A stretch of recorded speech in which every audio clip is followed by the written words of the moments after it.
Business of the day. We are now at item 2. Motions without notice in terms of Rule 140. I didn't wear my spectacles. 145. I've got list from members and the parties. We normally allow that if a party has submitted that they want to do a motion, you can replace if the person who's written on the list is not around, so don't worry. On that note, I will allow those that they will be doing motions without notice in line with House Rule 145. Are they hands? I apologize. There is a very important person I didn't recognize and Chief Whip and the Deputy Chief Whip. Welcome to the House.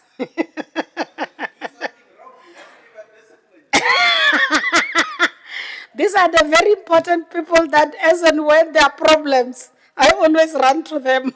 So if I make a mistake of not acknowledging them, I really humbly apologize. You are warmly welcome, Deputy Chief Whip and the Deputy Chief Whip.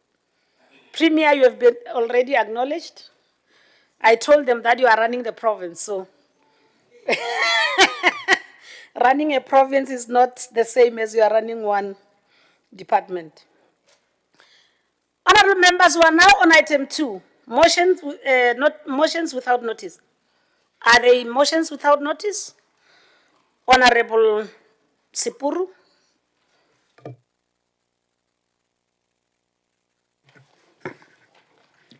Thank you, Honourable Speaker. I rise on behalf of the majority party in this August House, the African National Congress, to commend the provincial government's proactiveness as we approach the winter session, which will see the majority of our children undergoing the customary rite of initiation schools. Yesterday, we saw the provincial government, led by the very acting Premier, Honourable Baskop Makamu, and the MEC for Health, Honourable Yekete Masheo, interfacing with the initiation schools operators, the SAPs, the MPA and traditional leadership, who are the custodians of our invaluable traditional practices. It remains our wish, as we head towards this all-important season, that all the initiation schools should comply with the conditions which have been set by government. We are also aware, Honourable Speaker, that there might be some unscrupulous characters who might want to use this period to operate unregistered and bogus schemes. We call upon the provincial government to have no mercy at all on initiation schools that will not comply with the customary Initiation Act. No mercy. I so move. Any seconder to the motion? Honourable Piedi.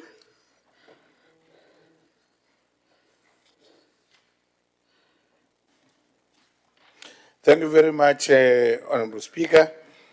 I stand or rise to support the submission made from Honourable Spoor. Thank you so much. I've seen Honourable Letsoalo Mapula, you raised your hand on the motion. You are on the platform. Thanks, Honourable Speaker. I rise on behalf of the economic freedom fighters to move without notice that the House notes prevalent GBV cases in Limpopo, the prevalence of gender-based violence in Limpopo, which continues to soar unabated, is quite disturbing. GBV has serious consequences for women's physical health, as well as their sexual, reproductive, and mental health.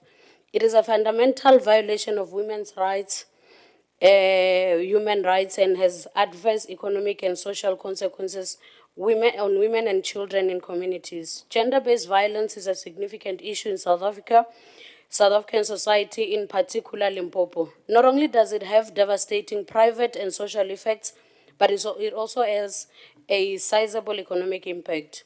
South Africa faces a crisis of gender-based violence, with its justice system struggling to effectively address the issue.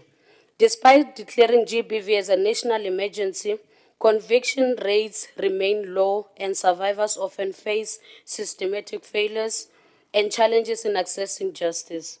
A senior manager at Mogalakwena municipality drove over his girlfriend Nzalama Mlondobozi with a car over a heated altercation at his house.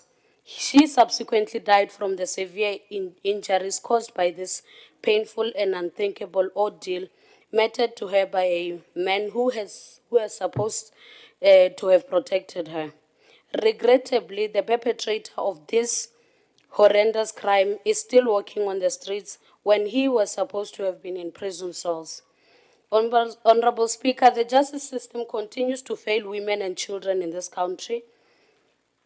Actually, the justice system is the primary perpetrator of GBV in this country because they continue to fail to ensure that the people who commit GBV acts are put to prison. I so move.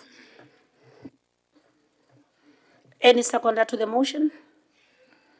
Honourable Matabian. Yeah, thanks, Honourable Speaker. I stand to second the motion as read. Much. We now move to any other motion without notice. Honourable Libeya Kidiboni. Birthday girl. We shall say it at the right time. Thank you very much, the Honourable Speaker. A blessed morning to you and honourable members. Honourable Speaker, I, Kidibone Lebeya of the African National Congress in Pitamagaba region, rise without notice that this House notes that about a week ago, the Honourable Speaker, the Ministry of Transport and Community Safety in the province, Honourable Susanna Violet Mathieu, took to the podium in this House to announce the immense progress that has been underscored by the SAPS in this province during the first quarter of the 2024-25 financial year. We therefore felt compelled, the Honourable Speaker, that as a portfolio committee, to use this platform to highlight some of the breakthroughs which were recorded during this period and also commend the immeasurable work that is done by the SAPS in this province. This includes, the Honourable Speaker, the arrest of a 37-year-old foreign national for possession of illegal explosives at the Bay Bridge border post on the 3rd of April, the successful intelligence-driven operation that led to the arrest of 2 dangerous suspects and the recovery of 4 unlicensed firearms in Skukuni on the same date, the conviction and the subsequent sentencing of the 42-year-old pastor, Tabiso Victor Mongatane, who abused his powers and raped a vulnerable woman after making her to believe that she had a condition that needed spiritual intervention. The arrest of a 27-year-old suspect for the brutal murder of his father, aged 74, on the 3rd of June 2025 at their residence in Makhatle village. The arrest of the 35-year-old scholar transporter on the 24th of April 2025 for raping a 5-year-old girl in Mafefe village outside of Leboahome. The famous arrest of 2 police officers in Mankweng, aged 55 and 41 years, for stealing exhibits of illegal cigarette boxes, which were meant to serve as evidence in the prosecution of spaza shop owners in that area. And as I conclude, the Honourable Speaker, we have also received the exciting but sad news that the Polokwane High Court had convicted Mogalea Di Magdalene Mehlapi in the murder case of her father, Dr. Malikutu Johannes Mehlapi. Mologari has been given a life sentence for orchestrating this hideous act in December 2023. Honourable Speaker, these breakthroughs are countless, as some include stock theft, illegal mining, house robberies, and many others, where the police had made swift arrests and the perpetrators had been brought to book. We have also witnessed the great work that SAPS has done in the other parts of the Republic and want to make a clarion call to our communities to keep on helping the police in order to combat crime and create a safer society. I move accordingly, the Honourable Speaker. Thank you so much, our Honourable Member, Libya. Today I always call you birthday baby. So I want to check, is there any seconder to the motion? Honourable Metle. Thank you so very much, Honourable Dr. Speaker. I therefore support the motion as moved by Honourable Lume. Thank you so much. Further motions without notice?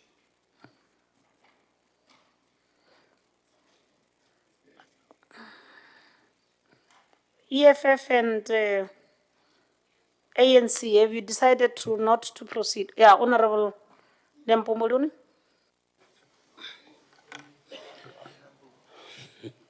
Thank you, Honorable Dr. Speaker.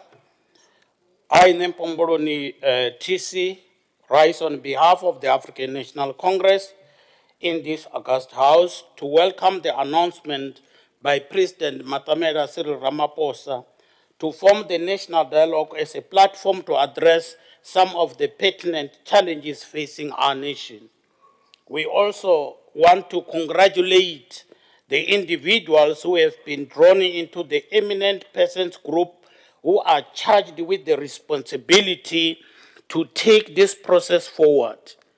We have noted with excitement the inclusion of a number of individuals from the Limpopo province into the eminent persons group.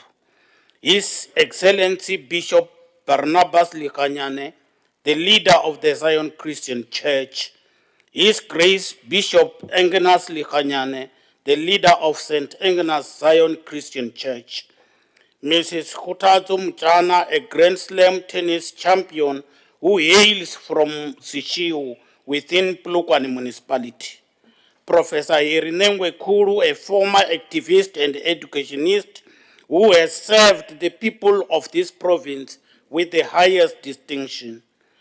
Khosi Flia Nwamitwa, an illustrious and exceptional traditional leader who continued to lead the people of Kwamita with diligence.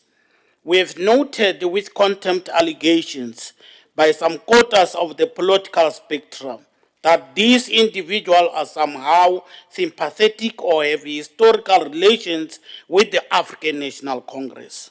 This should be viewed as a veiled attack to distract the government in their efforts to rebuild the economy and foster social cohesion.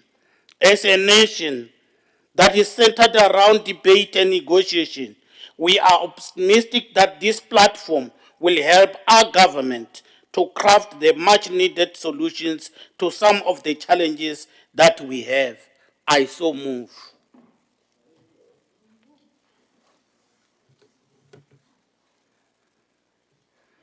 Mike?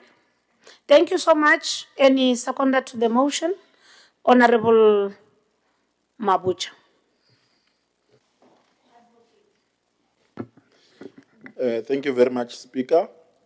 I rise to second the motion as moved by Honourable Nempombo Luni. Thank you. So I'm correct that I must call you advocate. Oh, okay. I need to be advised so that I don't do you a mistake on that. Thank you very much. The motion is seconded. EFF, you had two motions. Are you withdrawing the other? You are dropping it. Thank you so much. We now move to the next item are the notices of motion in terms of House Rule 146. I have not received any. I did take it, it's none. We jump to item 4. Are there any statement by members in terms of Rule 199? I've got a bit of long list here from the EFF, DA, Freedom Front Plus, MK, UAT has apologized, but I can't see the MK. We'll proceed with those that are here. Who's starting? Honourable Wilson. Thank you, Speaker. On the 4th of February 2022, Makara Municipality received 4.3 million rand on VBS dividend payouts. A further 11.6 million was paid over on the 12th of December 2024. As of the 29th of May 2025, the Council was not made aware of these payments. In fact, the first time they became aware of the payments was when the matter was raised in a special Council meeting on the 29th of May 2025, and it was not even on the agenda. It is apparent that since February 2022, there has been no updates to the Council with regards to these monies, where these funds show in the financial reports, where the money was allocated, and where in fact it has actually been spent. The Mercado Council has resolved that at the next meeting they be furnished with a full report as to why these monies were not transparently declared, where it was allocated in the adjustment budget, and if there are any specifications as to where and for what these monies should be used. In fact, when the Mayor was questioned about these funds, she advised she did not know anything about monies related to VBS. The Finance Portfolio meeting, according to reports received, were not made aware of monies being allocated to the budget. There is no evidence that these funds were publicly reported in terms of the Section 71 channels, monthly reports, adjustment budgets, or council disclosures in terms of the MFMA. This matter requires urgent investigation by both Treasury and the MEC of CoGHSTA, and any lack of transparency or breach of any actual regulation must have serious consequences. We will follow this process very carefully. I thank you. Any seconder to the motion? Oh, it's a member statement, sorry. I apologize. Let's move to EFF. Honourable Magolo Mateviani. Yeah, thanks, Honourable Speaker, and greetings to the members in the House. I have, Honourable Members, service delivery failures of the current government are of the highest proportion with regard to the chronic water shortage in Tzaneen and Giyani. It has become apparent and clear that they will not be rehabilitated because indeed there is no prospect in this regard. No amount of rehabilitation can assist to pull them out of the incompetence and mediocrity, especially in terms of fulfilling their constitutional mandate of providing basic services to our people. The people of Guyana are still suffering from Guyana water scandal, where more than 3 billion meant to provide water to our people was misused. To date, there is no concrete consequence management that was applied to the companies and officials who are responsible for this horrendous corruption. Equally, the people of Tzaneen continue to be water-starved due to corruption and incompetence of the district municipality and the Tzaneen municipality under the leadership of the African National Congress. Just recently, the residents of Tzaneen municipalities protested against the municipality because of chronic shortage of water in their area. In fact, 2 protests took place since the start of this year, and the Mopani District Municipality and Tzaneen Local Municipality have not shifted an inch in terms of providing water to the people.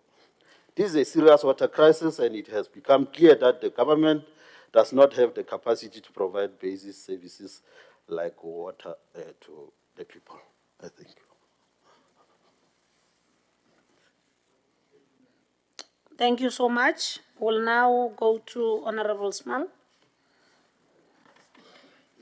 Thank you, Honourable Speaker. Speaker, organised agriculture in Limpopo have stated that it's no longer a matter of if foot and mouth disease will return, but when. The threat is real and it's imminent.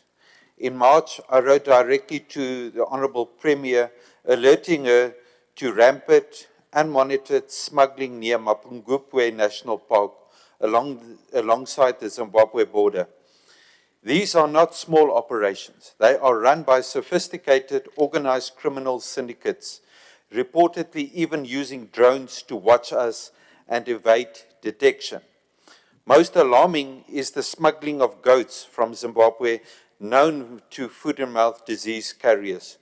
Reports indicate syndicates possesses fraudulent veterinary certificates to bypass FMD controlled zones, raising serious concerns about the complicity and corruptions within state structures. Our letter urged swift action and cooperations between the provincial and national authorities. Yet, the Premier's Office, MEC Kakane and MEC Matibe, we are reliably informed that the smuggling continues, unchecked and unchallenged. Smugglers are currently using boats as the dry season lowers the water levels. Goats and cattle will soon cross on foot alongside the riverbanks. A clear intervention would be to establish semi-permanent roadblocks on existing routes from the area, staffed by SAPS, SANDF, and veterinary officials, and to work with the farming community who have already organized themselves, but your government has failed to act to this date. We ask again with urgency, what decisive steps will you take to stop the smuggling? Do you agree that roadblocks will help? And what will you do to ensure that you establish and maintain inactions now will have dire consequences for Limpopo's livestock industry, food security, rural livelihoods, and our export markets. Thank you, Honourable Speaker. Thank you so much, Honourable Small. We will now, EFF, you still led another member statement? You don't have? Okay, it was a mistake that they've written two as well. Now we can proceed to Honourable Member Moss, 100. From the Freedom Front Plus.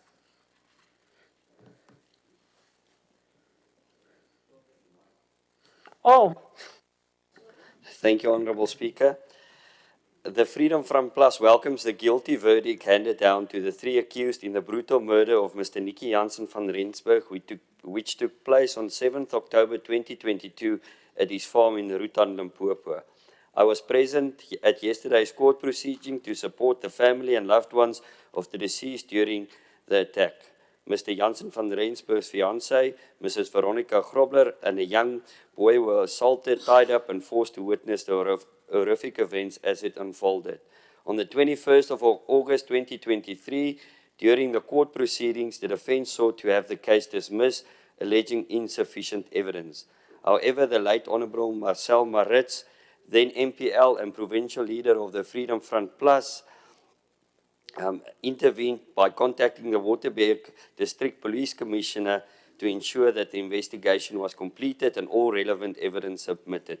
Following her intervention, the matter was referred to the National Prosecuting Authority, which recommended that the continuation of the investigation and the detention of the accused. Justice has now been served. The three perpetrators were found guilty of multiple charges, included murder, robbery with aggravating circumstances, robbery with the intent to cause grievous bodily harm, conspiracy to commit crime, and illegal possession of firearm and ammunition. We hope the verdict offers some closure to Mr. Jansen van Rensburg's family, and we commend all who work tirelessly to bring this case to justice. However, this incident is not isolated. On the 6th of June 2025, I visited the farm of Mr. Karel Potgieter, whose farm was set alight following acts of intimidation. The police have confirmed an arson investigation, yet no arrest has been made to date. Our farming communities remain under siege. These are not just attacks on individuals, they are attacks on food security, rural livelihoods, and the very backbone of our nation. Justice must not be delayed, and the safety of our rural communities must become a priority. I thank you, Honourable Speaker. Thank you so much, Honourable Moss. It means we now concluded the item of statement by members, because I can't see Honourable Jack even when he was going to give one, so unfortunately he's not in the house. We'll now request, allow all Honourable MECs who wants to respond to the member statements.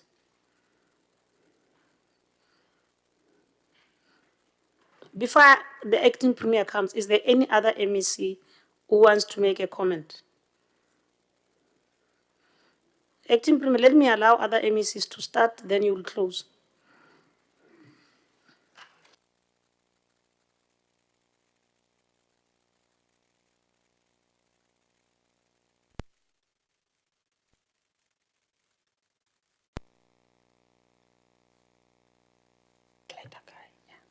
Thank you very much, Honourable Speaker, Deputy Speaker, the acting Premier, the Chief Whip, the Deputy Chief Whip, all honourable members present in the House.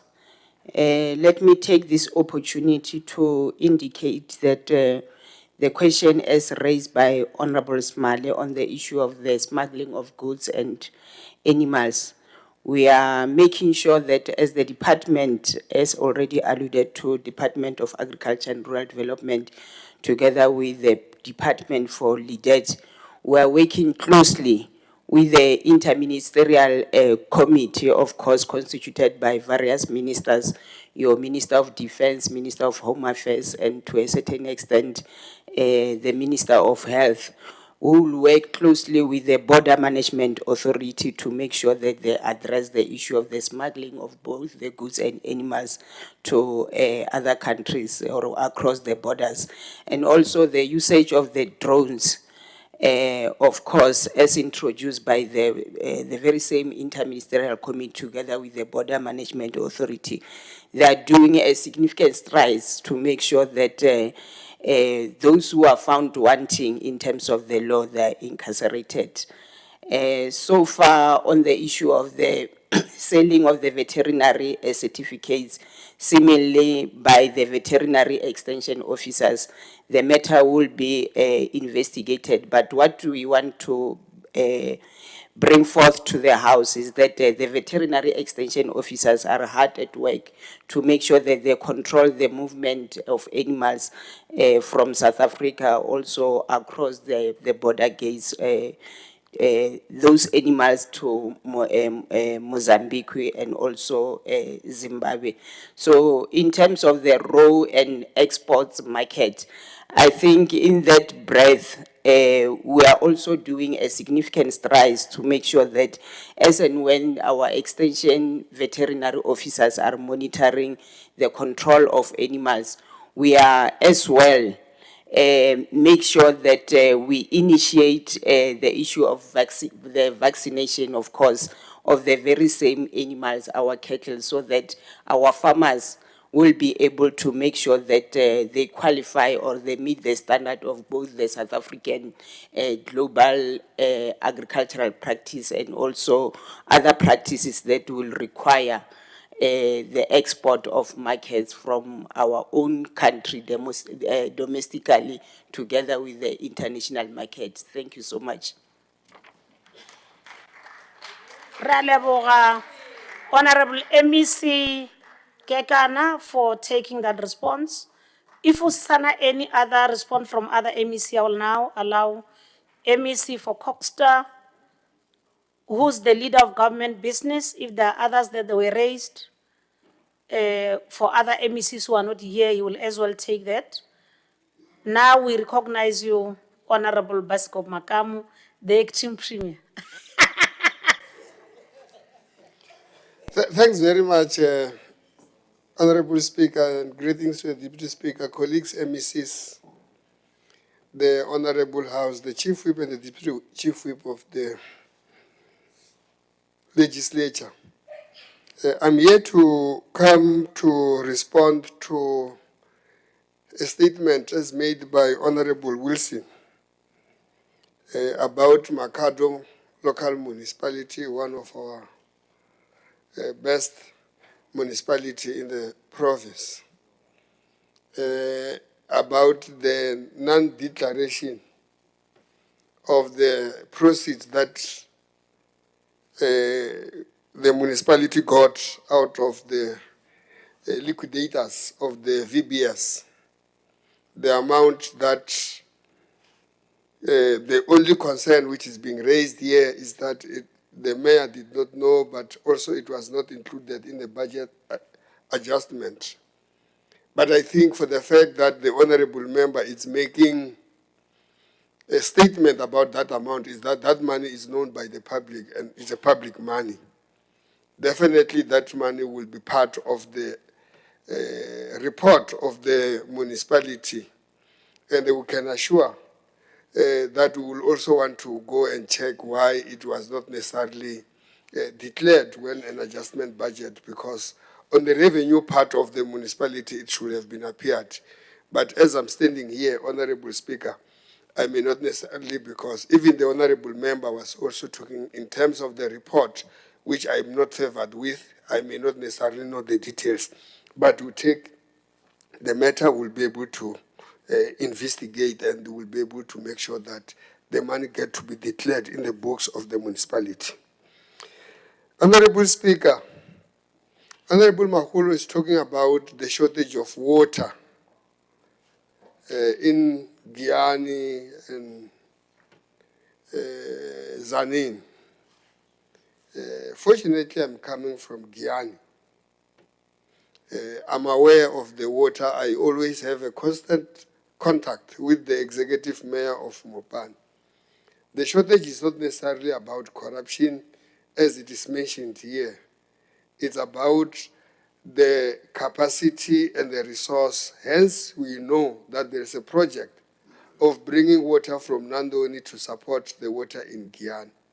It's not the corruption matter that has been recorded long before. It is being attended to by the national department. And I don't think there is somebody who is in this province who does not know that the ANC-led government was the first to come out and declare corrupt activities that took place in the Guyana Water Project. And it's something that has not to be mentioned. The president has been there, the deputy president has been there, the minister has been there just recently to talk about this issue. But I don't get a sense why Zanin is also being put as if the Mopani municipality it's through corruption. And I think we should be able to quantify and not bring statements that we cannot be able to. If there is a corrupt activity in the Mopani district municipality, I would suggest and advise the honorable member to bring that as an issue.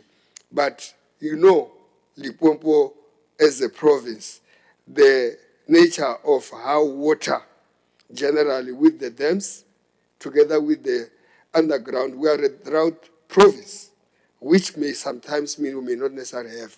But to quantify the shortage of water, mainly to corruption, I think it's over-exaggeration of the challenge we have in the province. We should be able to investigate and make sure that everybody gets water. That is what.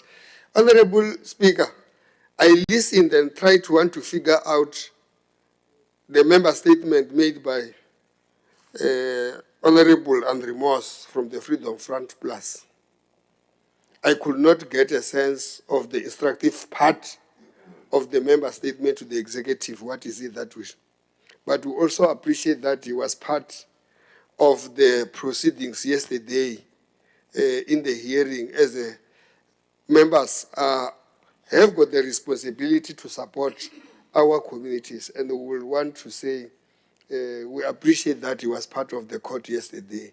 There is not much that we can do. That matter is within the judiciary, which is another arms of government, so that they can be able to deal with it. I so submit, Honorable Speaker. Thank you so much, Honorable Premier of the day, and covering all other departments as well. On that note, we've come to the end of item 4. Are there any executive statement, my Honorable Mrs.? None, where I am.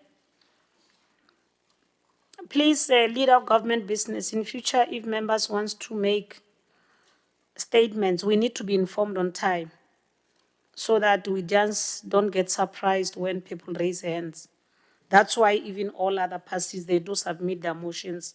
So even MECs, through leader of government business, please make sure that we are informed long in advance that they want to make statements. Thank you so much. We now proceed to item 6, the tabling of committee reports, other reports and papers. Orders of the day. I'm aware that programming committee has agreed. Don't be surprised that there might be a number of reports that are presented, but when the debate comes, becomes one debate. So MECs should be ready that they will only respond when the debate is done. So the debate will cover a number of reports. So as and when they debate, please just concentrate so that if there are issues as either fall under the annual report or the quarterly report on oversight, make those notes that by the time you come to respond, you know that where does the response deal with which report for our proper recording of the proceedings. We're now proceeding without wasting time. To item 7, consideration adoption of the report of the Portfolio Committee of Provincial Treasury on the Limpopo Appropriation Bill. Honourable Chair of the committee, Honourable Pied.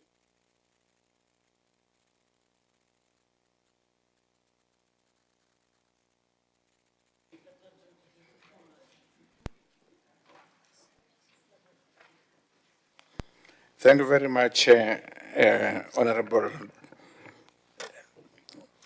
Dr. Grace Makoma Kurupet, and greetings to the Deputy Speaker as well, Honourable Portia Grace Mamrovela, and the Chief Whip, as well as the Chair of Chairs and the Deputy Chair, executive members, and all honourable members in this House. Honourable Speaker, before I continue with the submission, I just want to share with the House that the initiation school, that school is not just a school, it is a real school, most of us went through. In that school, we are having learners. In that school, we are having teachers. And in that very same school, we are having principals, as well as the HOD. For those who were part of my regiment, we are at a position of HODs at that school. Thank you very much. Honourable Speaker, I come before this House to present a report of the Portfolio Committee on Provincial Treasury on the Limpopo Appropriation Bill for consideration and adoption. And I so move, Honourable Speaker. Thank you, Chair. Any seconder?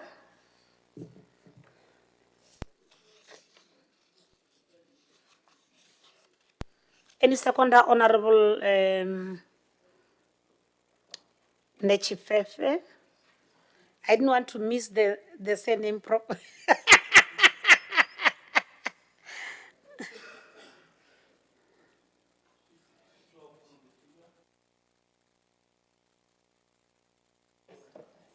Thank you, Madam Speaker. I rise to second the motion as presented by Honourable Pate. Thank you. Thank you so much. Item 7.1.1, second reading debate on the Limpopo Appropriation Bill, Bill 04-2025. I shall now refer you to the speakers list in terms of the debate. We'll now allow honourable member, it's only the debate that is going to be debated separately. The other ones, Honourable Priedi will still come back for other reports. So we're now going to call speakers. Honourable, yeah, you know, I needed my watch today, the front table. I realized I needed my watch so that I can be able, the members can time themselves. So if it's not ready, it's okay. But you must always remember when there are debates, we need our watch so that others don't feel that we're doing them an injustice. Yeah, we don't want that injustice. Can we allow Honourable Ngobeni Hassan Peter to open the debate?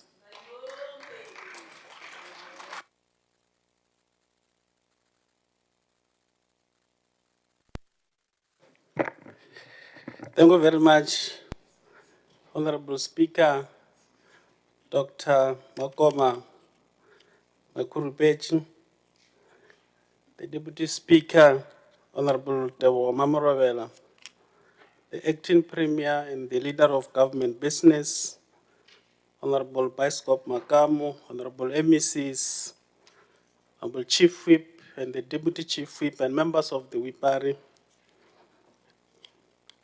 the honorable members of the House, distinguished guests, members of the public in the gallery. Good morning. Honorable Speaker, the Portfolio Committee on Provincial Treasury has thoroughly considered the Limpopo Appropriation Bill as retabled by the MEC for Provincial Treasury on the 3rd of June 2025. We do so within the context of the constrained fiscal environment caused by National Treasury's ongoing fiscal consolidation policy. While these measures are aimed at stabilizing national debt and restoring macroeconomic balance, they have placed significant strain on provincial budgets, limiting our ability to fund key priorities fully. Nonetheless, we welcome the increase in the provincial budget from 83.1 billion in 2024-2025 to 88.9 billion in 2025-2026. This demonstrates renewed fiscal space and strong commitment to delivering core services to the people of Limpopo. Honorable Speaker, education remains the foundation of for any progressive society. Specifically in this regard, we acknowledge and welcome 42.5 billion allocation to the Department of Education, which is the highest share of the budget. This investment affirms the government's dedication to delivering quality education and driving learner performance across all grades. Encouragingly, we are already seeing the results of these efforts in the improved 2024 metric results, an achievement that inspires continued investment in this important sector.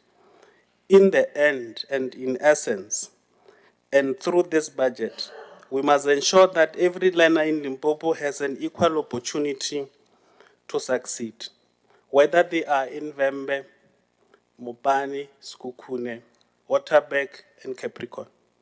Honorable Speaker, the Portfolio Committee on Provincial Treasury knows the continued commitment to strengthen public health care through the second highest allocation of 26 billion to the Department of Health for 2025-2026 financial year. 70% of this amount goes directly to district health services, which includes clinics, district hospitals, outreach services, and health centers. This allocation ensures the department continues to sustain the salaries of medical health professionals, revitalization of health infrastructure, and procurement of medicines, amongst other things. We recognize that quality healthcare relies on a skilled workforce. These efforts also support the rural health programs, which have consistently demonstrated their impact in improving the health and well-being of our communities through Rural Health Matters campaign. Honorable Speaker, honorable members, we also note with great appreciation that the 2025-2026 budget reflects a deliberate shift from recurrent expenditure towards long-term capital investment. An allocation of 21.6 billion over the next 3 years has been earmarked for infrastructure development. The committee acknowledges that The bulk of this investment is directed to the Department of Public Works, Roads and Infrastructure, with the intended outcomes of upgrading provincial roads, maintaining public facilities, and extending service delivery infrastructure where it is most needed.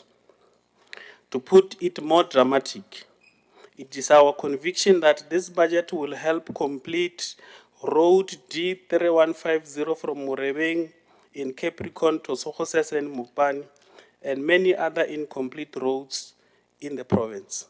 Furthermore, the committee welcomes the prioritization of the Department of Economic Development, Environment and Tourism, LEDET, recognizing its critical role in stimulating inclusive economic growth, enabling job creation, and improving the overall ease of doing business in our province. As we mark 70 years since the adoption of the Freedom Charter in June 1955, a document that remains the moral compass of our democracy, we are reminded of its call to end hunger, grinding poverty, and land inequality. This vision continues to guide our agricultural priorities. To this end, we appreciate the allocation of 1.9 billion for the current financial year to the Department of Agriculture. This investment will strengthen household food security and contribute to inclusive economic growth. It further aims to improve access to agricultural resources, empower women and youth, and support sustainable rural development. We believe that a collaborative cross-sectoral approach is key to unlocking agricultural full potential. As such, partnerships between government and the private sector will be crucial in delivering services and maximizing developmental impact. Honourable Speaker, honourable members, one of our African proverbs reminds us, and I quote, "Lehumo lechwa mu," close quote, which translates to "riches comes from the land," close quotes. This is for purposes of Somali to further comprehend this assertion. Honourable Speaker, in this spirit, we echo the words of the renowned agricultural economist Wandile Sihlobo, who once said in his book provocatively, Honourable Deputy Chief Whip, so sometimes these words can be very complex to pronounce,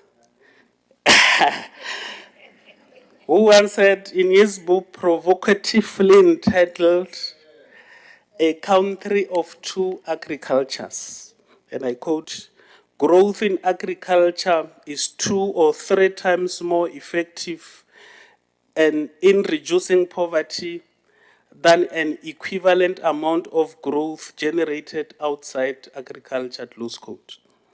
In conclusion, Honourable Speaker, the Portfolio Committee on Provincial Treasury is satisfied that the Limpopo Appropriation Bill reflects a responsible, people-centered approach to governance and financial management.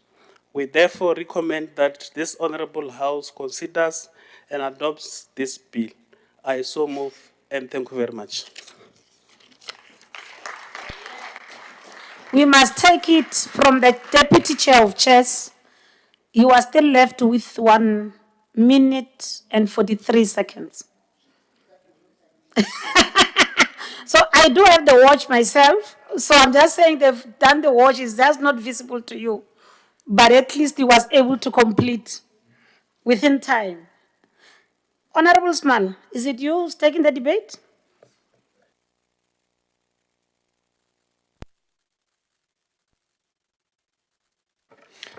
Thank you, Honourable Speakers, members of the Executive, good morning. Honourable Speaker, much has changed since the first iteration of the 2025-26 draft budget that was tabled in this House. South Africans, led by the Democratic Alliance, stood up and demanded a national reset. We made it clear that we will no longer fund or tolerate unchecked, inefficient, wasteful, and unsustainable government expenditure. We united in rejecting an increase in VAT. Our national growth forecast has since been revised downwards, and we received the shocking news that Limpopo lost 55,000 jobs in the first quarter of 2025, pushing our expanded unemployment rate to a staggering 48.6%. This means 1 out of every 2 people have stopped looking for a job. Speaker, in the lead up to this budget being tabled, the DA made it very clear that we need a reset with expanded unemployment nearing 50%, stagnant growth, and a constrained fiscus placing pressure on both provincial and municipal budgets. The province faces intersecting crises in the form of crumbling infrastructure, collapsing municipal service delivery, ineffective, wasteful projects, and provincial entities that fail in their mandates yet bleed the Treasury dry. We called for a decisive shift in our budget priorities, one that rejects waste, demands accountability, prioritizes investment and infrastructure, and places job creation and service delivery at the center of every rand spent. Honourable Speaker, our province's budget must focus on creating conditions for investment, growth and jobs. It is only through growth and job creation can we defeat unemployment, poverty and inequality, and build a just and equitable province where each citizen is empowered through opportunity and choice. Speaker, we are not convinced that this draft budget lives up to the expectations of the DA or the people of Limpopo. 98% of our provincial revenue comes from the national fiscus. Limpopo is vulnerable to national fiscal consolidation and must prepare for reductions in the outer years of the MTF. If you want to understand what corruption and maladministration can do, look no further than G&T. At its peak, Great North Transport operated 540 buses, covering 36 million kilometers and servicing over 36 million passengers. Today, only 23 buses are operational. 600 million rand, including 206 million rand in this budget, is proposed for fleet renewal over the MTF. Speaker, recent turnarounds at G&T have failed.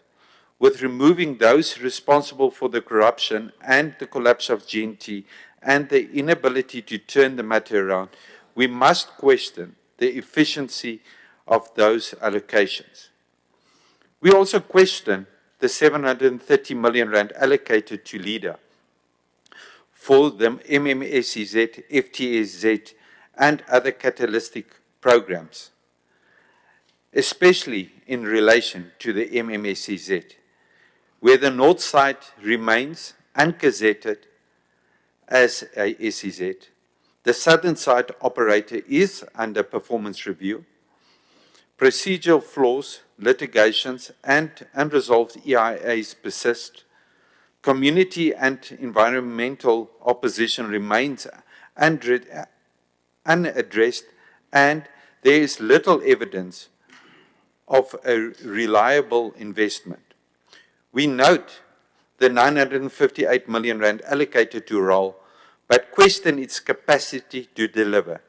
Roads have been handed over to SANROL because of ROL's. I couldn't hear. 30 seconds left.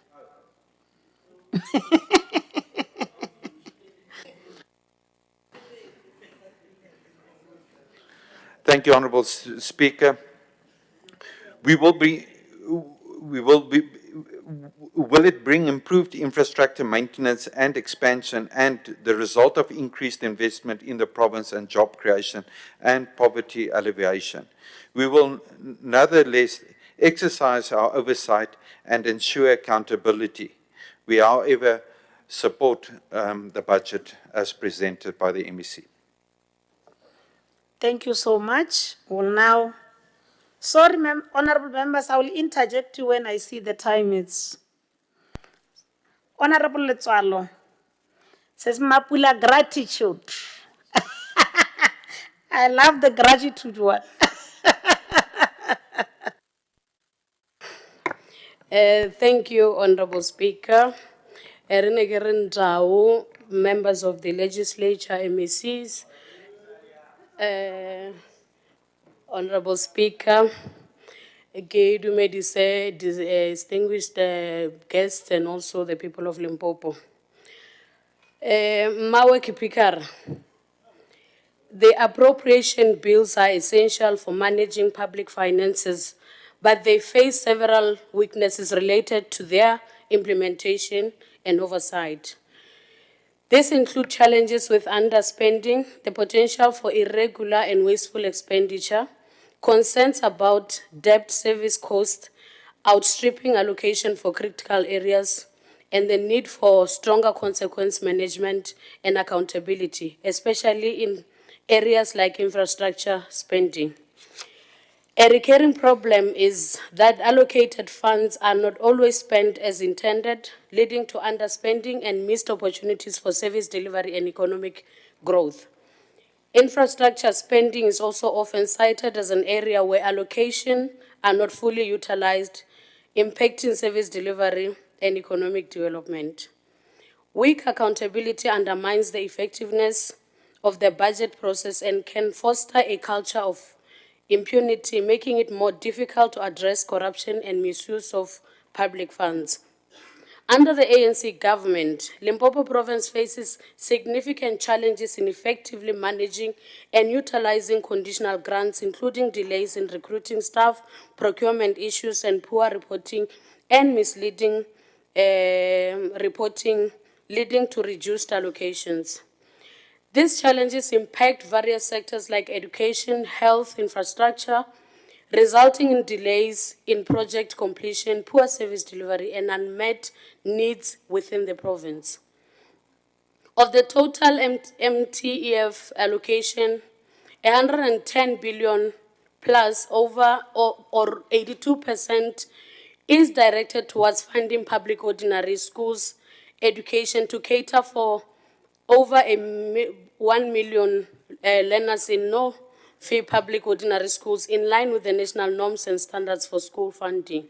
It is disturbing that there are no allocations provided for special schools within testimony to the fact with special schools, which in testimony to the fact that special schools are being undermined. The health function is allocated over 82 billion over the next 3 financial years to support the equitable provision of public health services, including free primary health care, and yet nothing has been said about ensuring that all public clinics open 24 hours, 7 days a week. The Department of Health is struggling to contain medical legal bill, which is the main cause to botched operations and related negligence. This money spent on medical legal could be justifiable channeled to the cause of making sure that all clinics open 24 hours, 7 days a week, so that you stop the phenomenon of women giving birth right at the gate of the clinics. It is unfortunate and regrettable that the department is currently sitting with 10 billion medical legal bill. It is also like the core mandate of the department is to pay medical legal claims. Entities like GNT, RAL, and GAL, and in deep leadership, governance, and financial mess.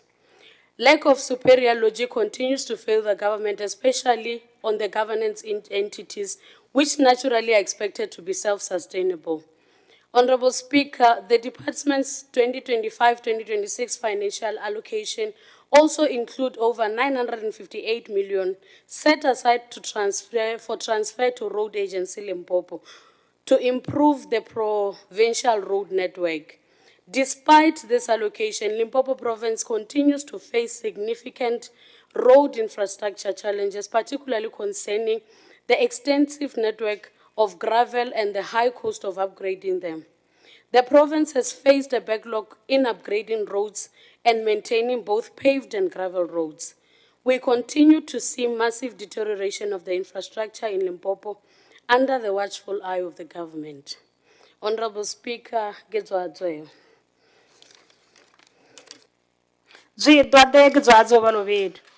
Any seconder? No, not seconder, sorry about that. Eish. Agribale ba nthakaditse ka re ba Khilobedu ka heso. Le nthakaditse ka mada. Ke bile ke shela le program re ita gae. Ka mokgwa ke bang ka ba the faka ona. Ke a leboha.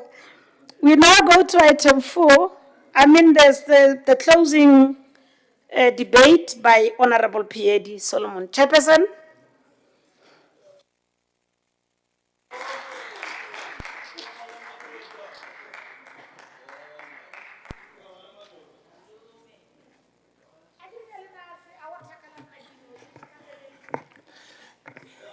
Honourable,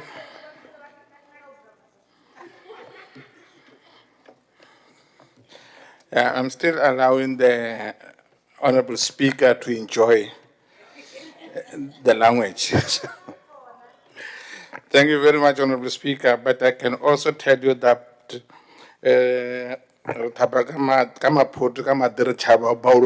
I'm saying I'm also, I also make you happy that way. Honourable Speaker, Honourable Speaker, Dr. Mako Grace Makulupech, greetings to you, as well as the Deputy Speaker, Honourable Teboho Poshia Grace Mamrobel, as well as the Acting Premier, Honourable Tatane Bishop Makam, the executive members in here, the Chief Whip, together the Deputy Chief Whip, Chair of Chairs, Deputy Chair of Chairs, all honourable members, distinguished guests, ladies and gentlemen.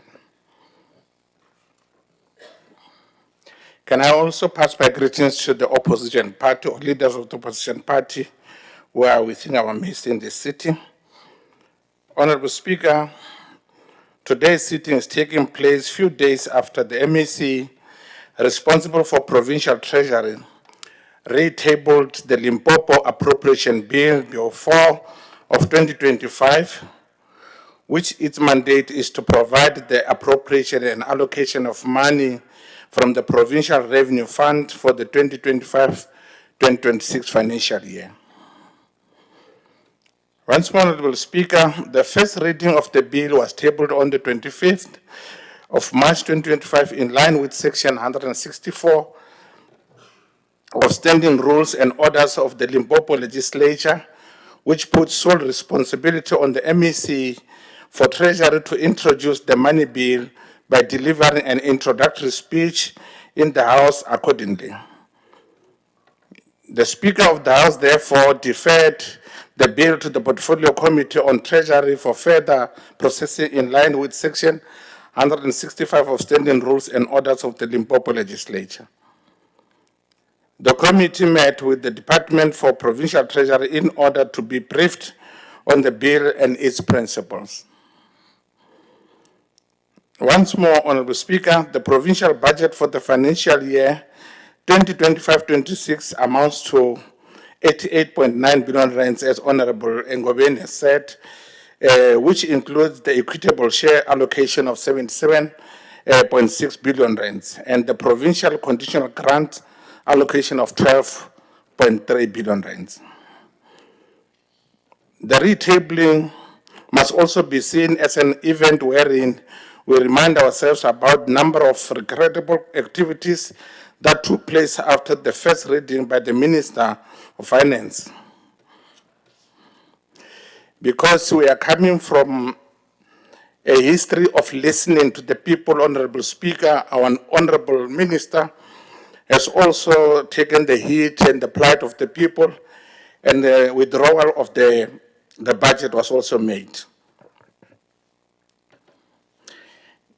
He continued to pursue to engage with the various stakeholders, pursued by the lessons we learned from our legend Ray Peary when he said, Singajinti majita, don't give up. It is out of that notion that we always say a quitter never wins and a winner never quits. To meet our goals of redistribution, redress, and structural transformation, our economy needs to grow much faster in an inclusive manner because it has been stagnant for over a decade. This is our central objective as the current administration. Honourable Speaker, amidst our challenges, we are entrusted with ensuring that the allocation is done wisely and effectively so that it will address our government priorities and to champion the service delivery to our people. In order for our province to prosper, we'll make sure that every resident benefits from our collective efforts and wisdom as the government of the day. In line with the Minister's budget presentation, we are duty-bound as a province to make sure that our budget is aligned to the constitutional principle of equity and efficiency. It must also be aligned with the national budget framework for proper channeling of service and to cover the entire scope of government. Once more, Honourable Speaker, on a temporary setback, the agricultural sector, manufacturing and construction, wholesales and transport did not contribute well to the provincial GDP in the previous years. It's only mining, electricity, finance and personal services showing a positive uphill which boosted our provincial development growth. We believe, Honourable Speaker, that the Department of Agriculture and Rural Development, with the allocation of 5.9 billion rands, will that over the next 3 years, financial year, of which 1.9 billion rands will be made available for 2025-26 financial year, will make very tremendous strides to make sure that we see positive results out of that. Honourable Speaker, in the distribution of these funds, we still believe that Department of Agriculture should make sure that it looks at emerging farmers in order to make sure that we contribute to the food services, food security of this country. The 2025-26 allocation includes the 32.7 million rands for the revitalization of agriculture and agro-processing value chain project and 10 million for the Lewahomo broiler houses. The department is also allocated conditional grants amounting of 346 million rands for the 2025-26, which is anticipated to grow to 370 million rands in 2027 and 28 financial year. Honourable Speaker, once more, investment in infrastructure remains critical for our economic recovery, development, and improving the living standards of our Limpopo citizens. Hence, we continue to introduce fundamental reforms to enhance planning and infrastructure provision. The Department of Public Works, Roads and Infrastructure was allocated 15.2 billion rands in the next 3 financial years. In 2025-26, an allocation of 5.6 billion rands is made available, which include conditional grants funding of 2 billion rands for the provincial roads maintenance. For the financial year of the 2025-26 financial year, a total of 577.6 million rands is earmarked for the implementation of provincial priorities, which includes 150 million rands for the settlement of municipal rates and taxes, 100 million rands for the procurement road, fleet and equipment, 100 million rands for the procurement of office building, and 89 million rands for the construction of 15 additional parliamentary houses. Once again, Honourable Speaker, the Department of Economic Development, Environment and Tourism is allocated a budget of 5.1 billion rands over the next 3 years, of which 2.2 billion rands is made available for the 2025-2026 financial year. The budget is inclusive of 730.7 million rands for the implementation of Musina Makado Special Economic Zone and Fetahomu towards Industrial Hub, catalytic project, and other economic development enablers. I think, Honourable Speaker, we have engaged very thoroughly with the MEC for this department to make sure that if 10 rand is allocated for buying a bread, it's either you bring a bread or you bring 10 rand back.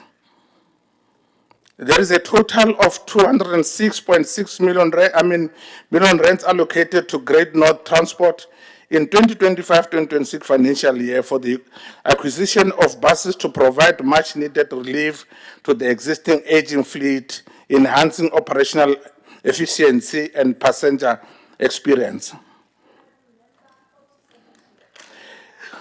Honourable Speaker, the highest share of the provincial budget is allocated to Department of Education, which received 133.8 billion rands over the next 3 years, in line with the provincial government's commitment to continue to providing quality education in the province and implement programs vital for the improving learners' performance across all the grades. Out of the overall total budget, an amount of 110.5 million rands will be directed towards the building public ordinary schools education to cater for 1.6 million learners in no-fee public ordinary schools in line with the national norms and standard for school funding.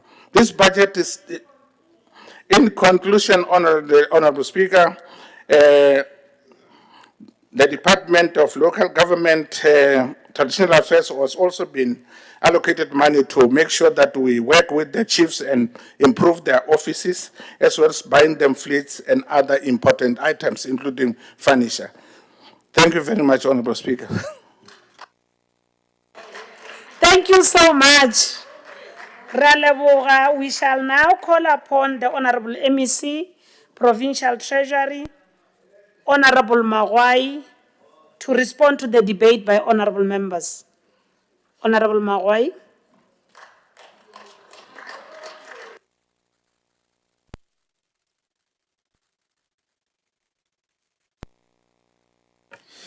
Honourable Speaker, Dr. Makurupe, Honourable Deputy Speaker, Honourable Acting Premier, Honourable colleagues, members of the August House, in your different ranks and designations, thank you for this opportunity.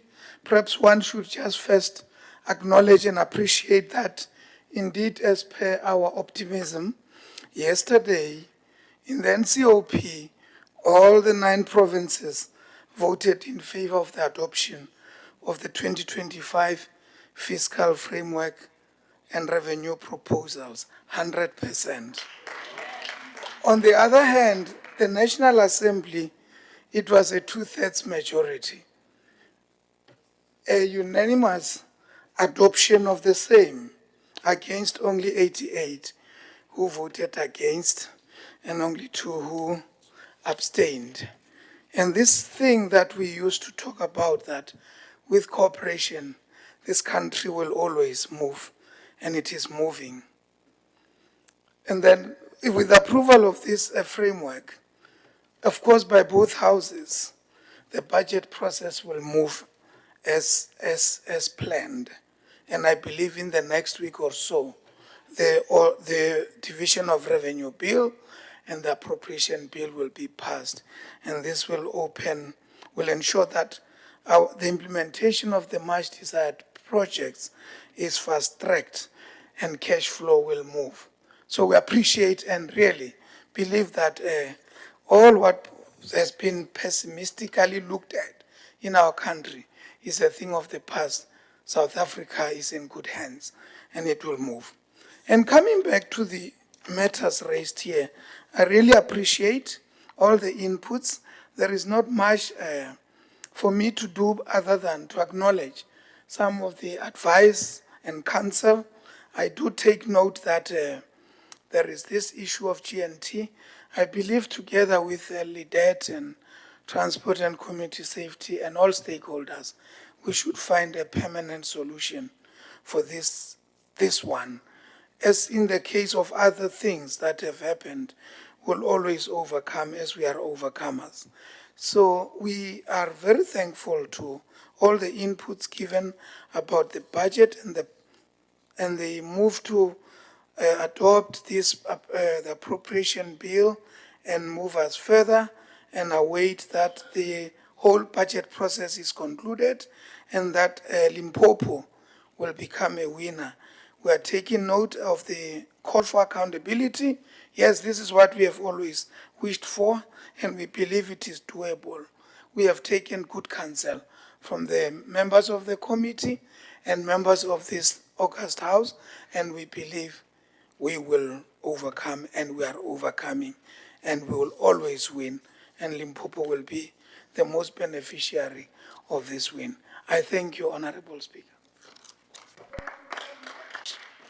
Honourable MEC, indeed, South Africa is in good hands. Once we had Parliament adopting the budget, got two-third majority, and I've heard the debates here. The members are not necessarily saying they don't support. They're saying, let's look at other areas, which I'm happy that the MEC is acknowledging. For us to move forward, we must go that direction as well as, because we now today concluded the second reading. Then the third reading will come soon after the other processes have been followed. And we hope for the best as the Limpopo to follow suit from what National has done. Thank you so much. We now proceed in terms of the order paper. We are now at 7.2. Consideration adoption of the following reports of the Portfolio Committee, Provincial Treasury Chair. Now you can sit here until you finish your reports.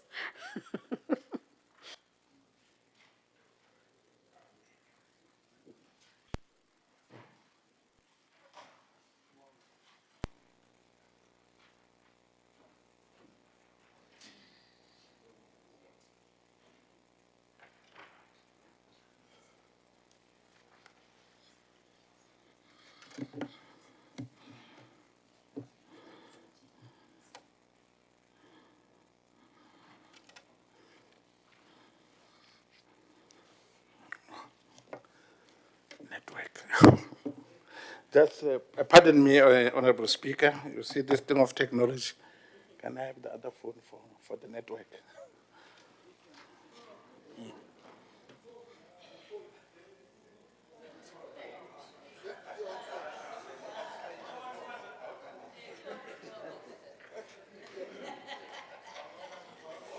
Yeah, no.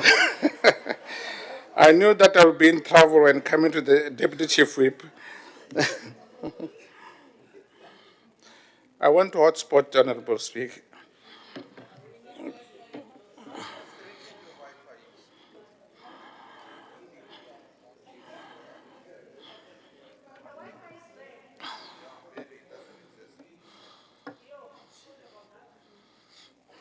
Thank you very much, Honourable Speaker. The cooperation of my two phones has worked. Honourable Speaker, greetings as I did before. May I just continue by presenting the following reports. Honourable Speaker, this performance report reflects the extent to which the Limpopo Provincial Treasury has performed against its quarterly targets in respect of the table 2024-2025 annual performance plan. The department continues to strive towards attaining its vision of excellence in public resource management for socio-economic development. Honourable Speaker,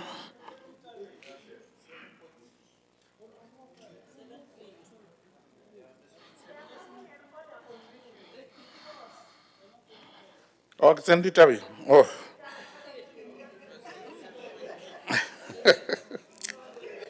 Switch off the mic and sit down so that we can advise what needs to be done.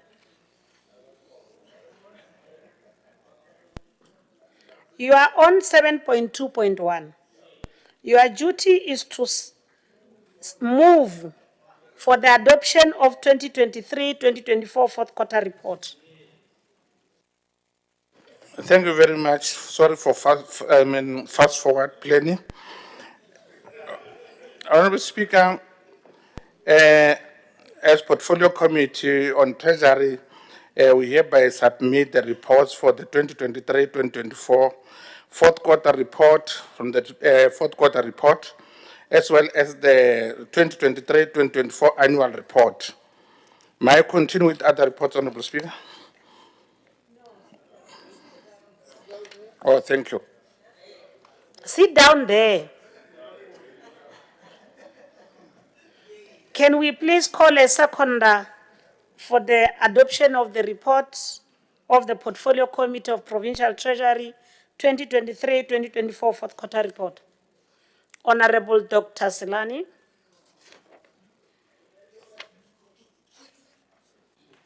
Thank you, Madam Speaker.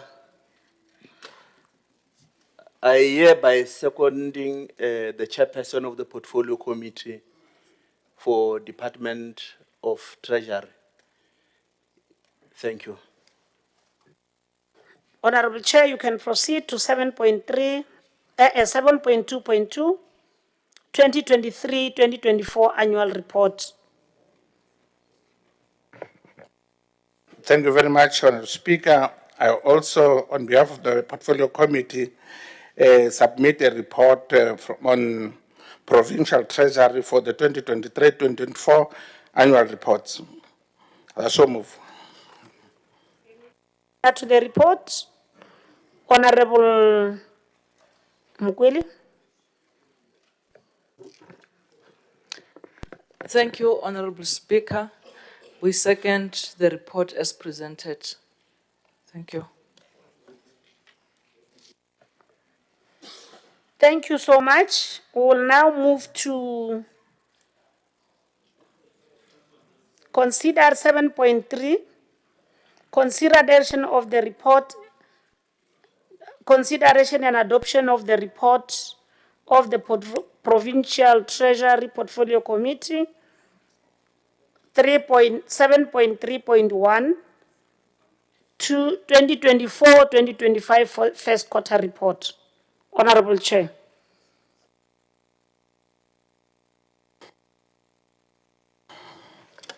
Thank you very much, Honourable Speaker.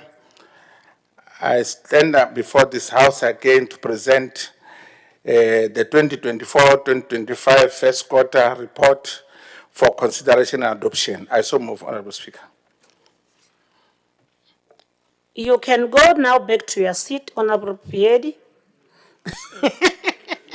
We'll call you back at the right time. Is there any seconder, Honourable Waesu Molobeluga Mo Joshua Madou? Galawa Speaker Dr. Makurbeji. Nagin came along to Azova below the Pierre Rose, the Gamada, the Lago Committee's delay. Giamagi Konos support Ram Kwanwa below on Gallo. Gizanamula Bell, Gagola Bell. We are challenging the Deputy Speaker that she must talk Kasahana Anwa. We are challenging Honourable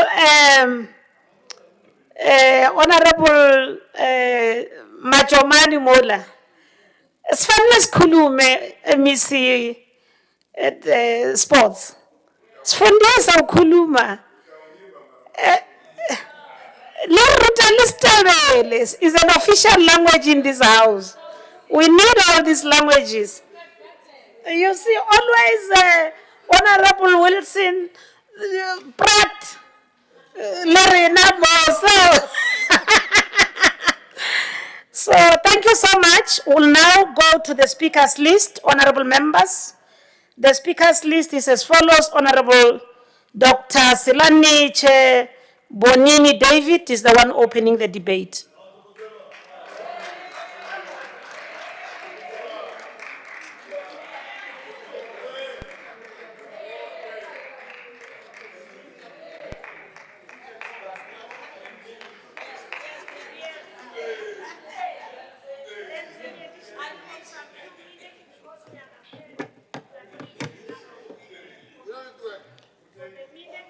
Increase from 10 to 12. All other parties, where it's supposed to feed 5 is 7, Where it's supposed to be 7 is 9. You can see we have added 2 minutes on each of the parties. Honourable Slan. Thank you, Honourable Dr. Speaker. Me, Dr. Grace Makoma Makurupeji, Honourable Deputy Speaker, Metrabo Mamorovela, Honourable Chief Whip and the Deputy Chief Whip, Honourable Acting Premier, Tatana Basco Makamu, Honourable Chair of Chairs and the Deputy Chair of Chairs, Honourable members of this august and majestic house, distinguished guests, today is a month which we must remind the children of Dr. John Smarts, the children of Dr. Cecil John Rhodes, Dr. H.F. Verwoerd, the children of Dr. D.F. Malan, that the genocide was committed by them when they orchestrated the vexatious and draconian government. And it's for that reason why today we as South Africans, we remember everything that they've done, because countless of young people, particularly the students, were incarcerated, tormented, and machine-gunned by them. And for that reason why this month we remember everything that they've done. Honorable Dr. Speaker, I rise in this august house to contribute to the debate on three key oversight instruments, namely the 2023-24 fourth quarter report, the 2023-24 annual report, and the first quarter performance report of the 2024-2025 financial year of the Limpopo Provincial Treasury. Honorable Dr. Speaker, at the outset, I would like to commend the Department of Treasury under the leadership of MEC Ntate Khabu Elias Mawai and his HOD for the consistent delivery of the key functions of this particular department, even in the face of economic constraints and systematic pressures. The department remains a central enabler of service delivery for ensuring that all provincial departments, municipalities, and the public entities manage their financial affairs responsibly and in line with the principle of transparency, accountability, and efficiency. Madam Dr. Speaker, these reports that I've already indicated are more than just an administrative tool or records. They are political statements. They are our mirror that reflect our stewardship over public resources. They are tools through which we must account to the people of Limpopo, especially those in the village of Skukune, the township of Polokwane, the farms in Vembe, and the growing informal settlement in Mopani. The annual report reflects that the department has achieved significant portion of its performance indicator, particularly in areas related to financial governance, budget management, and supply chain oversight. Notably, Honourable Speaker, the Provincial Treasury continues to support the department and municipalities, even the public entities, through transversal training, risk management, interventions, and compliance monitoring. However, it is critical to note that while performance targets may be met administratively, The real test lies in how this financial system translates into tangible improvements in the lives of our people. Because, Honourable Speaker, the ultimate goal is not just a clean audit, but clean governance with developmental impact. Honourable Speaker, the persistent challenges faced by provincial entities such as GAL, GNT, Messina Mercado SEZ, and municipalities in Limpopo remain a matter of grave concern. The fourth quarter report reveals that several municipalities, GAL, GNT, or those state-owned enterprises, continue to experience regression in audit outcome, primarily due to weak internal controls, political administrative interference, irregular expenditure, and poor revenue management. As a portfolio committee, we must, of course, reiterate our call for stronger consequence management and capacity building at the local government and those state-owned enterprises. The provincial treasury must sharpen its interventions through relevant legislation and work closely with CoGHSTA and SALGA to improve oversight and governance in our municipality. Of course, Honourable Speaker, the debt must not be isolated in the same way. Honourable Speaker, the first quarter report of the 2024-2025 indicate continued use of transversal contract and the central supplier database.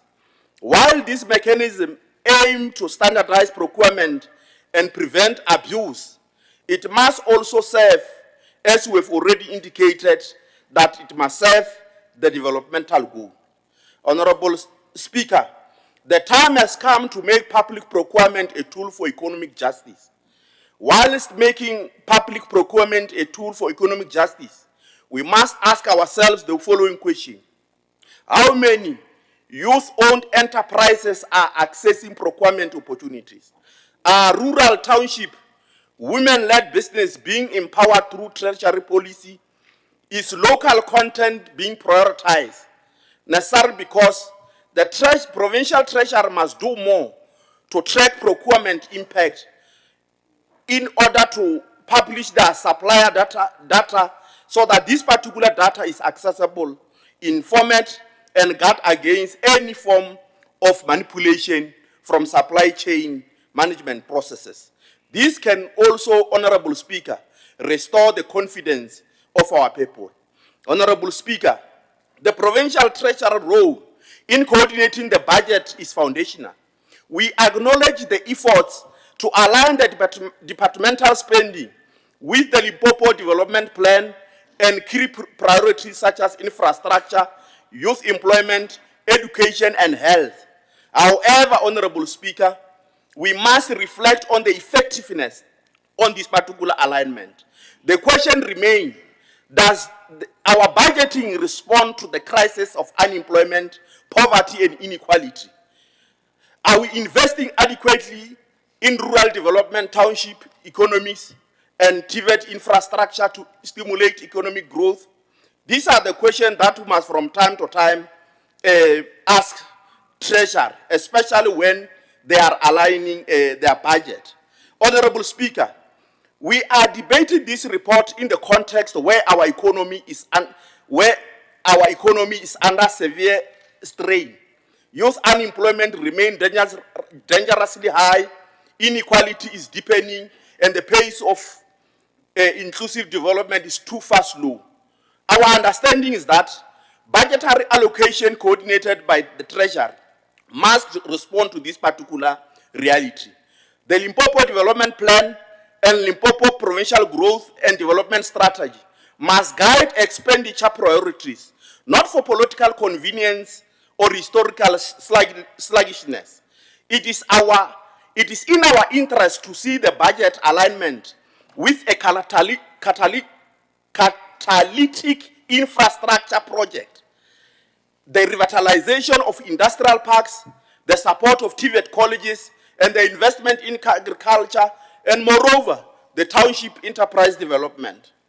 Honourable Speaker, in the era of a declining public trust, the role of Treasury is more important than ever before. Our people are losing confidence in our government, not because we lack policies, but because we fail to enforce them. The department must serve not only as a custodian of financial controls, but as a guardian of ethical leadership. It must, Honourable Mawai, it must lead by example by eliminating all fruitless, wasteful expenditures, by tightening internal controls and upholding the values of Vatupel principle. We therefore call upon the Treasury to move beyond compliance and embrace the value-driven in public finance culture, one that is people-centered, outcomes-focused, and resolute in fighting financial misconduct. Honourable Speaker, in our portfolio committee meeting, we had to challenge the department that in all the spheres of government, a dangerous and deeply entrenched culture has taken root, has taken place. A culture that erodes accountability, betray public trust, and undermine ethical governance. At the center of it, it is quite and systematic recycling of corrupt managers. A quite systematic and recycling of corrupt managers through secondment and deployment rather than dismissal or prosecution. In a department after a department, and in all state-owned entities across the country, even here in our province, Honourable MEC, this trouble pattern has emerged because senior officials accused or even found guilty of financial misconduct, of dereliction of duties, or maladministration are not held accountable. Instead, they are quietly seconded or redeployed or even promoted to new positions, often with greater responsibility and access to resources. This is precisely because those who are politically connected and the powerful are protected, and the ethical and good governance is silenced. Therefore, corruption is institutionalized by eroding the culture of integrity in the public, which the public service must embody. I am still looking at time. Can I let 3 minutes, Kaiwa? At the heart of this crisis is a deeply flawed consequence management framework that lacks teeth, coherence, and political will. Though consequence management exists, but it is poorly implemented, inconsistently enforced, and is riddled with loopholes. On top of that scenario, Honourable Madam Speaker, there is no centralized system which track or flag officials under investigation with record of misconduct. The department is operating in silos, creating a fertile ground for those who have committed an offense to evade accountability. Hey, what's up? Speaker. Umfedije mata, mara. Arra batho ba utswa, re ba bulitse, are publishing a notice ya go bontšha re motho o utswitše from Department of Agriculture cannot be seconded in the Department of Finance.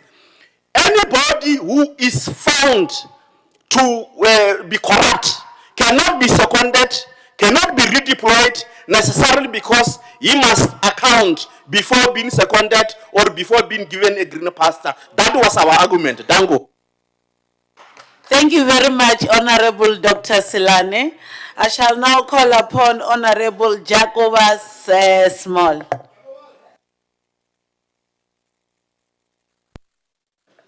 And don't time your timer, that does not exist. Ne? Thank you.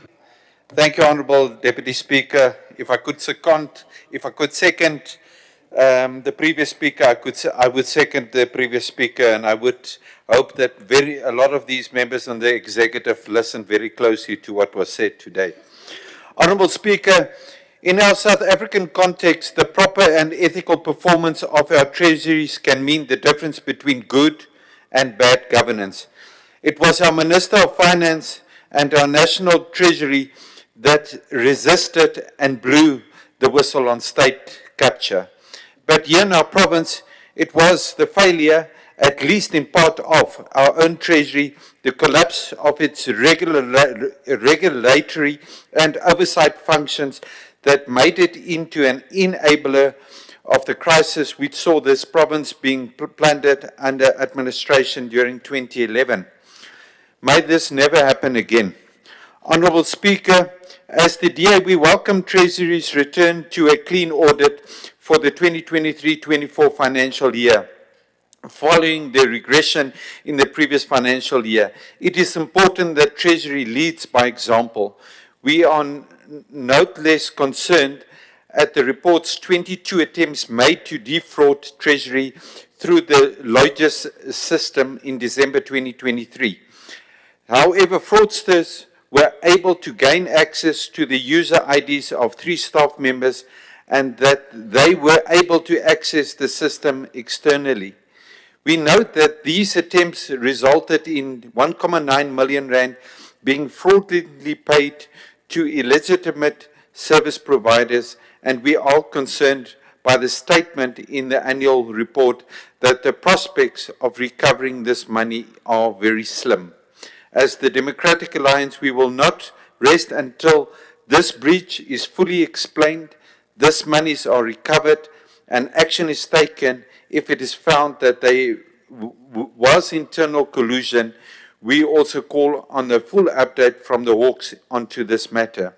Honourable Speaker, we note the efforts by Treasury to build financial governance capacity and improve audit outcomes at various municipal levels. Yet over the past while, we have not seen any significant improvement in municipal audit outcomes. Whilst municipal infrastructure and service delivery across our province continue to collapse and or worsen. Municipal roads are pockmarked with potholes, residents go without water for months, sewage runs down our roads, electrical outages occurs almost daily. We will monitor the efficiency of Treasury's efforts, but our citizens need to see improvement in infrastructure and reliable service delivery.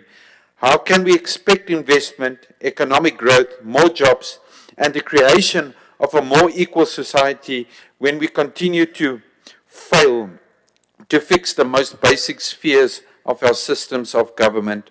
Honourable Speaker, we note from the 2023-24 annual report that Provincial Treasury boasts that it successfully managed and monitored the provincial budget, achieving a 98.6% expenditure rate by the year end.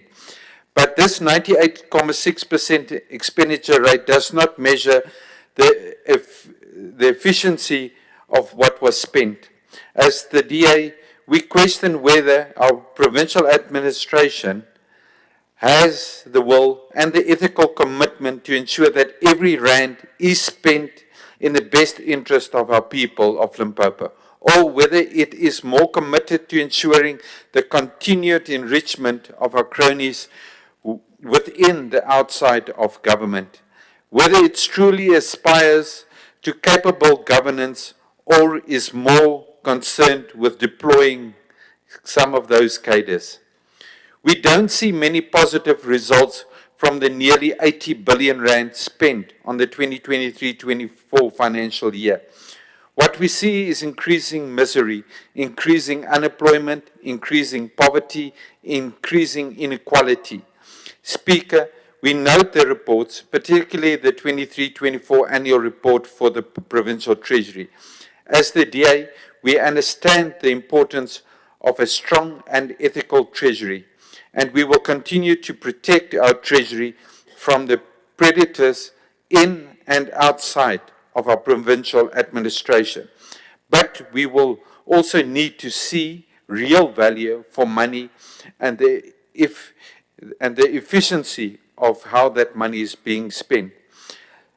Section 29 Subsection 1 of the PFMA states that the annual budget is not passed before the start of the financial year which it relates. Funds may be withdrawn in accordance with this section from the relevant revenue fund for the services of the state of the province concerned during the financial year as directed charges against the fund until this budget has been passed.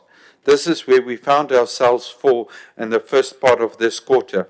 However, unlike Section 29 of the PMA, there is no provision made for a 10% allocation per month after the 45% has been exhausted in accordance with Section 27, subsection 1 of the 2024 Division of Revenue Act.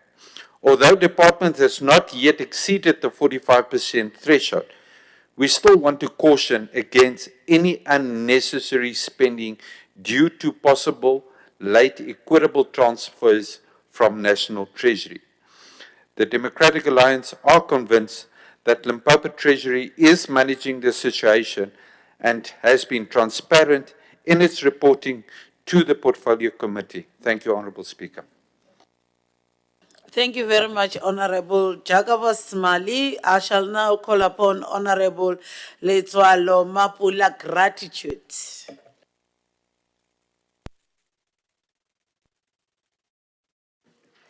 Ke lebohe once again, Deputy Speaker. Mbare maduma feli ba esuka montoni. Honourable Speaker, the EFF is concerned that this department is not doing enough to fulfill its mandate, which is to ensure sound financial management of the province's resources, promoting transparency and accountability in all financial matters. This includes preparing and implementation of the provincial budget, monitoring its execution, and promoting effective management of provincial revenue, expenditure, assets, and liabilities. Furthermore, this department does not focus on strengthening good governance and public resource management at both provincial and local government levels to ensure sustainable service delivery. This department fails to oversee the execution of the approved budget, ensuring that funds are spent as intended and in accordance with the established regulations.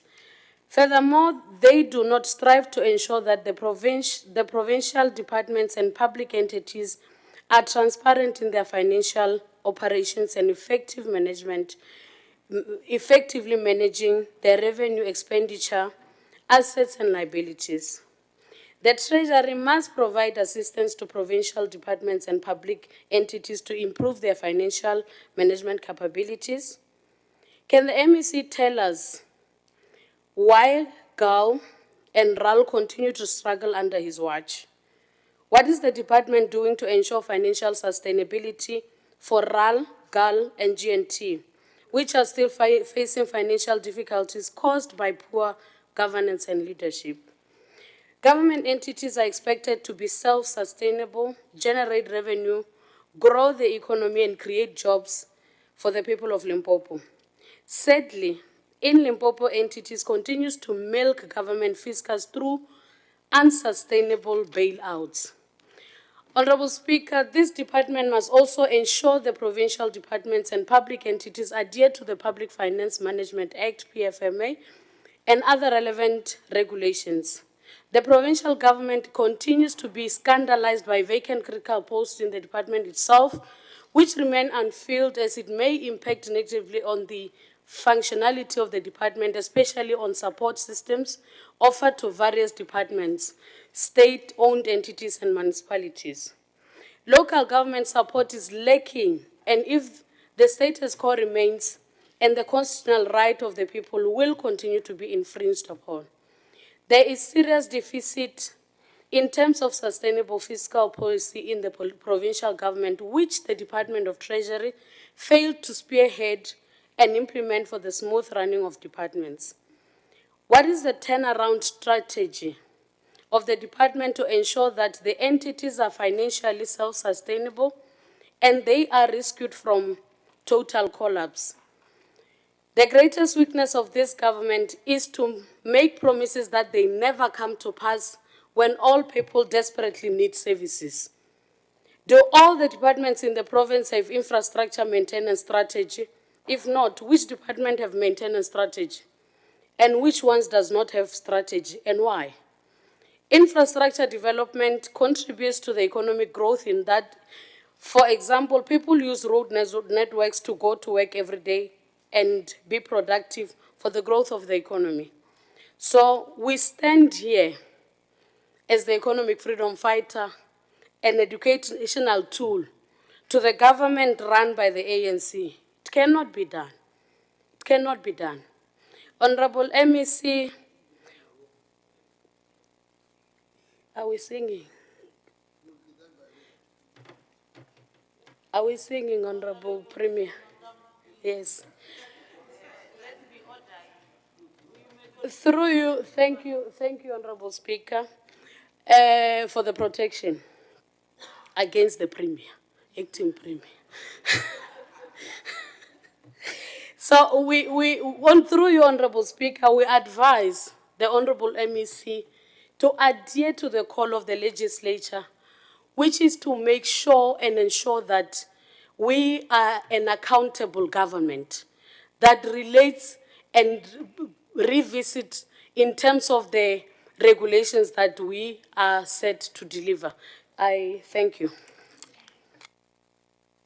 Thank you very much, Honourable Lutsalo. You even left 4 minutes. Thank you very much. I shall now call upon the chairperson, yes. I must call upon the chairperson of the Portfolio Committee, Honourable Piedi Maseko Solomon. Moananwa, 130 tab.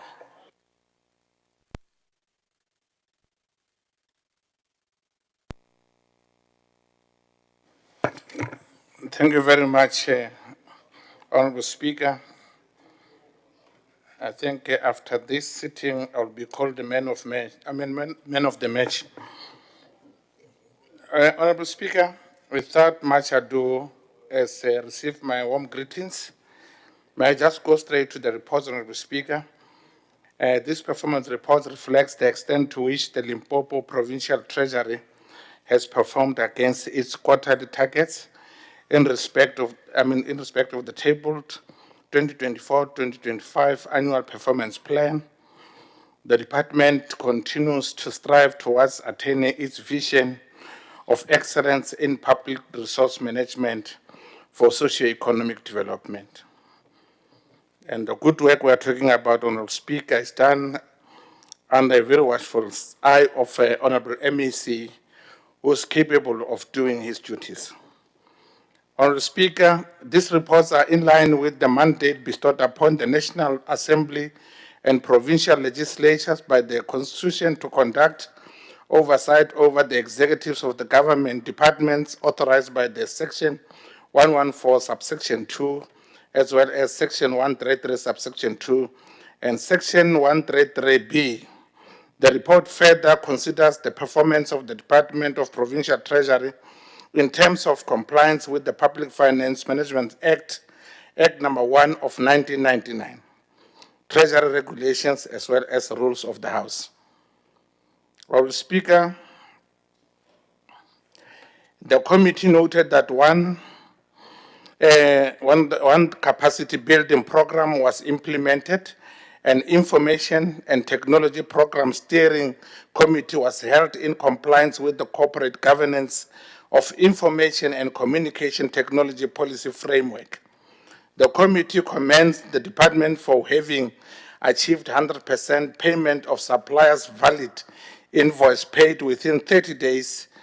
The committee further applauds the department for having achieved 77% for procurement of goods and services award to women-owned enterprises.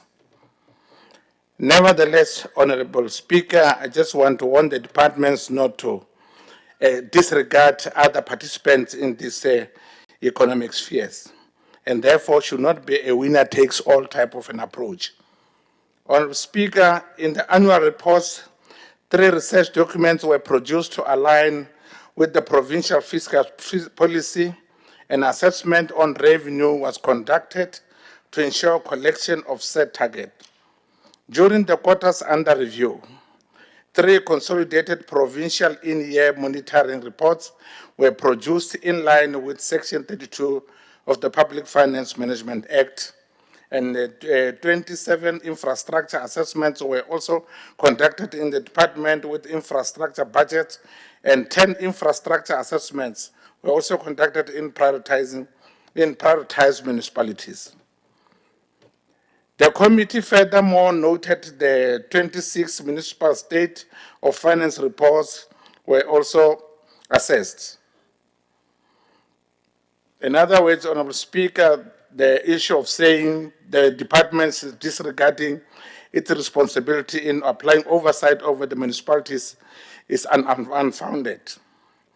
Once again, Honourable Speaker, provincial revenue original target for the 2023-2024 financial year is 1.7 billion rand. 1.7 billion rands is revised to 1.9 billion rands, or increased by 214.5 million rands. During this period, the province collected an amount of 2.2 billion rands, or 114%, against the revised annual own revenue target of 1.9 billion rands, which reflected an over collection of 269.2 million rands, or 14%.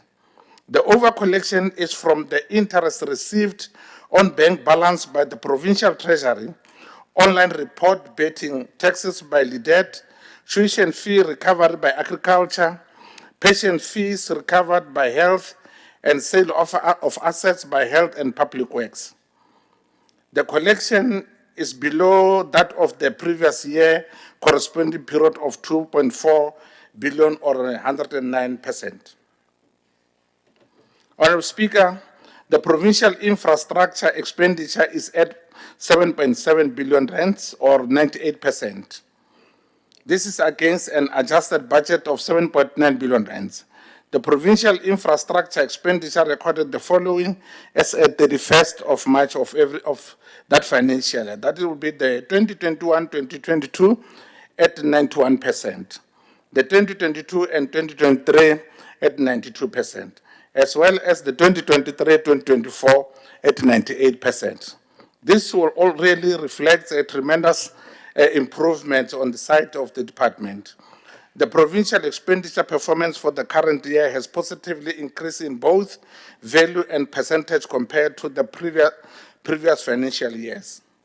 Honourable Speaker, the infrastructure report is a reporting tool which incorporates the project and program management practices by projecting monthly cash flow and monitor expenditure against the budget.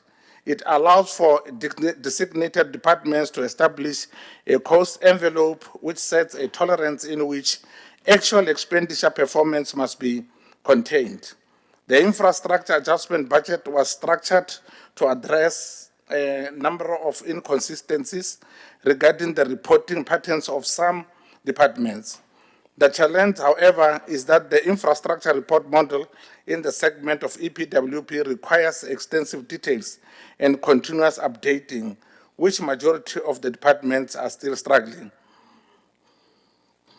Honourable Speaker, we have noted that the department has achieved 92% target achievement for the quarter under review.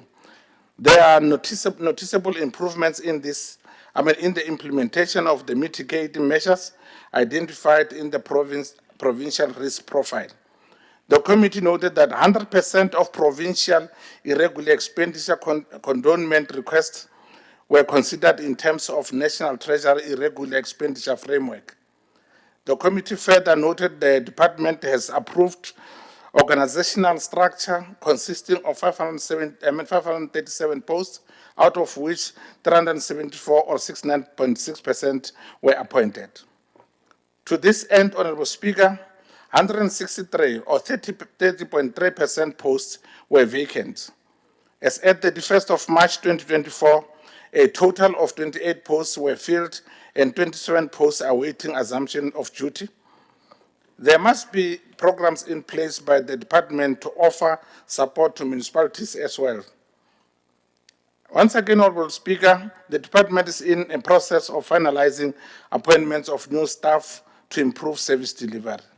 The department just emerged from strategic planning session, which amongst other things dealt with the department's plan to strengthen the shared units in the revised structure. Having scrutinized the report, the portfolio committee recommended to the department to fully implement mitigation measures identified in the provincial risk profile, and again to finalize provincial irregular expenditure condonement requests in line with the irregular expenditure framework developed by the National Treasury, and fill 100% of the identified vacancies by the end of the financial year. Finalize the appointment of new staff members to strengthen the department's efforts to improve service delivery, and also design program to empower municipalities to rely on internal capacity to develop financial statements. And therefore, Honourable Speaker, on behalf of the Portfolio Committee on Provincial Treasury, allow me to request the House to consider and adopt the 2023-2024 fourth quarter report, as well as the 2023-2024 annual reports and the 2024-2025 first quarter report as report of the House. I so move, Honourable Speaker.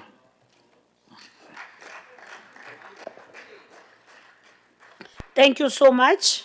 Chairperson will now allow the MEC for Provincial Treasury to respond on the debate.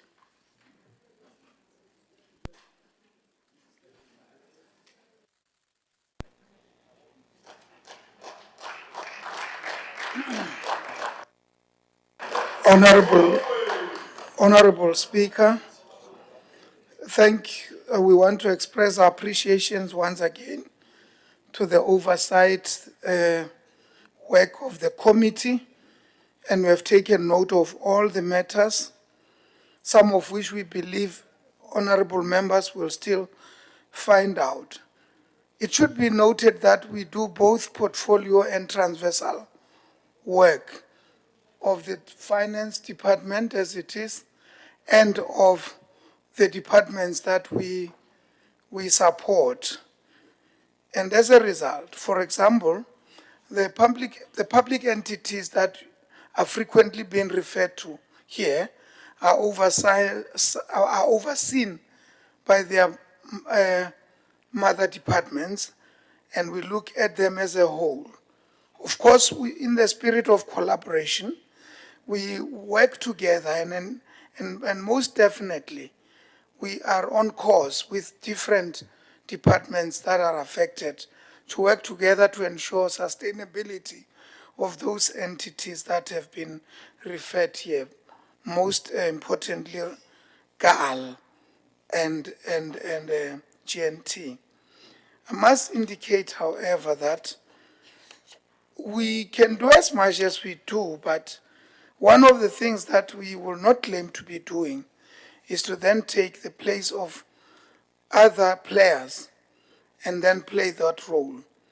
We are an entity that is meant and given power through the PFMA and the MFMA to execute those functions as listed there and not any further. Accountability is a standard benchmark of what the government has really premised everything on. And as a result, we trust that the full governance framework and institutional framework is sufficient to ensure that excesses are prevented and a lot of good governance is being done. Recently, EXCO actually approved a maintenance strategy. This is a tool that will address all matters that have been raised regarding the issue of maintenance across the board, of infrastructure, of facilities. And we have already started seeing the fruits of having such kind of an instrument, because most of the time, even budgeting was not taking into consideration the issue of how to allocate for maintenance, because you'll do something and thereafter you wait until it is dilapidated. So I believe the seventh administration machinery is well oiled to ensure that this is attended to. We have taken note of what Honourable Dr. Selane has indicated in as far as his emphasis, of course, of instances where apparently there could be recycling of individuals based on whatever could have happened. There, well, we'll look into that matter to see the extent to which it is rife, if any, and where we see we will be able to give evidence. We're willing to account every time we appear before the committee on any matter that may have been a question, be it something that may be a product of an investigation or something that is taking place that needs urgent attention. We believe that in the spirit of collaboration and cooperation, nothing is impossible. And we believe that the leadership that is provided for by this government under the leadership of the Premier, and in this case the acting Premier, we will all together ensure that all matters that are raised from oversight are accounted for in subsequent appearance to the committee, so that when the committee comes back in other subsequent quarters of the year, at least we will be able to show cause that we have done all what has been suggested here. Honourable Smiley, the section 29 subsection 1 has been overtaken by events, because I believe in the course of this month the budget will be approved and we'll be able to avoid having to go beyond. So the tenets of our democracy and our constitutions, this is the first time we tested our own constitutional democracy. That what has happened, as we said, it was never a crisis, because the forefathers or those who pioneered this constitution ensured that there are checks and balances, that any circumstances will be provided for. For example, when there was to be this crisis of budget, all what it means is that in the current system, there is a government of national unity. There is multi-partisan approach to things. It's a learning curve, but it starts with maturity. It is a paradox, because you start to do something wrong and then mature later. But in this case, the stage of maturity was reached even before. So this is South Africa, the South Africa that we all are yearning to have. And I believe we are in a safe and an investment-friendly country where the laws, the rule of law, is the most important basic instrument that can assure everybody that when the NC said they will govern this country, they meant it. And this country is government in terms of the rule of law. Even when we are on the back foot, we are able to draw wisdom from our own legal instruments, apply and implement them, even though sometimes it might be challenging. I thank you, Honourable Speaker. Thank you, Honourable MEC. Without wasting time, honourable members, we must now become very conscious of time. The order paper is still a bit long. I'm now going to call the chairperson of, we're now in 7.4, right? So we're going to call the chairperson of the Portfolio Committee of CoGHSTA to come and deal with the consideration and adoption of the reports of the Portfolio Committee on CoGHSTA. Chairperson Honourable Spuru, you move and sit down until I'm saying you are done. I'm saying you are done. Thank you, Honourable Speaker. I stand to move for the consideration and adoption of the 2023-24 fourth quarter report.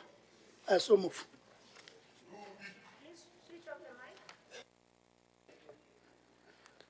Honourable members, any seconder? Honourable Pukani.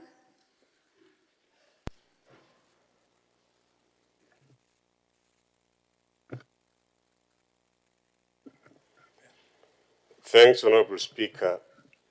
I second the move made by Honourable Spuru for the House to adopt the 2023-2024 fourth quarter report of the Department of CoGHSTA. I thank you, Honourable Speaker. Thank you so much, Honourable Spuru. You are now in 7.4.2. Thank you once more, Honourable Speaker. I also rise to move for the consideration and adoption of the 2023-2024 annual report. I so move.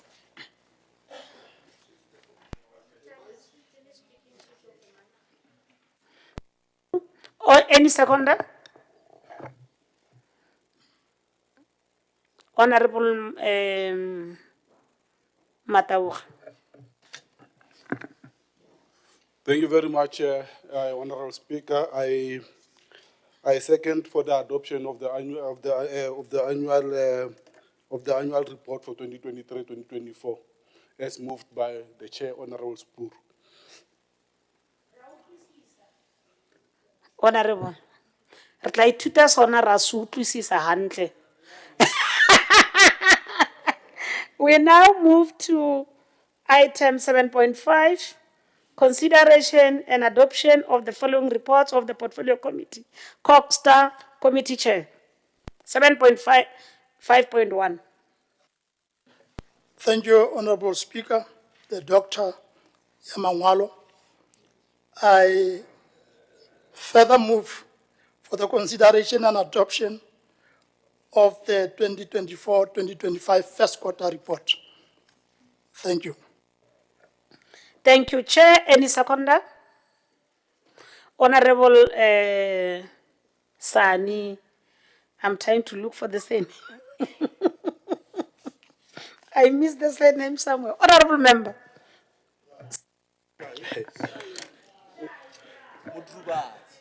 No, thank you very much, Honourable Speaker.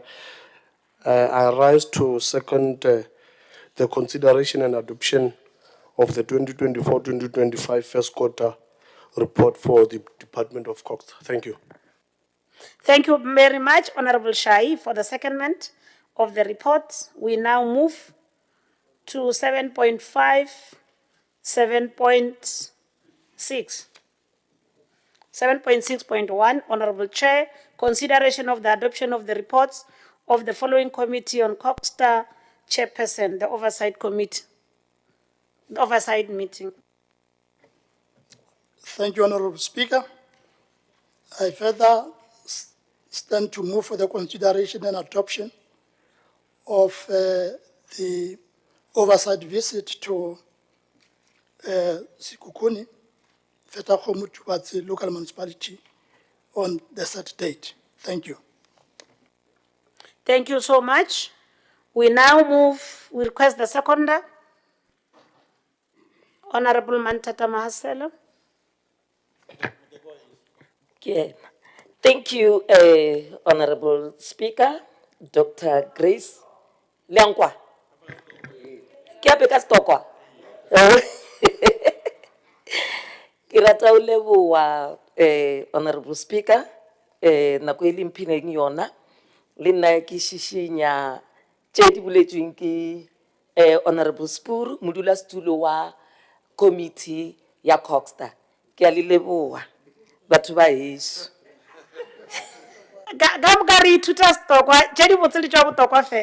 Thank you so much. We now proceed to 7.6.2. Committee Chair. Honourable Speaker, your joke reminds me of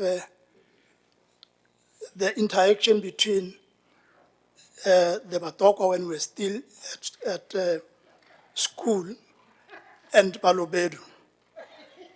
This one said that it was a Carlton Center that built in here, and Batokwa, the Balobedu said, they're not really can touch. Thank you, Honourable Speaker. That was on a lighter note. I move for the consideration and adoption of the oversight visit to Mopani District Municipality, Ward 4, Hama Major, in Maruleng. I so move. Now you can sit down. Can I request any seconder, Honourable Delima Chomani? Ngiyathokoza Somlomo. Dr. Makurupech.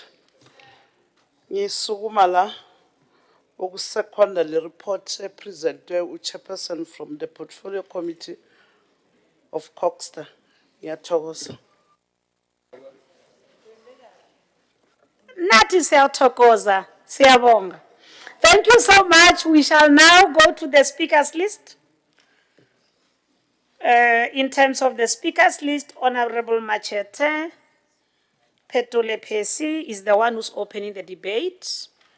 He has an option to come the front, but he still have an option to present where he is. It's your choice, Honourable Member. No, thanks very much. Let me rise and observe the protocol already established and other related salutations. I am honored and privileged to be afforded this opportunity to address this august House when we are considering and adopting the 2023-2024 fourth quarter and annual reports. 2024-2025 first quarter report, oversight visit to Skokun District Municipality, Vitahom towards local municipality on 8th November 2024, and oversight visit to Mopan District Municipality, Maruleng Local Municipality Ward 4, Hama Major on 18 October 2024 of the Portfolio Committee on the Department of Cooperative Governance, Human Settlement and Traditional Affairs. I take this opportunity and greet this august House and indicate that we are only 4 days away from the commemoration of one of the most historical days in our struggle for liberation and the emancipation of the marginalized, the poor and the downtrodden in and out of our society. We shall remember the courageous youth of 1976 who stood against guns, hippos, of a well-trained oppressive system of that time. Let us do that, not forgetting Hector Peterson and those who were with him, and all those who laid down their lives so that we could sit here like this in a house that we call August. Let us remember that this was attained by the blood of our freedom fighters.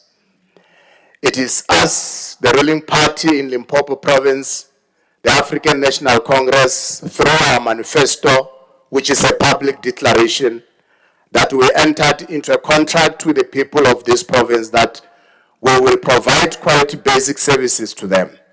It is through the Department of CoGHSTA that the people of Limpopo province are entitled to better houses.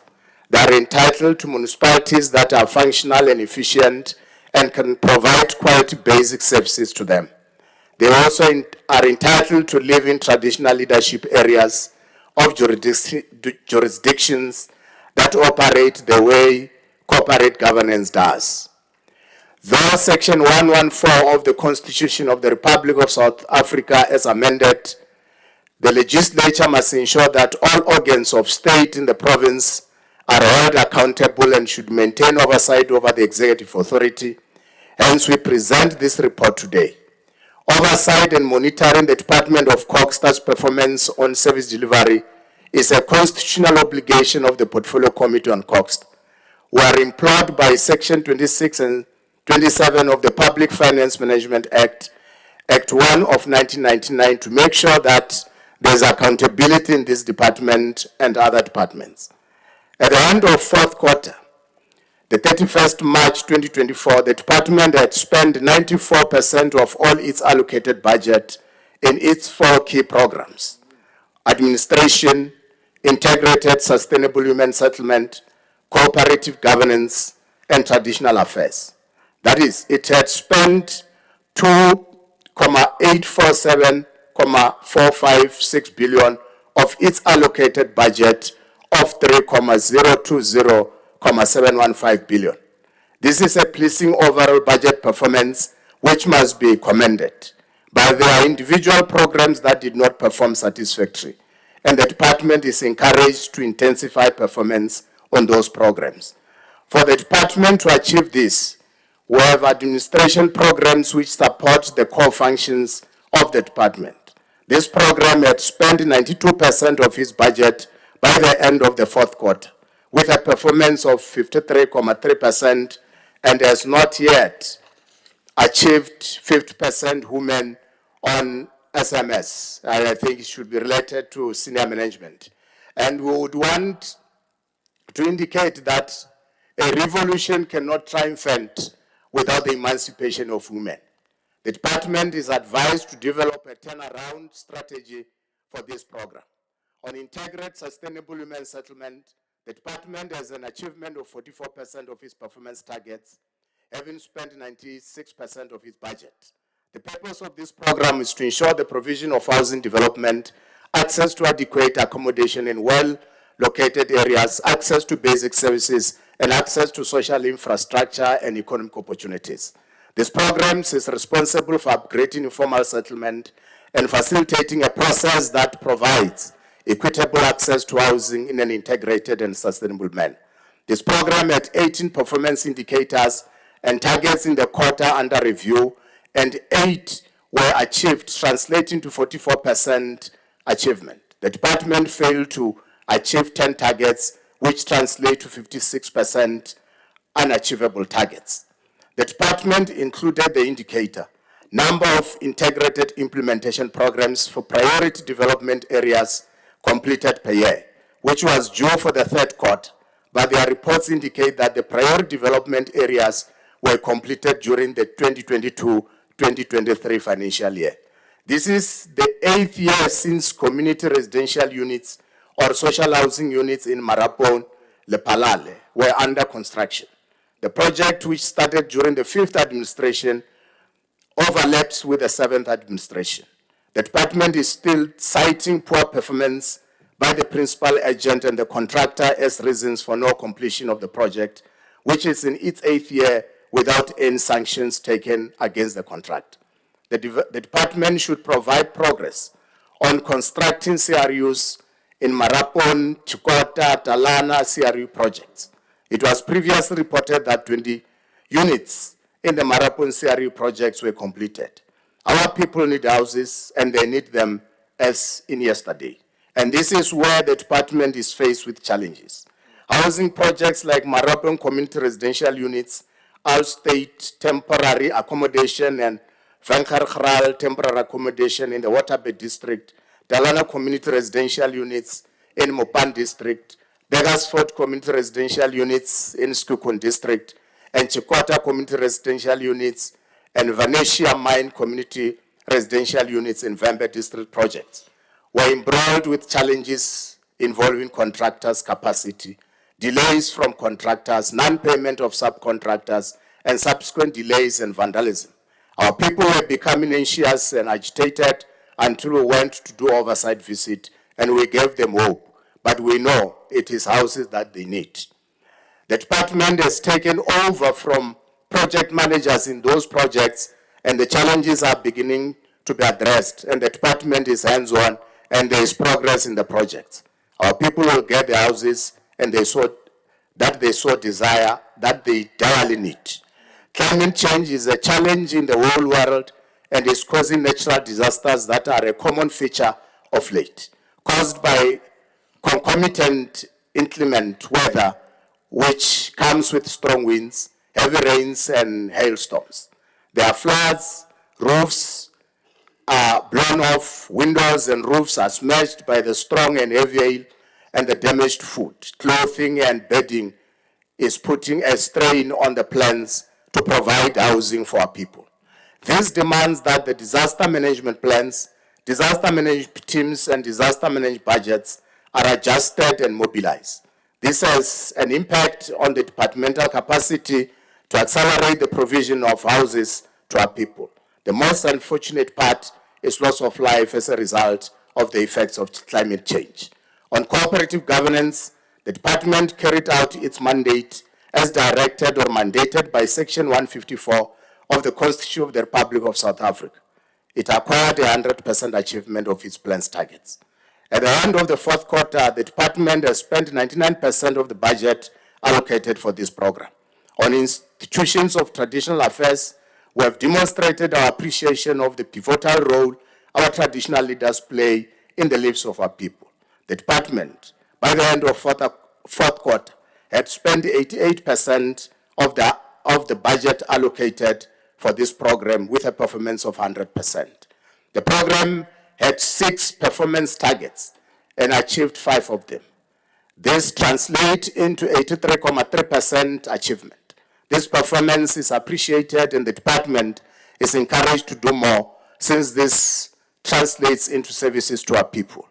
Our traditional leaders should be requested to hold hands with us in that when the department brings the much needed services to the communities, they should focus more on their projects than on themselves and not make demands that will stall the progress in the provision of the much needed services.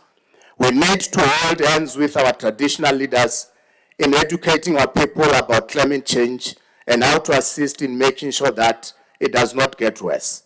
This we can do well as there are meetings of our people in the traditional councils and at least once every month.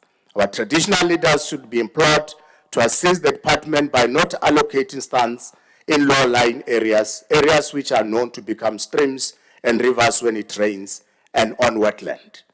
At the end of the financial year, the department has spent 94% of its allocated budget, with Program 1 having spent 92%, Program 2 having spent 96%, 3 having spent 98%, and 4 having spent 88%. The most worrisome program is Program 2, which must provide housing for our people, and completion dates keep on being moved further while our people need houses. The department is implored to expedite the completion of the houses and have them handed to the beneficiaries. At the end of the first quarter of 2024-2025 financial year, the 30th of June 2025, the department had 25%, that is 627.505 of its budget of 2,47315 at 72% performance, with Program 1 having spent 22% of its budget at 73% performance. Program 2 having spent 28% of its budget and 22% performance. Program 3 having spent 23% of their budget at 94%, and Program 4 spent 23% of their budget at 80% performance. This is an indication of underspending in Program 1, 3, and 4, and the department should find ways to arrest this situation as early as now.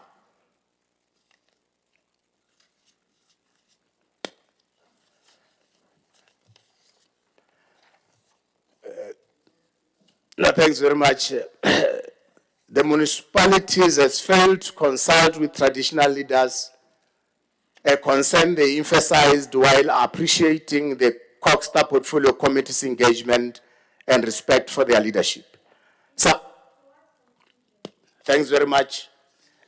As I draw towards the conclusion, I should be able to indicate that the Portfolio Committee on its work would ensure that we strengthen capacity in relation to provision of women's settlement, but also ensure that the administration also make sure that there's proper representation in terms of women, and we believe that we should also strengthen our work in terms of cooperative governance and be able to ensure that we play a pivotal role in ensuring that the institution of traditional leaders are at best and we are able to cooperate better in ensuring that we are able to provide services to our people. Thanks very much, Honourable Speaker.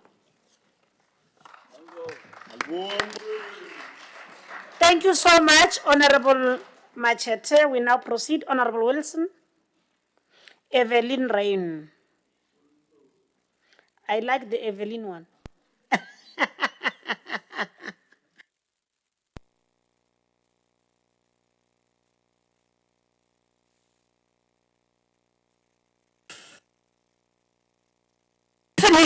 of transparency in government refers to the open, honest, and accessible nature of government operations, allowing the public to know how decisions are made and how resources are allocated.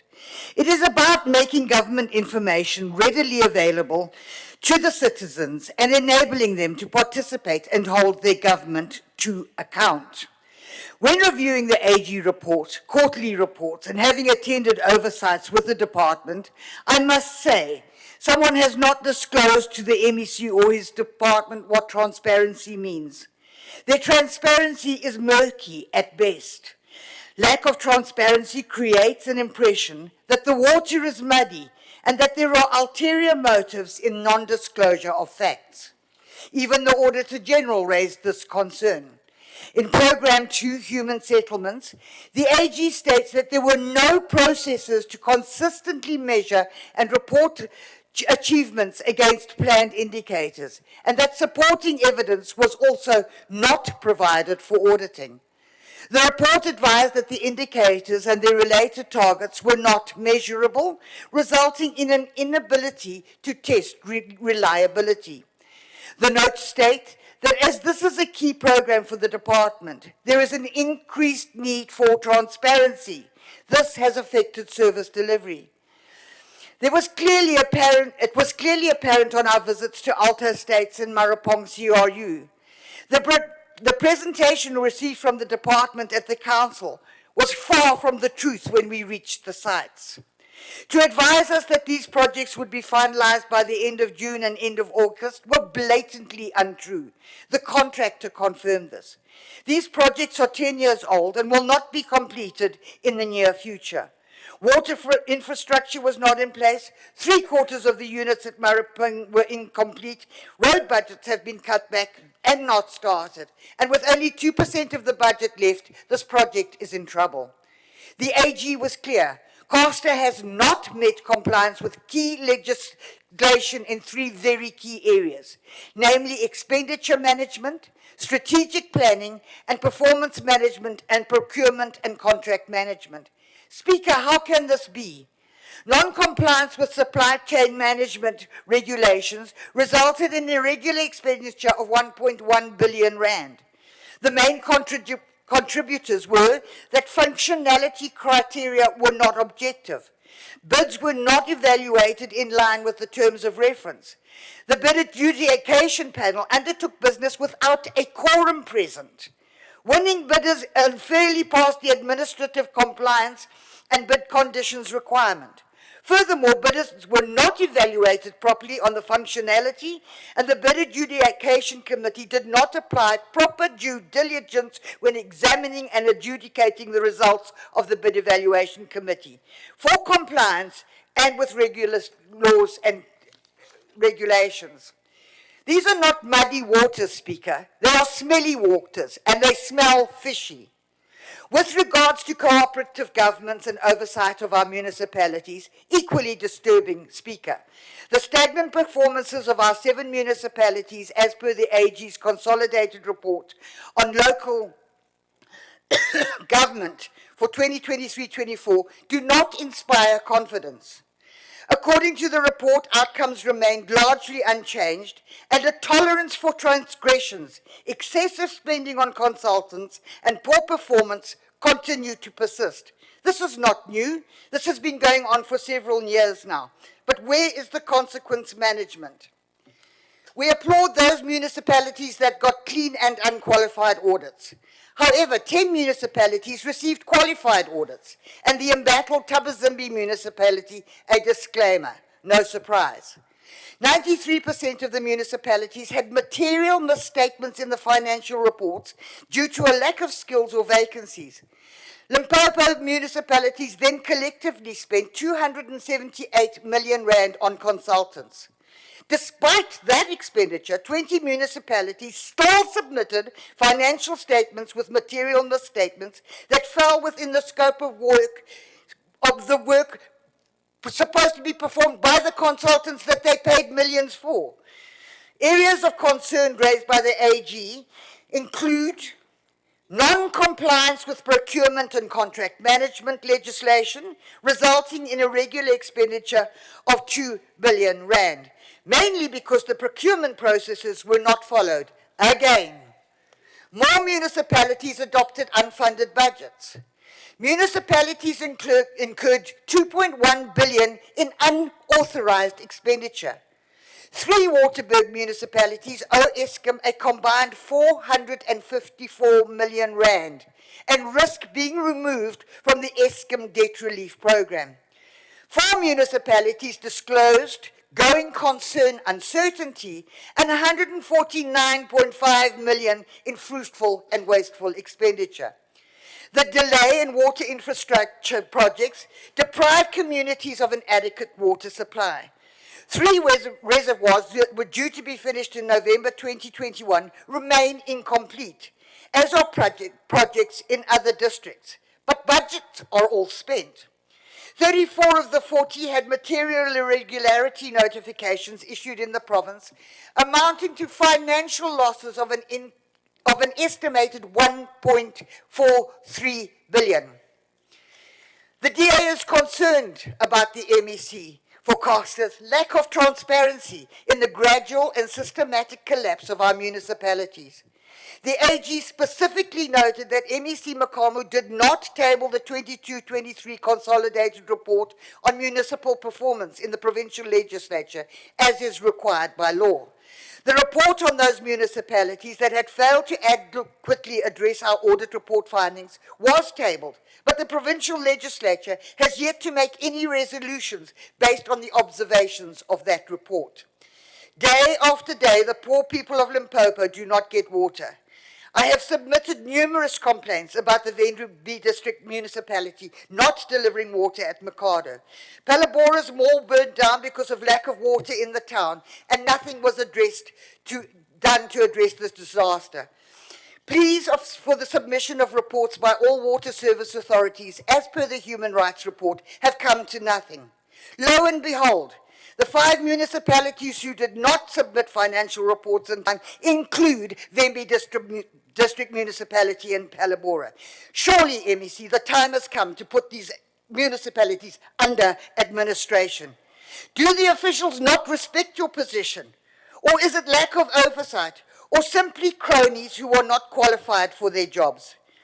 The people of Limpopo continue to receive poor or no services due to financial mismanagement, no accountability, poor governance. It is time to vote out indifferent politicians who are only in it for themselves. LGE 2026 is around the corner, and we look forward to it. I thank you, Speaker. Thank you very much for managing your time, Honourable Member. We really appreciate. EFF, tell us who's debating. It was supposed to be Honourable. Okay, Honourable Matleven.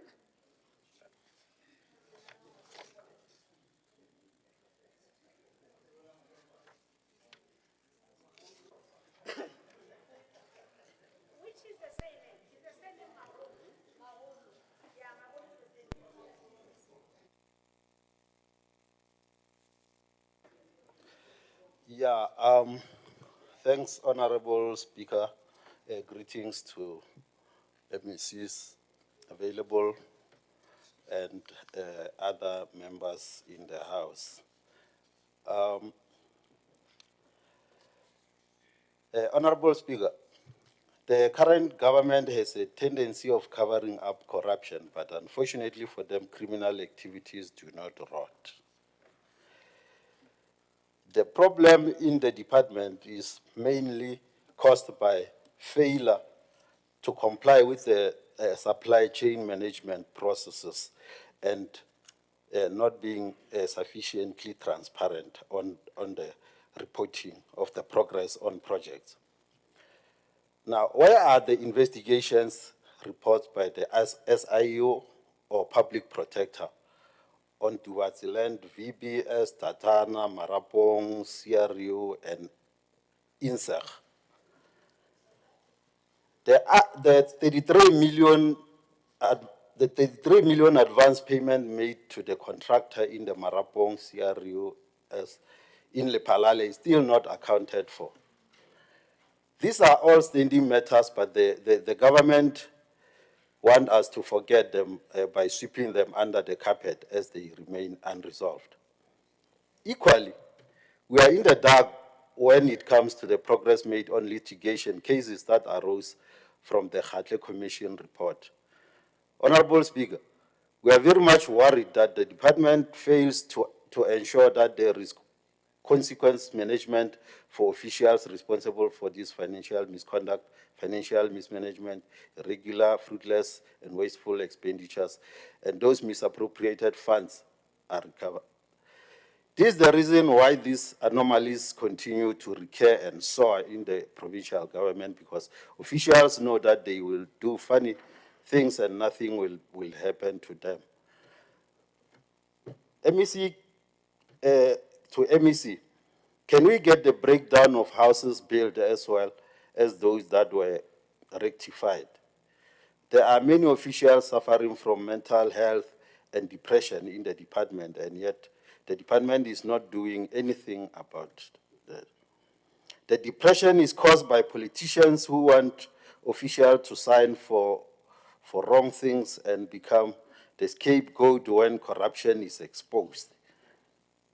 Can the MEC provide us with the MIG expenditure report for the last 5 financial years?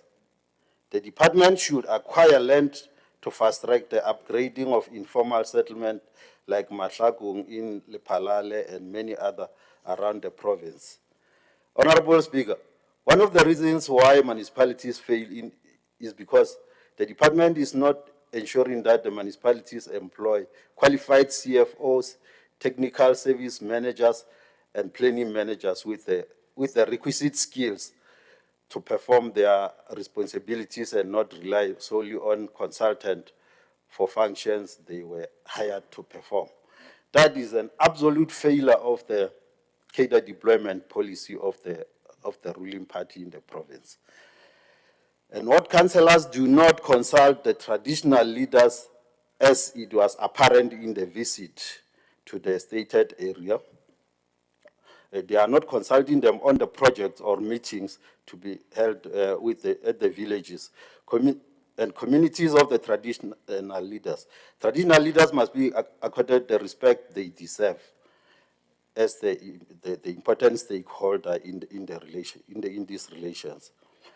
The boreholes in Maruleng needs rehabilitation to provide water to the community of Ward 4 and other affected communities within the municipality. Honourable Speaker, the utilization of consultants by municipality in preparing and compiling annual financial statement is a worrying matter. The EFF will abolish, it calls for the abolishment of the use of consultants and develop state capacity for government to be able to perform its own functions. Lastly, Honourable Speaker, water is a serious challenge in our province because district municipalities, which are our water authority, continue to fail our people. The entire province is water-starved, and it looks like the situation is not about to improve or change anytime soon. This is the problem that is encountered in the whole of the province. All the municipalities in the province are water-starved. An example of one local municipality in the Ephraim Mogale, whereby of all the 16 wards forming that municipality, only one ward, which is Ward 7, and which is the town of Marble Hall, is having water. All the wards encompassing the villages in the municipality, there is no, even a single village that is getting reliable water, that is being supplied with water reliably. And this is shameful if we look into the fact that we attained this democracy for the past 30 years, and we are failing to supply even one village. We only supply running water to one town and leaving all the villagers in the municipality. And this spreads all over the villages of the province.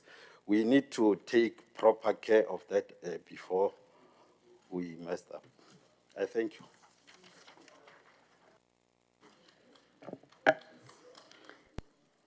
EFF, thank you for saving our time. 2 minutes, 48 minutes, seconds. We now go to the last on the debate, who's closing the debate, our chair of the committee, Honourable Magabo Champ Sipuru. Veler Toto Jamulej.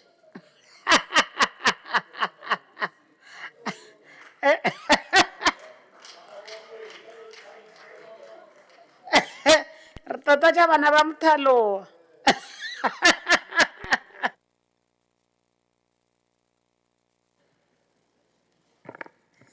Thank you, Honourable Speaker. Honourable Pieri, one day will be taken to task and have to pay some cattle. He was speaking of anthem, and he was adding some things that are not related to anthem. Thank you, Honourable Speaker. Honourable Speaker, Honourable Acting Premier and MEC for CoGHSTA, members of the Executive Council, chairpersons of the Portfolio and Standing Committees, honourable members of the August House, ladies and gentlemen, comrades and friends. Much of what I needed to say was covered in the main by Honourable Machete. Mine is not to regurgitate what he has said, but just to emphasize salient points. It is indeed a great pleasure, Honourable Speaker, to stand before this August House on the occasion of considering and adopting the 2023-24 fourth quarter and annual reports, 2024-25 first quarter report, as well as oversight visits to Tuvatsi and Fetahomu Tuvatsi in Skukuni, and Ward 4 Ama Major in Mopani.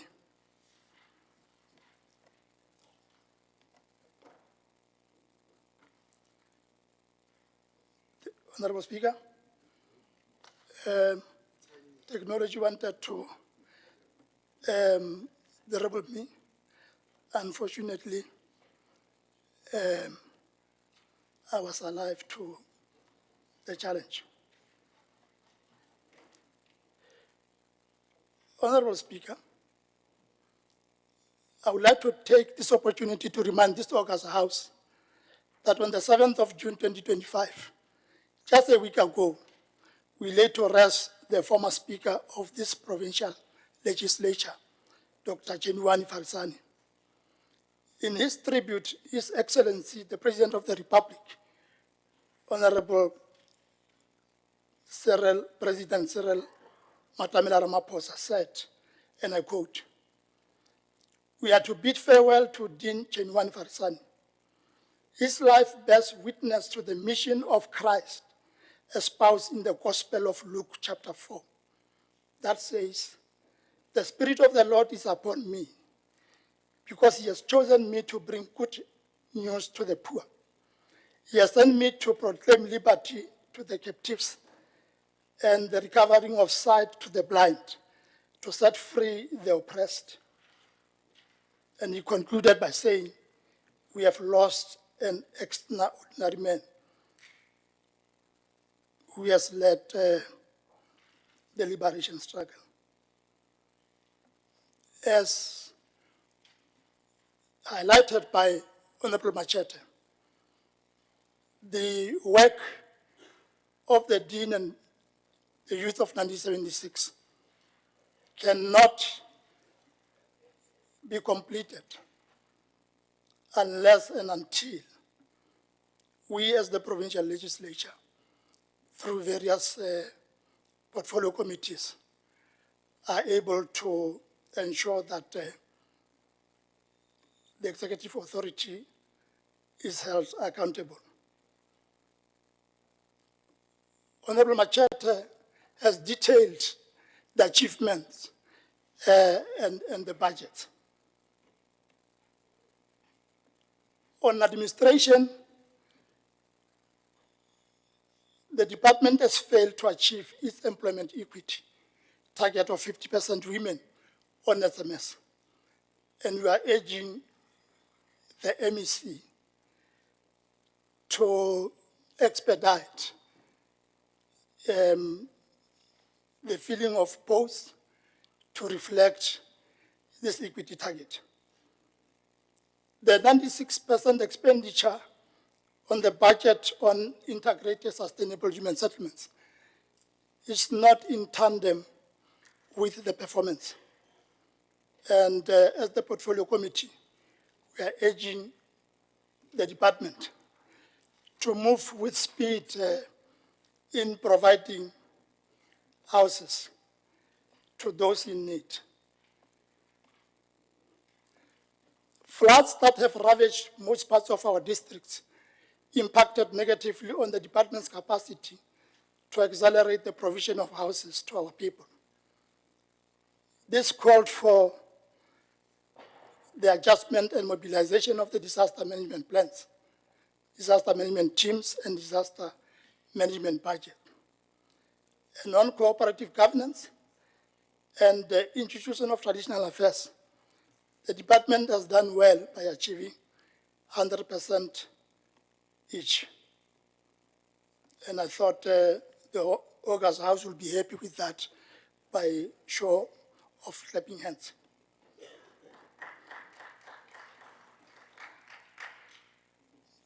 We urge the department to move with speed to accelerate the provision of traditional house, to build in the building of the traditional offices and in the provision of the tools of trade.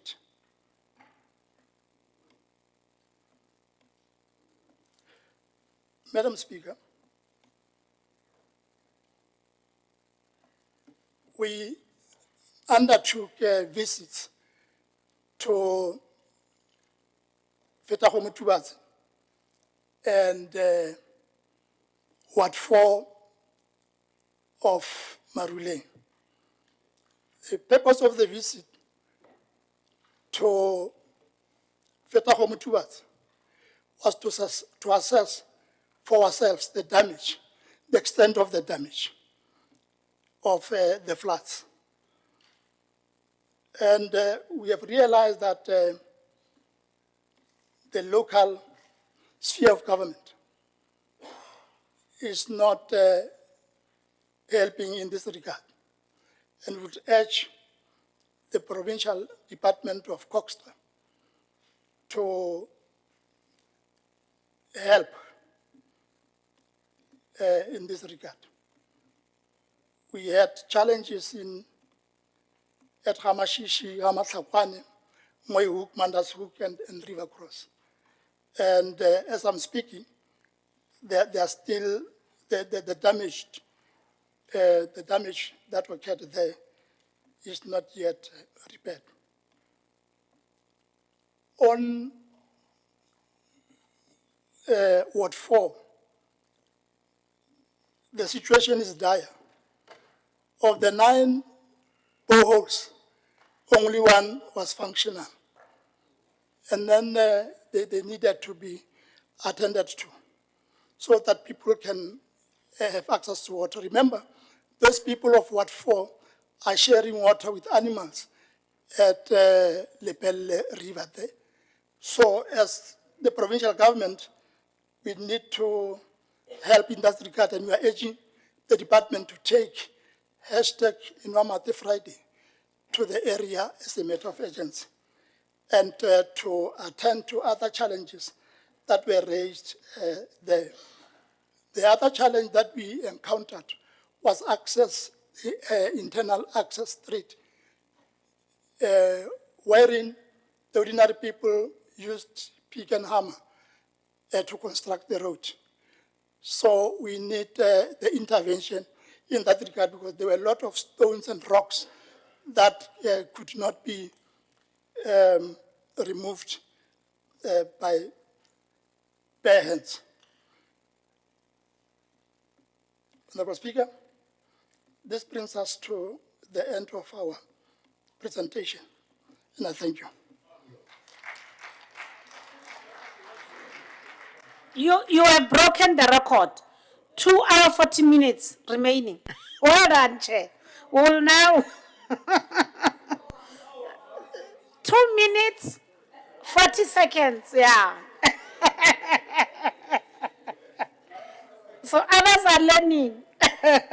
We'll now give this an opportunity to the Honourable the MEC of CoGHSTA to respond on the debate. Honourable MEC. Thanks very much, Honourable Speaker. And thanks very much to honourable members of the Portfolio Committee led by the Chair,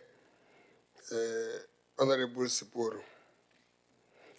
Let me first agree that I will be very brief, as we always continue to get guidance when we have meetings with the committee.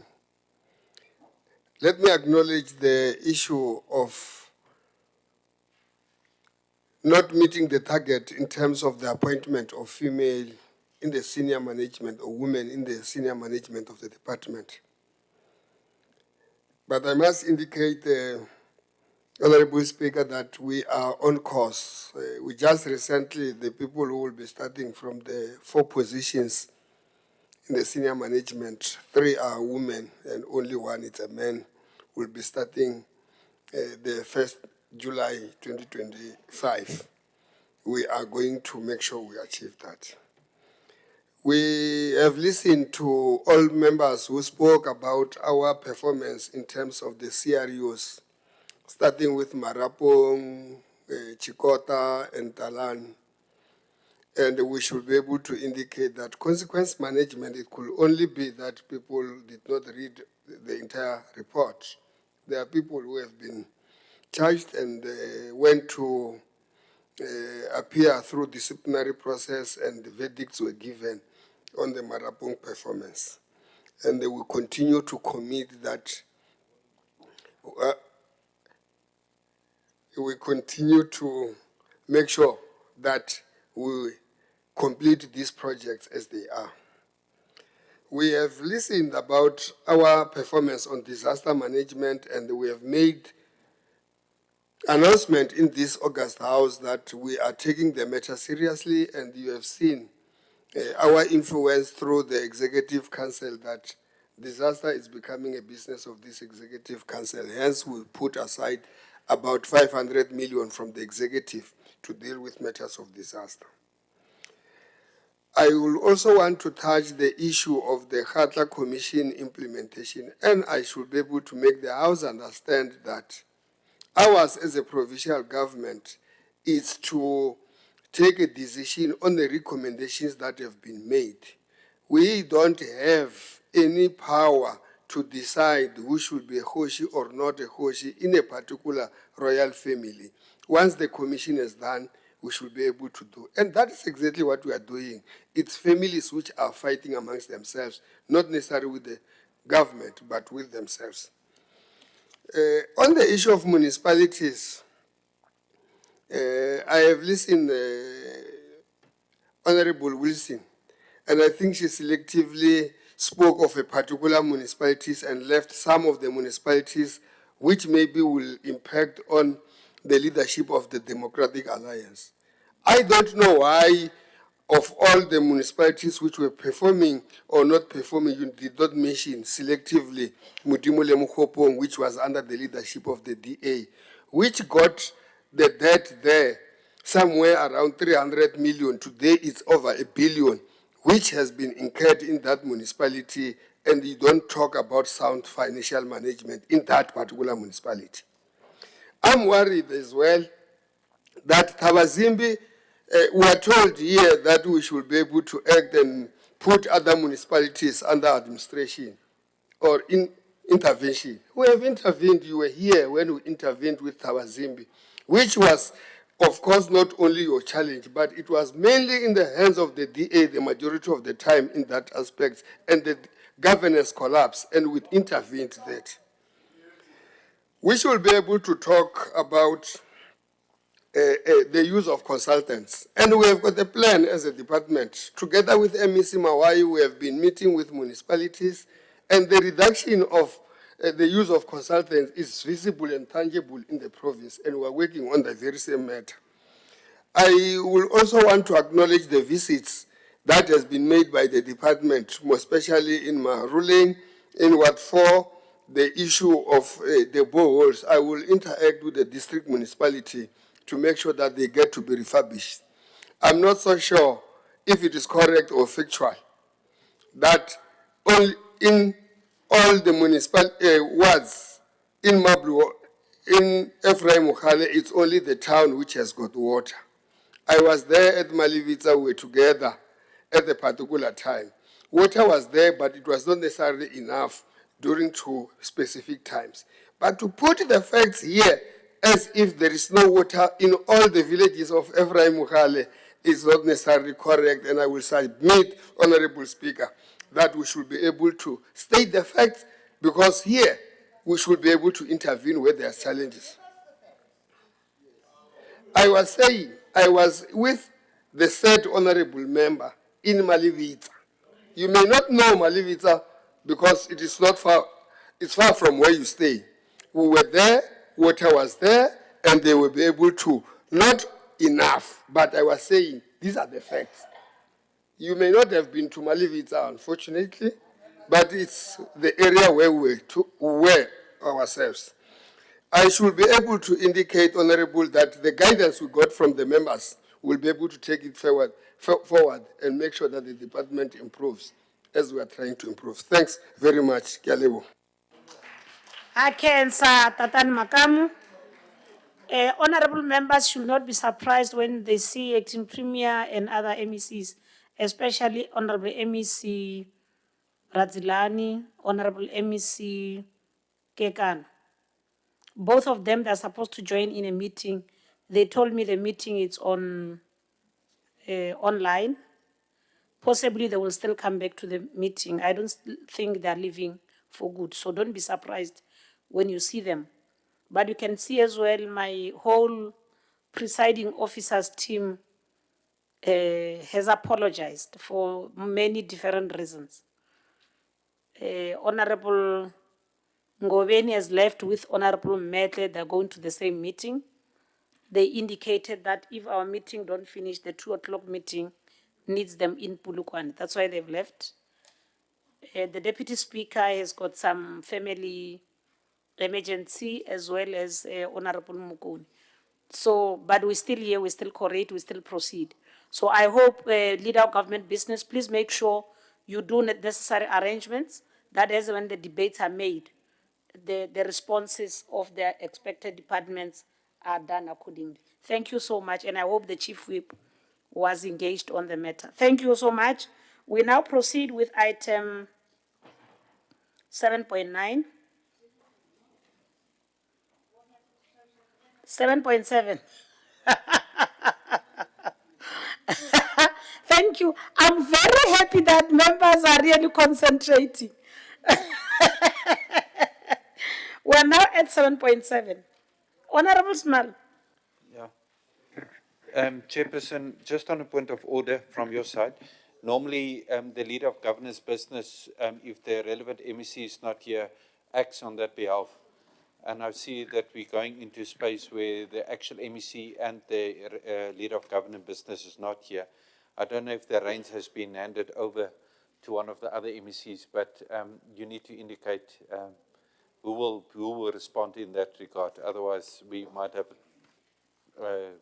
go for here. Chief Whip, do you advise us, or MEC Mawai, who's the leader of government business in the absence of Honourable Makamu?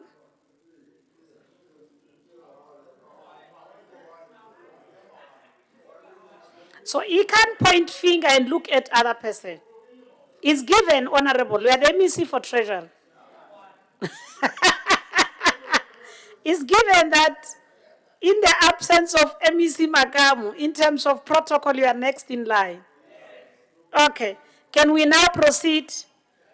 Because if Honourable Radzilani is not here, it means you'll be responding on her behalf. Okay. So that members, as and when they debate, they know.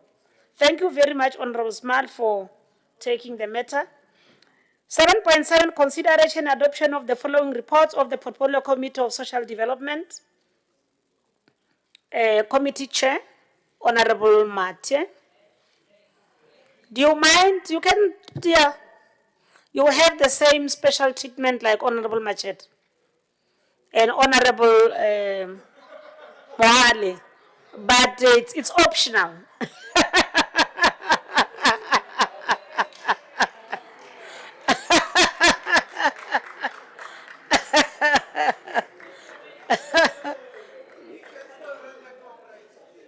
He can still.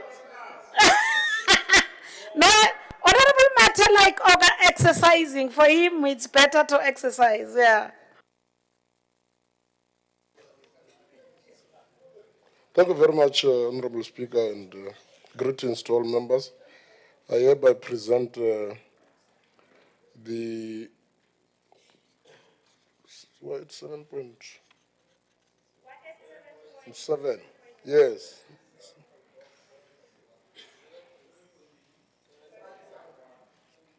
Yes, I hereby present the report for consideration and adoption of the Portfolio Committee on Social Development. That would be 2024-2025 first quarter report, Department of Social. 2023-2024 fourth quarter report, Department of Social Development.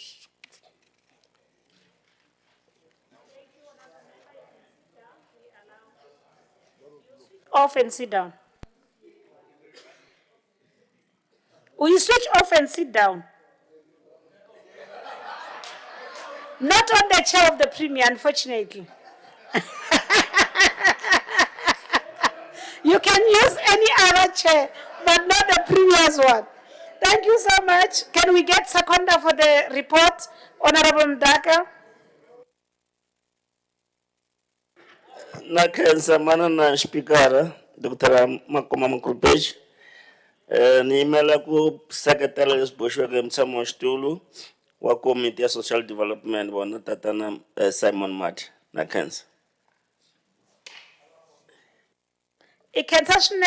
Honourable Mate, you can proceed to 7.8, 7.8.1. So don't worry, that chair suits you well as well. So I run a motor. 7.8.1. I'm not worried, Speaker. It's a journey. We'll arrive there. Thank you very much. I'm hereby presenting the report for consideration and adoption of the Department of Social Development, that is 2024-2025.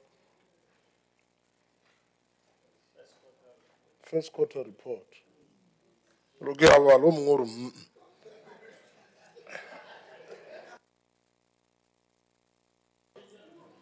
We shall call them to order. They must allow you to complete, Honourable Matt. Thank you so much. You can go back. You can sit next to there where I sit in case you don't want to go back.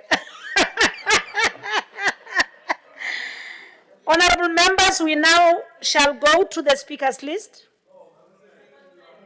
Secondment. Honourable Shai.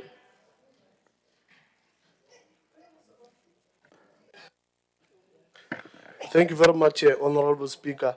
I second the consideration and adoption of the 2024-2025 first quarter report for the Department of Social Development as presented by Honorable Matt. Thank you.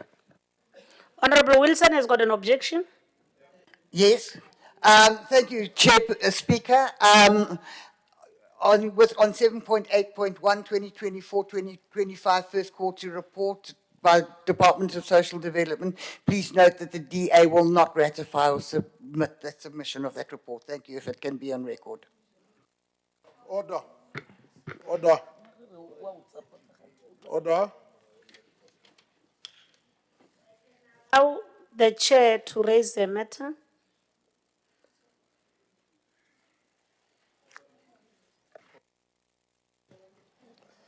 Thank you very much, Honourable Speaker. An objection, when it is raised in a sitting of the legislature,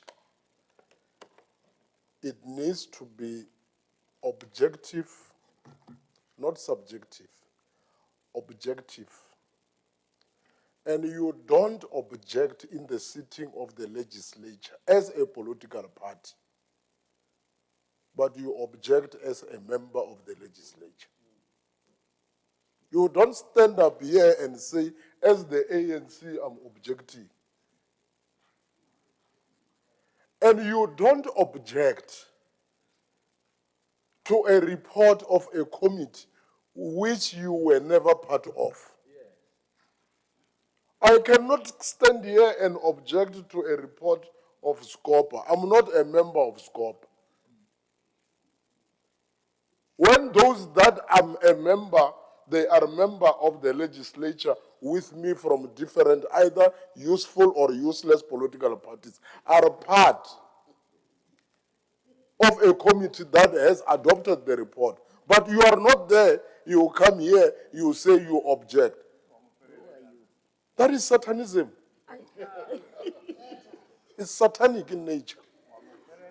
So therefore, that objection has no merit. It's grandstanding. Thank you. The Honourable Wilson is out of order. Because when we have got matters in the committee, they are supposed to be resolved there in the committee. Now we are at a point that committee has adopted the report. And the report is now on the table of the legislature. And in the speakers list, the DA has got a member who will be debating. If there are issues that there is a member who wants to debate on the issues, must wait for that time of debating. But in future, we must know that we are not going to resolve committee politics in the legislature. So if there is any matter, you should have written formally to the chair of the committee, raise the concerns with the chair of the committee, but that does not mean the report that has been adopted by the committee and signed off can proceed to be considered by the sitting. Can we now proceed to the speakers list? The speakers list, Honourable Me Mohale Nkwana Christina Mangwana. Aya. Golobe. Gazadzeo. Honourable Speaker, Honourable Chief Whip and the Deputy Chief Whip, the Acting Premier, Honourable Mahwai, Honourable members of the House.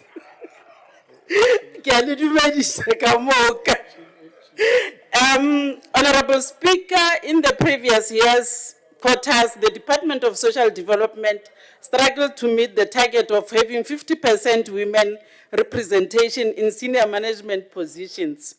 However, after the committee's aging,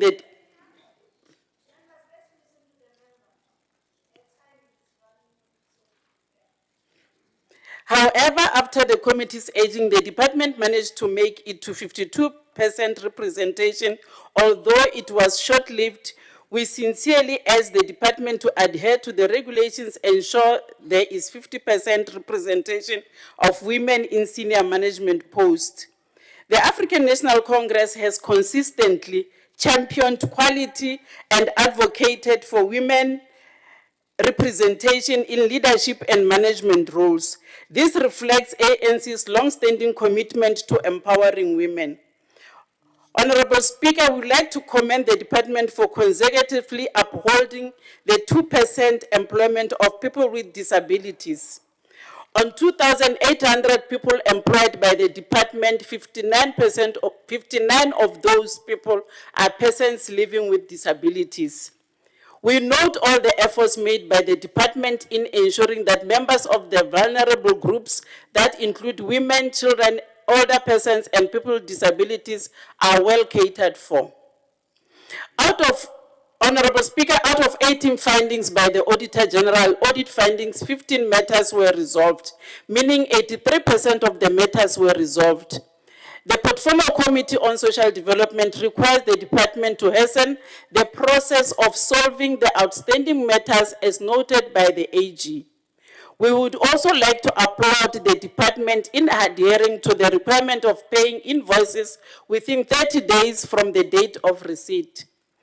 In the 2024-25 first quarter, only one out of 1,883 invoices that were received was not processed due to incorrect capturing of date received. The department has upheld the procurement from business owned by designated groups. Preference has been given to them. The department targeted 3% owned by women, 2% owned by the youth, and 1% owned by people living with disabilities. The department managed to award 75% of companies owned by women, 24% companies owned by the youth, 0.8% owned by people with disabilities. It has been observed with concern that companies owned by people with disabilities continue to struggle for recognition within the department. This is a serious issue and it calls for immediate and meaningful intervention. We ask the department to actively develop strategies that encourage and empower people living with disabilities, not as an afterthought, but as a priority. Discrimination, whether it is intentional or systematic, has no place in our society. When businesses owned by people with disabilities are overlooked, it is not only an injustice, but a poor reflection on our commitment to inclusivity and fairness. These entrepreneurs bring innovation, resilience, and valuable contribution to our economy, yet they still face unnecessary barriers that hinder their success. It is crucial that we implement measures to ensure equitable access to resources, opportunities, and recognition. Let us reaffirm our dedication to building an economy that uplifts every citizen. Let us work towards policies that make empowerment more than just words. Honourable Speaker, gender-based violence and femicide remain a pressing concern in South Africa. The President of South Africa, Ntate Cyril Ramaphosa, even described it as a pandemic. The devastating impact is evident in the lives lost, homes shattered, and the countless women injured at the hands of men who were supposed to love and cherish them. While we are heartened to see an increase in victims accessing support services, we are dismayed by the rising number of gender-based violence cases. Despite efforts made to identify human trafficking victims, none were confirmed in Limpopo. The staff at CoGHSTA Care Center assured us that some individuals may misrepresent themselves as victims of trafficking to contravene the Immigration Act by entering the country without proper documents. The Portfolio Committee is proud of the department for ensuring the safety of gender-based violence and femicide survivors at the CoGHSTA centers. However, given the 6-month limit on accommodation, we ask the department to develop strategies to empower these women with certified skills that will enable them to rebuild their lives. Honourable Speaker, the community-based prevention and early intervention program has achieved a high attendance rate among children and the youth, which is very crucial for the youth. These programs play a pivotal role in teaching young people essential life skills, helping them to understand that actions have consequences. These programs empower young people to make informed and better decisions. By participating in this initiative, several young individuals can be diverted from engaging in criminal activities that might have long-term negative impacts on their life. We commend the department for implementing the budget increase in drop-in centers. Because of that, many lives have been touched. Honourable Speaker, as part of our oversight work, we visited the Polokwane Welfare Complex, where we met with a lot of mixed emotion. The welfare houses three distinct categories, namely a child youth center, secure center, and Kuseleka, a center that houses GBV survivors. The secure center rehabilitates children who are undergoing rehabilitation for being in conflict with the law.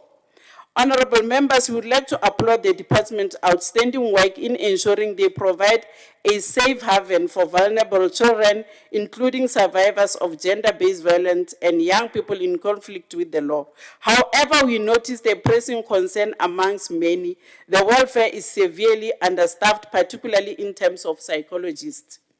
As the Portfolio Committee of Social Development, we firmly believe that psychosocial counseling is crucial in addressing the trauma by these children in conflict with the law, victims of abuse, and GBV survivors. We ask the department to prioritize hiring more social workers and psychologists. This will assist the center to provide efficient therapy, which will help these young individuals heal and reintegrate into society. The number of children in conflict with the law and who completed diversion programs exceeded the initial targets. This entails that there is improved compliance in diversion orders. However, we would like to recommend that the department conduct impact assessments of offenders who undertook diversion program to check the effectiveness of the program and evaluate whether offenders do not repeat the same offenses. Honourable Speaker, as the former president of South Africa, Tate Nelson Mandela used to say, I quote, "Overcoming poverty is not a gesture of charity, but an act of justice," closed quotes. Unfortunately, poverty remains a social ill in our communities. The Poverty Reduction Initiative exceeded targets with 463 people benefiting in the first quarter, surpassing the target of 250. We ask the department to continue with such initiatives and efforts as they ensure no child goes to bed hungry.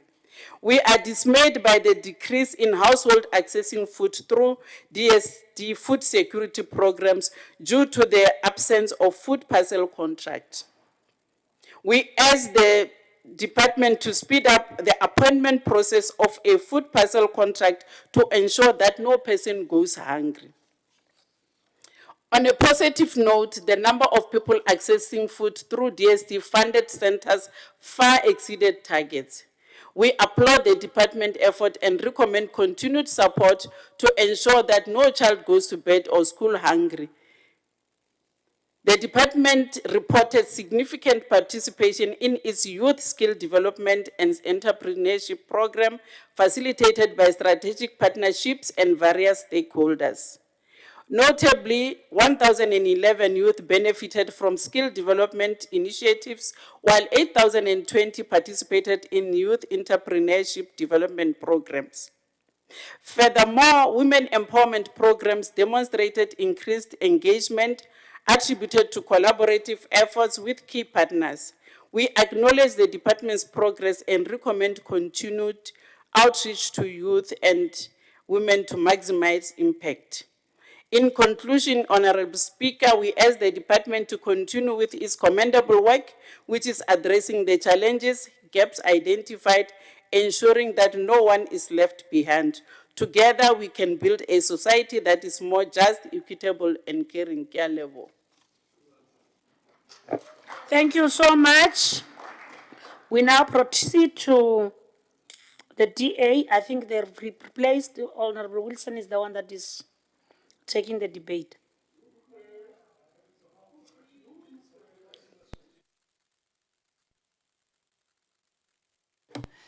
Honourable Speaker, the item number 7.8.1 is consideration and adoption of the 2024-25 first quarter report of social development. However, the annual reports of social development have yet to be presented to the Portfolio Committee of Social Development. The last annual report of this department was retracted or withdrawn in October last year. 9 months later, it is yet to be presented to the committee. This is seriously disturbing and indicative that there is a serious problem within the department. Surely this must be a contradiction in terms of the rules and regulations. But more concerning, Speaker, is the fact that the first quarter report is here for ratification. The annual report, and more importantly, the AG's comments and recommendations and concerns in the annual report, are vitally important to the performance and monitoring of a department the following year. The AG report also highlights problems with APPs. Without these, we are asked to support the first quarter report of the department. What are we monitoring and assessing without the understanding of the department's shortfalls highlighted by an AG, any serious issues and failures in APPs in the year prior? On this basis, we, the DA, cannot support the first quarter report because without the AG's report, performance cannot be effectively monitored. MEC of Treasury, and he's not here, the leader of government business, we ask that this matter be attended to urgently and that the reasons for non-compliance of annual reports and the problems therein are submitted to the portfolio urgently. Until then, we cannot be privy to reports that must be ratified. Speaker, I ask that you take note of Rule 112 in the standing rules, which goes under the heading of acting for an absent member. A member may take charge of an order of the day in the absence of the member in charge if he or she has been authorized to do so by the absent member, which I have been in writing. I thank you, Speaker. Although your dispute is, your objection is misdirected, because 2024-2025 first quarter report has got nothing to do with the annual report. It has got everything to do, with the APP. Can we listen to each other? Because the annual report is related to the 2023-2024 fourth quarter report. Then we agree on that. But when you want to link the first quarter of another year with the annual report of the previous year, the two things don't mix. Yes, but I'm just saying, in future, let us not interrupt the sitting. Let's sort our problems in the committees. Yes, so that we're able to deal with those through the chair. Without wasting time, we'll allow Honourable Magolo.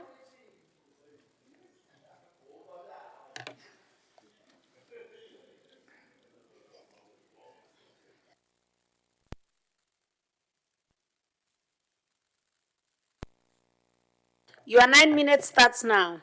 Yeah, thanks, Honorable Speaker. Once again, greetings to the members in the House. The Honorable Speaker, the department must ensure that the rezoning of the expropriated land is completed as promised. The government must fast track that expropriation and make sure that the expropriation happens without compensation to address the land question. Riske rachawa mahuwa arjin naga rife bimba yona ilego batho ba baso.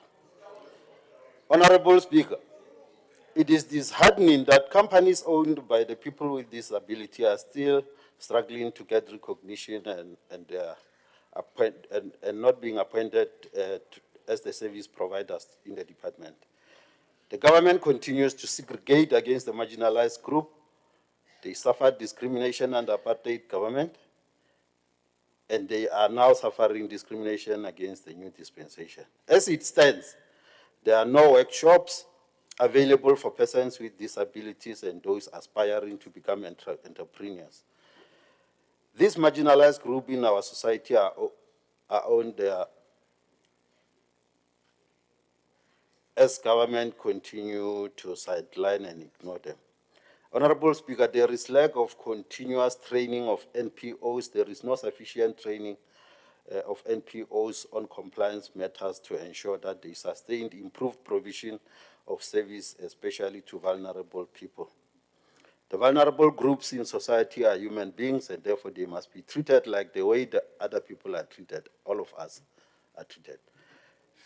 The department must ensure that there is sufficient capacity in the ICT unit for routine maintenance and backup solutions. MEC, Limpopo is one of the poorest rural provinces in the country. Can you outline the poverty reduction strategies and interventions in your department? We want to see this reaching to cover the entire province. What is the state of facilities accommodating older persons with disability centers where children receive partial care service? They are accommodated, including shelters for victims of GBV violence. The old age home at New Generation Church in Linting continues to suffer exclusion for reasons known by the department. They can't even offer them conditional registration. It is so sad. Honourable Speaker, the food parcel program is being abused by the ANC, especially with by-elections and elections in general. It seems to be a common practice in all the by-elections that the food parcels are being abused. It is even going to be worse with the next year local government elections. We are going to see the abuse of food parcel program taken to the higher level.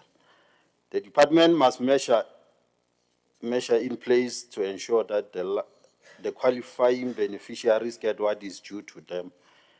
The real beneficiaries are not benefiting out of food parcel program. Honourable Speaker, the department must categorize the kind of abuse encountered by the children. The future of our children lies in the hands of all of us. Now, Honourable Speaker, while the Department of Social Development is helping the destitute people in the province, we are seeing a practice which is not good. We are seeing the Department of Health collecting money or charging people by the land dipetlele. The Department of Social Services, if another 350, if another the old age grant, the very same they are unemployed. We have seen our unemployment rate in our provinces at staggering 48%. Now, the dependents are all those old age recipients. Ke bana ba boang ba patela di ambulance le go patela di go fiwa di file go di petlele. Jale ke ntwe ile gore a ya loka is a wrong practice. Ke nagana gore swantse gore scrap from the house ka baka la gore a ithushe ka selo. MEC wa health o boletse mo maloba gore o collectile. I'm happy MEC of finances here. MEC of Health reported here she collected 2.2 billion in revenue. And the bigger percentage of that comes from this very same user of the public hospitals who are paying for ambulances and those services in the hospital. It is irrational. That practice must be relooked at, and I think it must be scrapped. When we are supposed to where are we? I understand government needs revenue. But where are we supposed to get this revenue? In the recent past, we have seen the Mineral Council of South Africa saying they have they reached the primary sales on minerals of 900 billion rands. 900 billion rands. Now, araswanla go chaba magoa re swantse gore re tsebe gore go ya ki tsibile gore re bolela ka magoa gore go tlo ka. Now, that is one source. I'm just giving an advice, MEC. That is the source. That is one source where you can get billions of rand. The very same council I'm talking about is saying they contributed 16 billion in royalties. Imagine when they say their sales goes to a trillion rands, and then they are proud to say they paid 16 billion rands in royalties. Now, government need money. There is the money, MEC, and we are calling on government to go to the right people.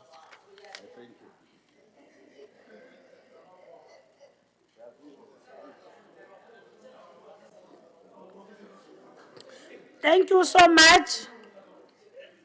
Let's focus on the debate, honorable members. Honorable Mate, Matsobani Simon. A ke tsebe gore ke mo rata ka sa batlhaloa or ke mo rata ka sa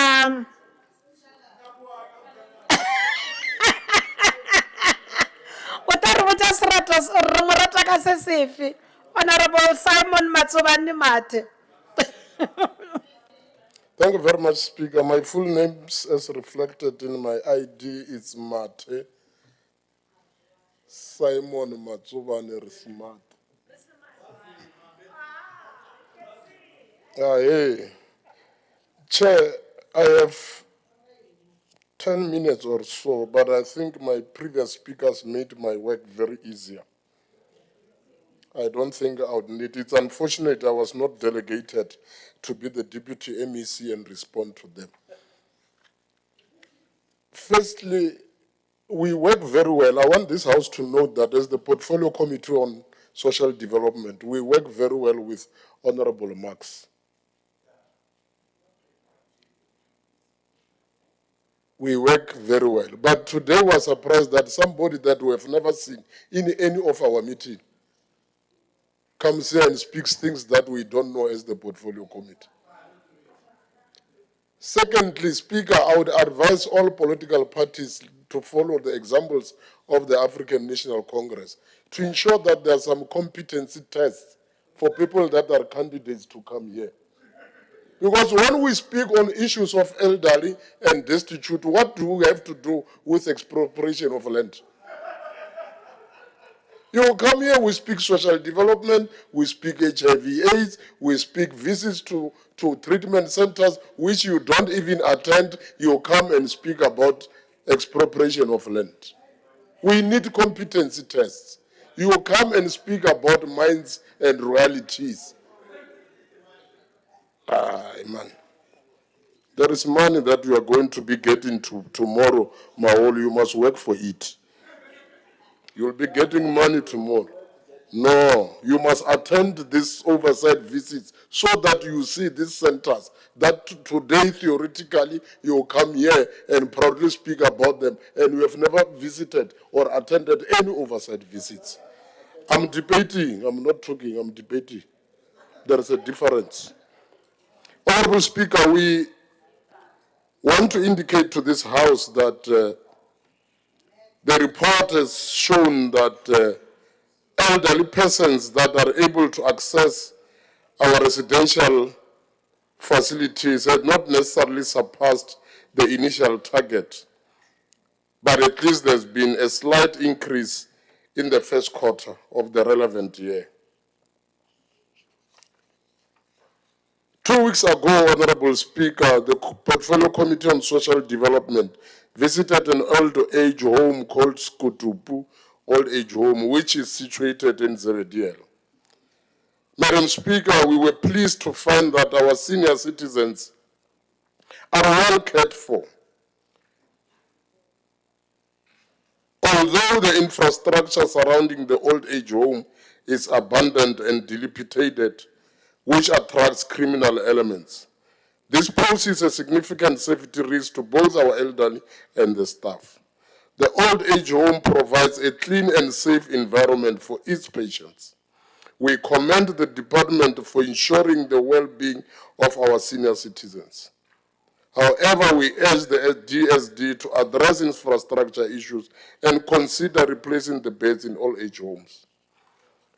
Honourable members, our citizens, particularly those in care facilities, which we mainly refer to as old age homes, are the ones we should cherish the most as they are under the care of the government.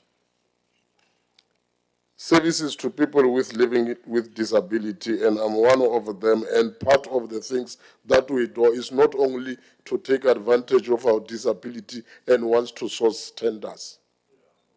There are a lot of things that persons living with disabilities can do besides sourcing tenders. The number of persons with disabilities who are accessing the residential facilities has declined simply because many of them have now built their own homes. The initial target as planned were 294, but only 286 persons living with disabilities access the residential facilities. This is apparently due to the preference of families to care for their persons with disabilities at home. We highly recommend the families for taking care of their own, and we wish them to continue to do the same. Some family members struggle to provide the necessary care and support for their loved ones, often due to limited resources. Lack of patience or understanding.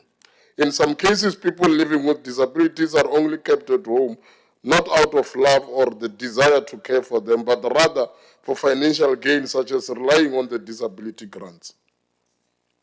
This tendency often leads to neglect and inadequate care of persons living with disabilities.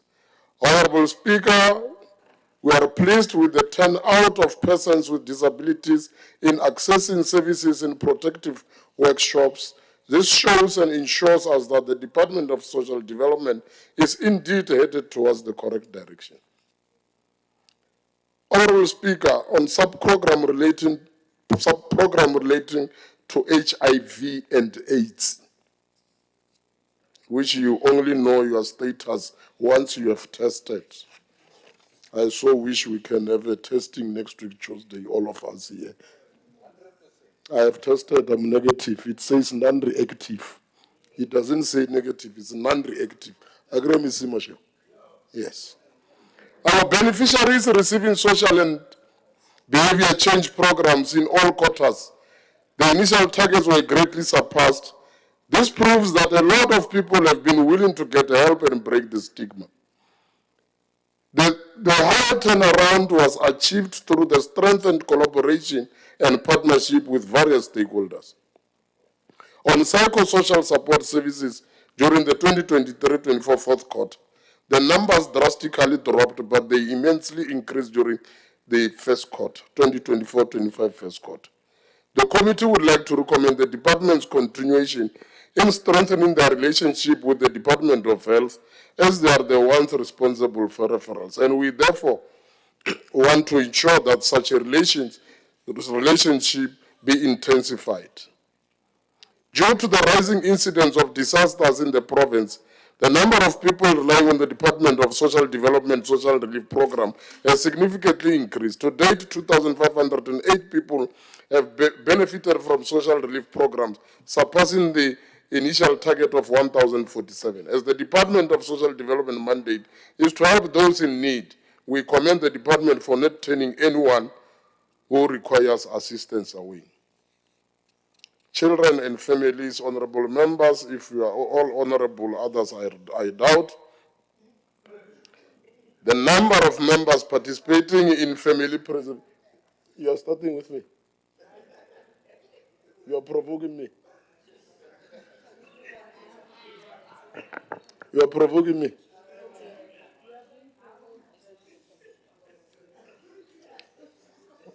We need to do, when you come here and misrepresent facts, there is nothing honorable about misrepresentation.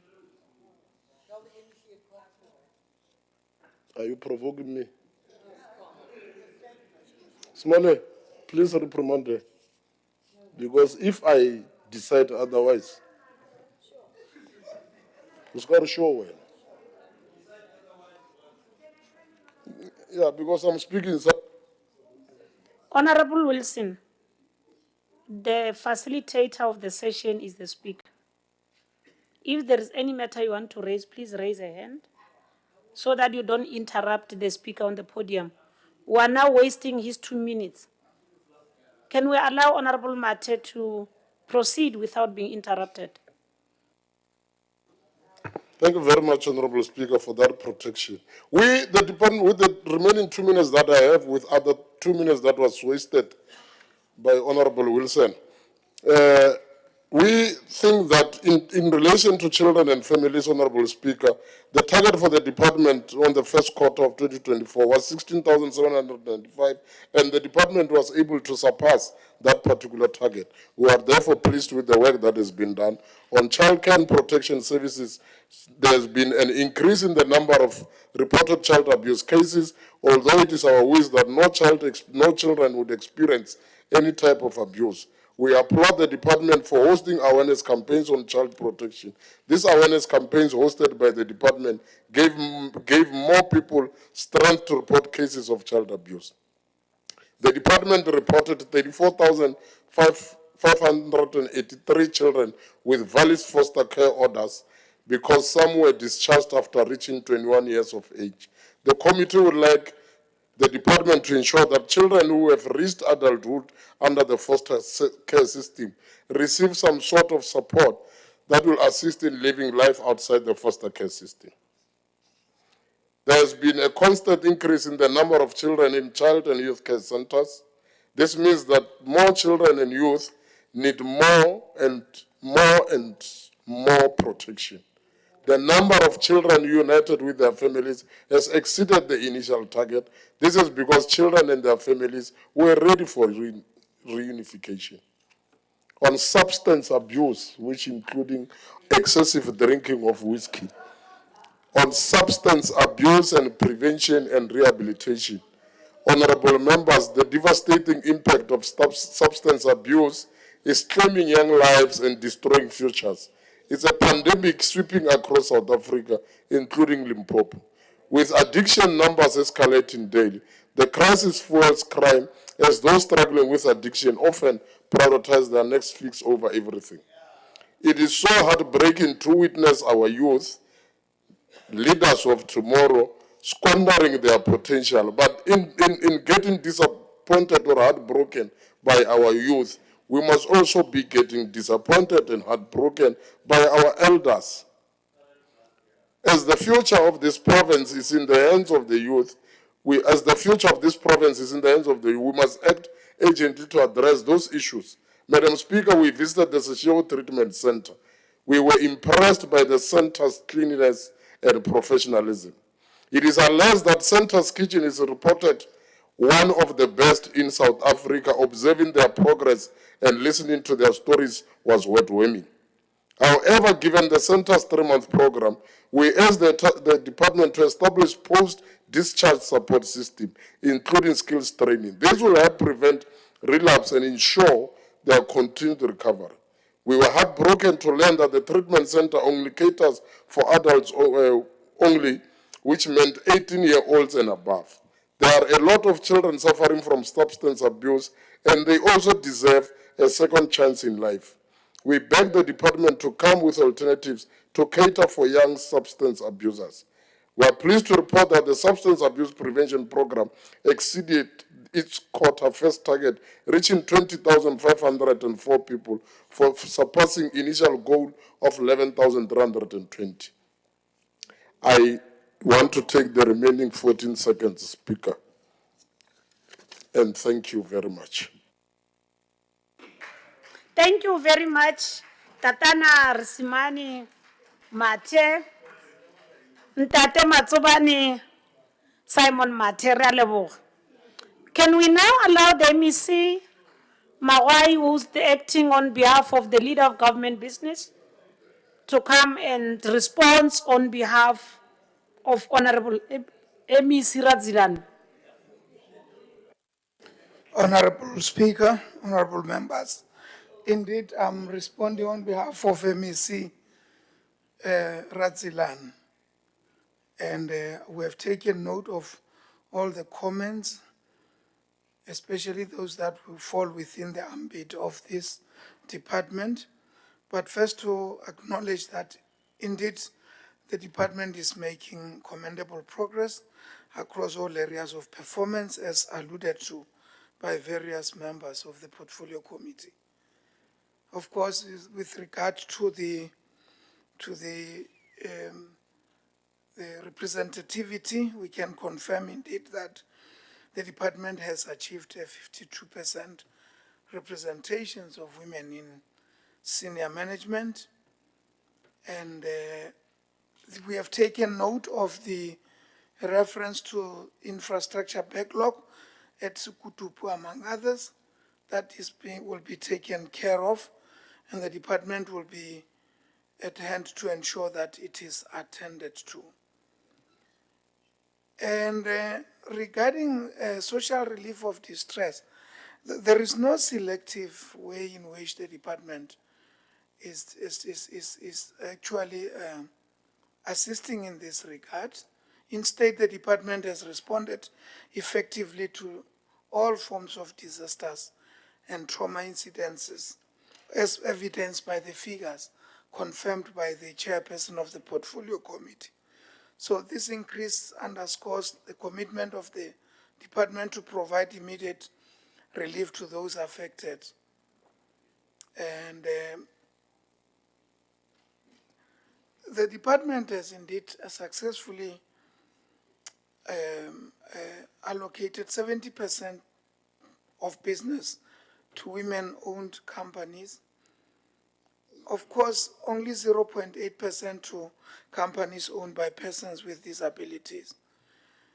The department is determined to improve opportunities for businesses owned by persons with disabilities, and it will do so without fail. With regard to majority of the issues raised here, we would only acknowledge that indeed some of the issues may not even be falling within the scope, and it was handled appropriately by the previous member. So with regard to the Issue Treatment Center, Honourable Mate, we thank you for observing that, and we only would like that members in their constituencies, etc., continue to urge community members to utilize facilities such as that, and we also caution against unregistered or bogus centers that mostly exploit vulnerable families. So in short, Honourable Speaker, all matters that have been raised have been taken note of, and those that may still need attention will be referred accordingly, and we believe that we should be able to do all what it takes to ensure that this department continues to do well. I thank you. Raleboga, I want to caution members that will be debating from now. We are left with only 2 debates, but I'm worried that it's 2 o'clock. We are not going to break, but help me manage time so that we can finish quicker. It's only 2 debates that are left. So without wasting time, so those debates are the ones that will determine our finishing time. So can I now request that we go to 7.9, consideration of and adoption of the following reports of the Portfolio Committee on Transport and Community Safety. The birthday baby girl who's coming to present the chairperson, Honourable Kiriboni Libya Malwongwe. Let's hold the forces. Over to you, Kiriboni. Thank you very much, the Honourable, the Speaker, our dear Doctor. Speaker, I rise for consideration and adoption the 2023-24 fourth quarter report of the Department of Transport and Community Safety. I move accordingly, the Honourable, the Speaker.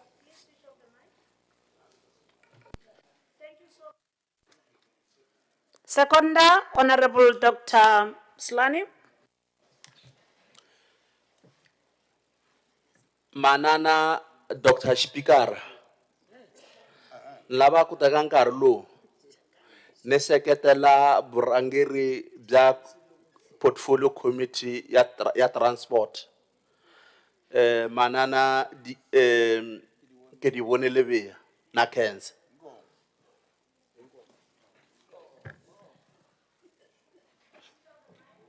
As and when you are finished with I can say Dogodela. Over to you, Chair. Thank you very much, the Honourable Good Doctor, the Speaker.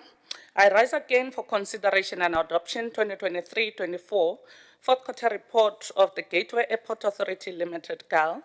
I move accordingly, the Honourable the Speaker. Second, honorable members, Honorable Mabucha.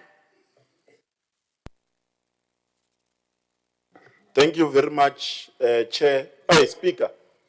I would like to second the motion as presented by the Honorable Chair of the Portfolio Committee, Honorable Lebeya. Thank you very much.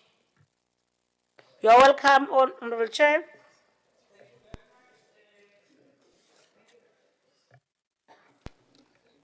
Thank you very much, the Honourable the Speaker. I rise again for consideration and adoption the 2023-24 annual report of the Department of Transport and Community Safety in this August House. I move accordingly, Dr. Makurupecha. Any second, honorable members? It can't be the same people. I'll point those that have never raised their hand. Who has not raised their hand today? Honorable Dinung. Honorable Natsa says Glory. I'm confused. I apologize. Apology accepted, Honourable Speaker. I'm rising to second the submission of the report by the chairperson. Thank you. Over to you, Chair. Councillor, ma'am.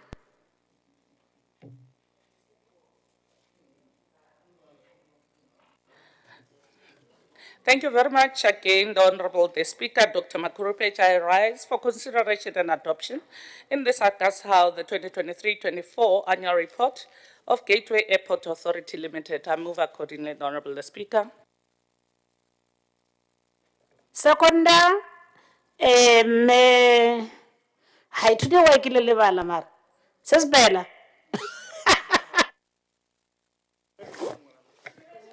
Thank you, Honourable Speaker. I'm Honourable Bella Kupa Mabuza. Yeah, it's official. And ke moroka, bara moroka ane borokana. Ke rata go emela mo ke second se se boletseng ke Honourable Lebeya. Ke a leboga. Thank you so much, Mekupa Mabuza. We now proceed to Sister Chairperson. 7.4. Thank you very much, the Honourable the Speaker. I rise for consideration and adoption that for consideration the 2024-25 first quarter report of the Department of Transport and Community Safety. I move accordingly. Oh yes, it's 7.10.1. Sorry about that. Honourable Mukwili.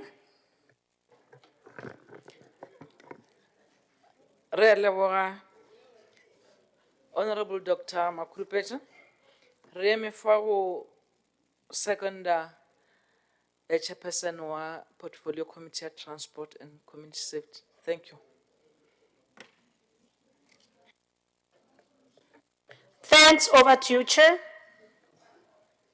Thank you very much, the Honourable the Speaker. I rise again for consideration and adoption the 2024-25 first quarter report of Gateway Airport Authority Limited in this August House. I move accordingly, the Speaker. Any seconder, Honourable Piedi?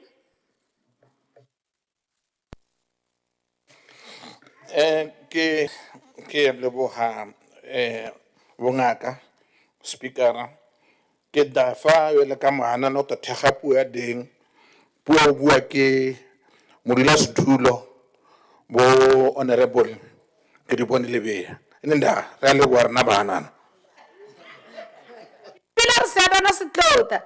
So there's a side where I don't see hands. I'm going to point even whether you have not raised their hand. I'm sorry, Chief Whip. I will have to do that. 7.11, 7.11.1, Chair. Ere ke go leboga Speaker, ke eme mo Obea report arena ya committee ya oversight to Air Force Base Houseport Eastgate Airport in Mopani on the 17th of March 2025. I move accordingly, the Speaker. Any seconder, Honourable Nempumulun. Ushati Honourable Nengu.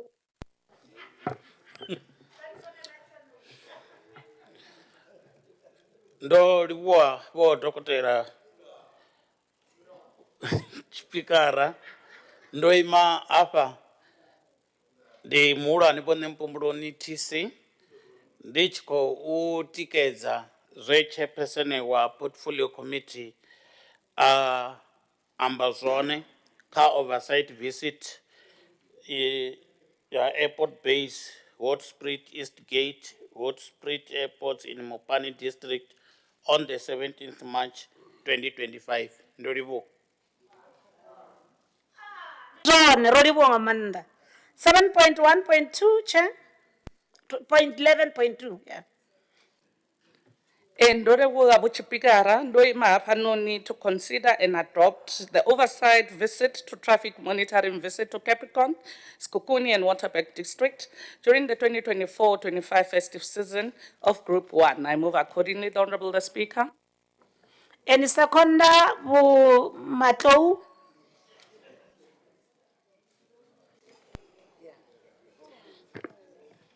Kyale wa kuru Honourable Speaker. Genkelu zazo wazo ya bilo zara bako tolera kagwa choko cha jelo wa ilo uri ona wago midri ya oversight bakia gwa Capricorn Skukuni. Waterberg yazo ya majo support ya level. Gizwa as well. Over to you, Chair. Give me see what's this is. Thank you very much, the Honourable the Speaker, Dr. Makurupeja. I rise here again, lastly, for consideration and adoption, the oversight visits to traffic monitoring visit that took place at Capricorn, Skukuni, and Waterberg District for Group 2. I move accordingly, the Honourable the Speaker. Now you can go back to your seat. Thank you so much. We need the seconder, Honourable Munisi. I must get it right. Eso singandla kuni imsabo ko Honourable Speaker. Honourable Mnisi, ni yimele ku ta seketela report leyi nga submitiwa ndzeni ka yindlu ya ku chaviseka hi Honourable chairperson va department vona muchaviseki Liviya na khensa Honourable Speaker.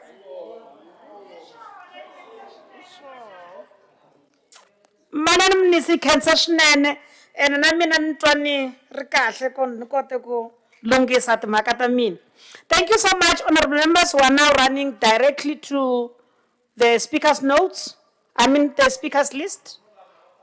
We are just saying we have got the minutes, but if you are going to shorten your debates, will assist us so that we can manage time, because we still have another bigger debate on the SNAP debate. But I know that you are dealing with many reports. Don't leave out important things. Honorable Nenguda Dowelani Alton, the Chipenga Chabo.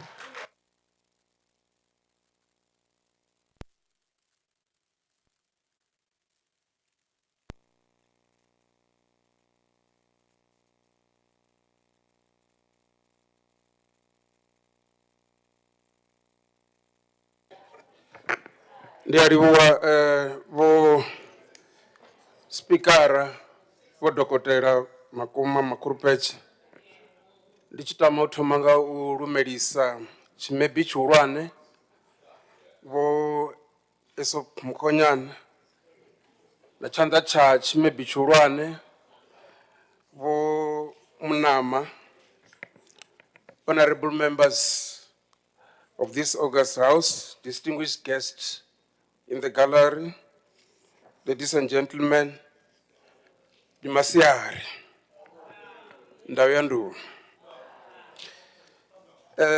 Madam Speaker, the mission of the Department of Transport and Community Safety is to provide safe, accessible, efficient, and sustainable transport services, and to intensify the fight against crime and corruption through partnerships with stakeholders. Indeed, today, we have seen South African police services in Limpopo province intensifying the fight against crime and corruption by recording a decreased crime statistics in the previous quarter. Congratulations to the collective leadership. Limpopo province recorded overall crime decrease by 3.1%, with property crime down by 0.5%, and other serious crimes down by 6.8%. The decline is as a result of high density operations like Operation Chanela, Operation Kukula in hotspots areas and awareness campaigns in crime-ridden communities. The recent enlistment of 553 police constables has also reinforced the capacity of various police units, thus enhancing visibility and crime preventions. We continue as Limpopo to be recognized as one of the safest provinces to live in and conduct business. While challenges persist in certain areas, we remain grateful for the commendable work being done and the continued efforts toward maintaining safety and security for all. In order to provide safe, accessible, efficient, and sustainable transport services, the department has rationalized 26 existing bus contracts into 9 consolidated agreements. These new contracts officially commenced in April 2025. The new agreements will deliver even more kilometers of subsidized bus services, including the introduction of routes in previously underserved areas such as Palawura, the eastern part of Collins Chavani, Tawazimbe, Mudimule, Makudu Tamaka, Elias Mutswaledi, Blowback, and Fitahumu towards local municipalities. To ensure the successful implementation of these contracts, effective monitoring is essential. Currently, this function is performed manually by dedicated departmental officials, but the process is vulnerable to human error and potential manipulation. To address this, Madam Speaker, the department promises to introduce innovative digital monitoring systems using modern technology to enhance compliance, transparency, and service reliability across all subsidized bus operations. Madam Speaker, we are proud to announce that our province, in partnership with Gauteng Province, has initiated the process of establishing a high-speed rail link between Gauteng and Limpopo. As outlined in the provincial budget, funding has been allocated for a comprehensive pre-feasibility study to assess the project viability.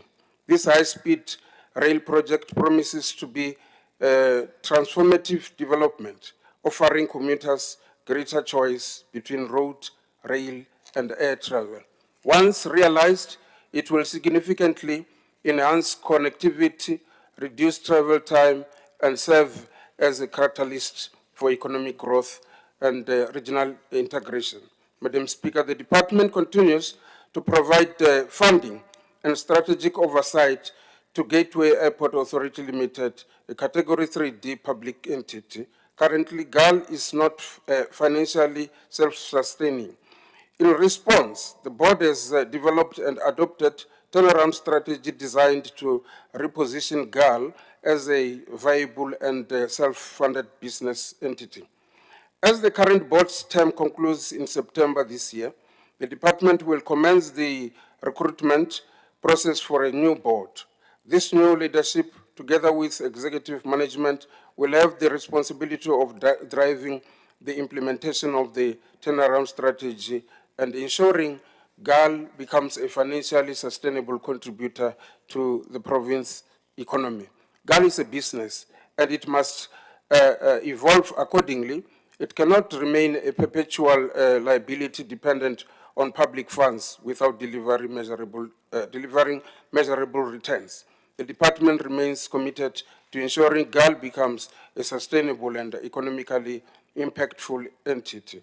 Madam Speaker, the provincial department should engage the National Department of Public Works with a view of allocating the land at the East Gate Airport to the Gateway Airport Authority Limited as the custodian of all airports and landing strips in the province in the long term. Madam Speaker, as part of the ongoing commitment, the community safety, the Department has established community policing and safety forums in 10 municipalities. These forums play a crucial role in local crime prevention efforts and are supported through monthly stipends to encourage active participation. The department is implementing volunteer-based initiatives, including the Young Civilians on Patrol and Crime Prevention.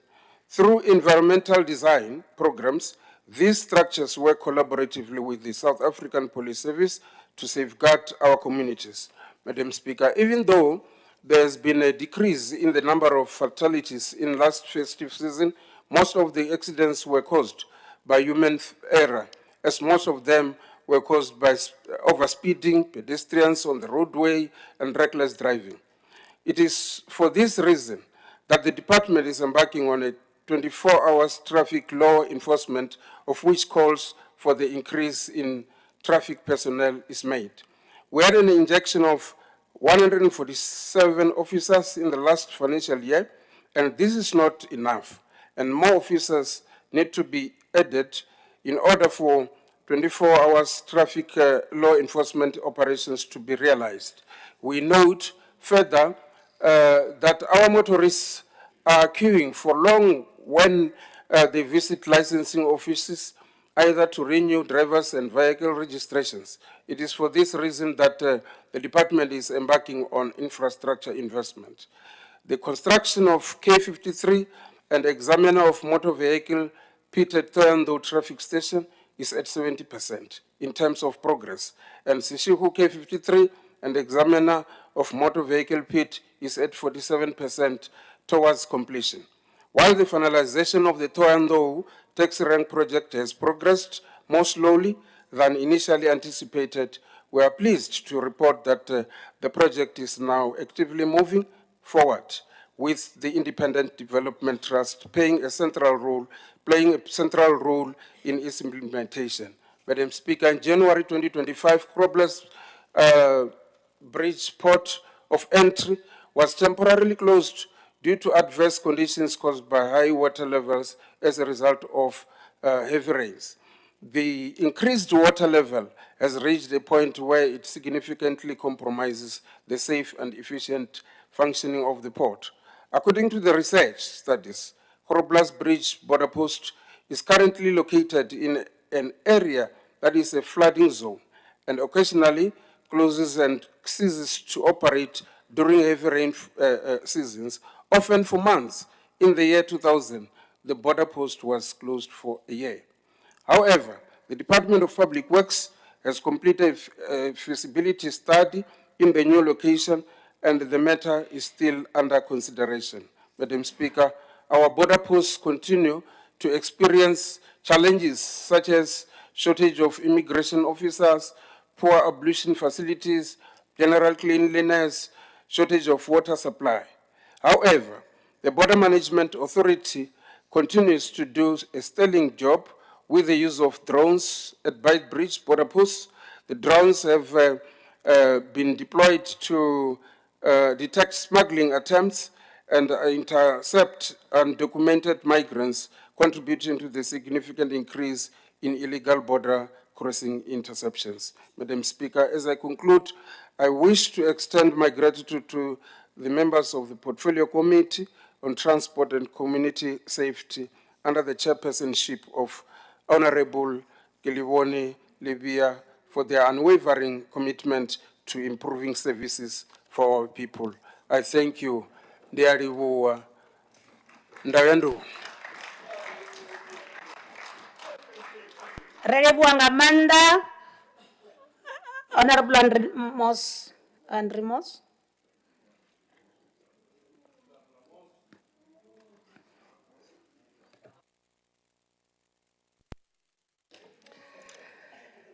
Thank you, Honourable Speaker. Honourable Premier, esteemed members of the Executive Councils, leader of opposition parties and members of this House and guests. Honourable Speaker, the Mampakal and Muketsi Weibridge findings reflects a disturbing trend in this province, dilapidated infrastructure and poor management of essential enforcement facilities. It is unacceptable that a weighbridge such as Mampakal was allowed to deteriorate to the point of closure, or the toilets at the Muketsi weighbridge remain non-functional despite materials being available on site. This reflects gross neglect by the Department of Public Works and a lack of interdepartmental coordination. Regarding the Department of Transport and Community Safety's first quarter report, only 16% had been spent, which is well below the expected 25%. We know the response will be that it is normal for a first quarter, but what is normal is a year-on-year under-delivery on critical transport infrastructure, rural communities continuing to wait years for public transport access, overburdened and unsafe roads, riddled with potholes. What is normal is the disrespect shown to Limpopo commuters, taxpayers and rural families who receive no benefits from budgets written on paper but not implemented on the ground. Honourable Speaker, while the Department boasts oversight visits and safety research in schools, there is no clear strategy to address the severe shortages of police personnel and resources in rural areas. Farming communities and remote towns remain vulnerable to the crime, with response times from law enforcement often dangerously slow. This is government's failure to allocate adequate resources to rural policing is a constitutional neglect of its duty to protect all of its citizens equally. The Freedom Front Plus is deeply concerned about the ongoing failure of the Great North Transport, which has left commuters in Mokopane, Giani, and Marble Hall stranded due to a failing and ailing fleet. How many more quarters must we endure this embarrassment? GNT is a provincial embarrassment operating on life support while communities are left without affordable or reliable transport. The department is clearly incapable of holding GNT accountable for its continual contractual obligations, and the public pays the price. Honourable Speaker, the Freedom Front Plus has consistently advocated for the decentralisation of service delivery. Municipalities should not be forced to wait for provincial departments to resolve transport planning and safety issues. Let the decision-making power lie closer to the people, where there is greater accountability and urgency. Honourable Speaker, an airport is currently functioning on military property without a legitimate lease agreement, staffed by uncertain certified air traffic controllers and failing to meet the standards set by the South African Civil Aviation Authority. The situation presents not only a legal dilemma but also poses a risk to national security. The idea that military personnel are ineligible for certification in international civil aviation matters should have been addressed many years ago. The Secretariat for Police Services achieved 100% of their indicators, but that doesn't mean the community is safe. The poor communities remain among the most crime-affected and under-policed in South Africa. The 100% achievement does not include actual community feedback, crime reduction statistics, or independent verification. I thank you. Thank you so much, Honourable Marie.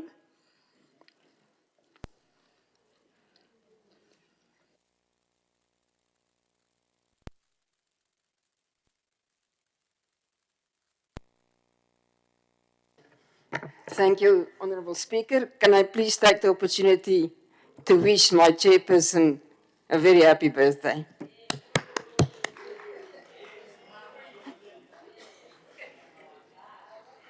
And may I just on a lighter note how many reports is coming from this committee and not from the others, so we can see who is doing the work.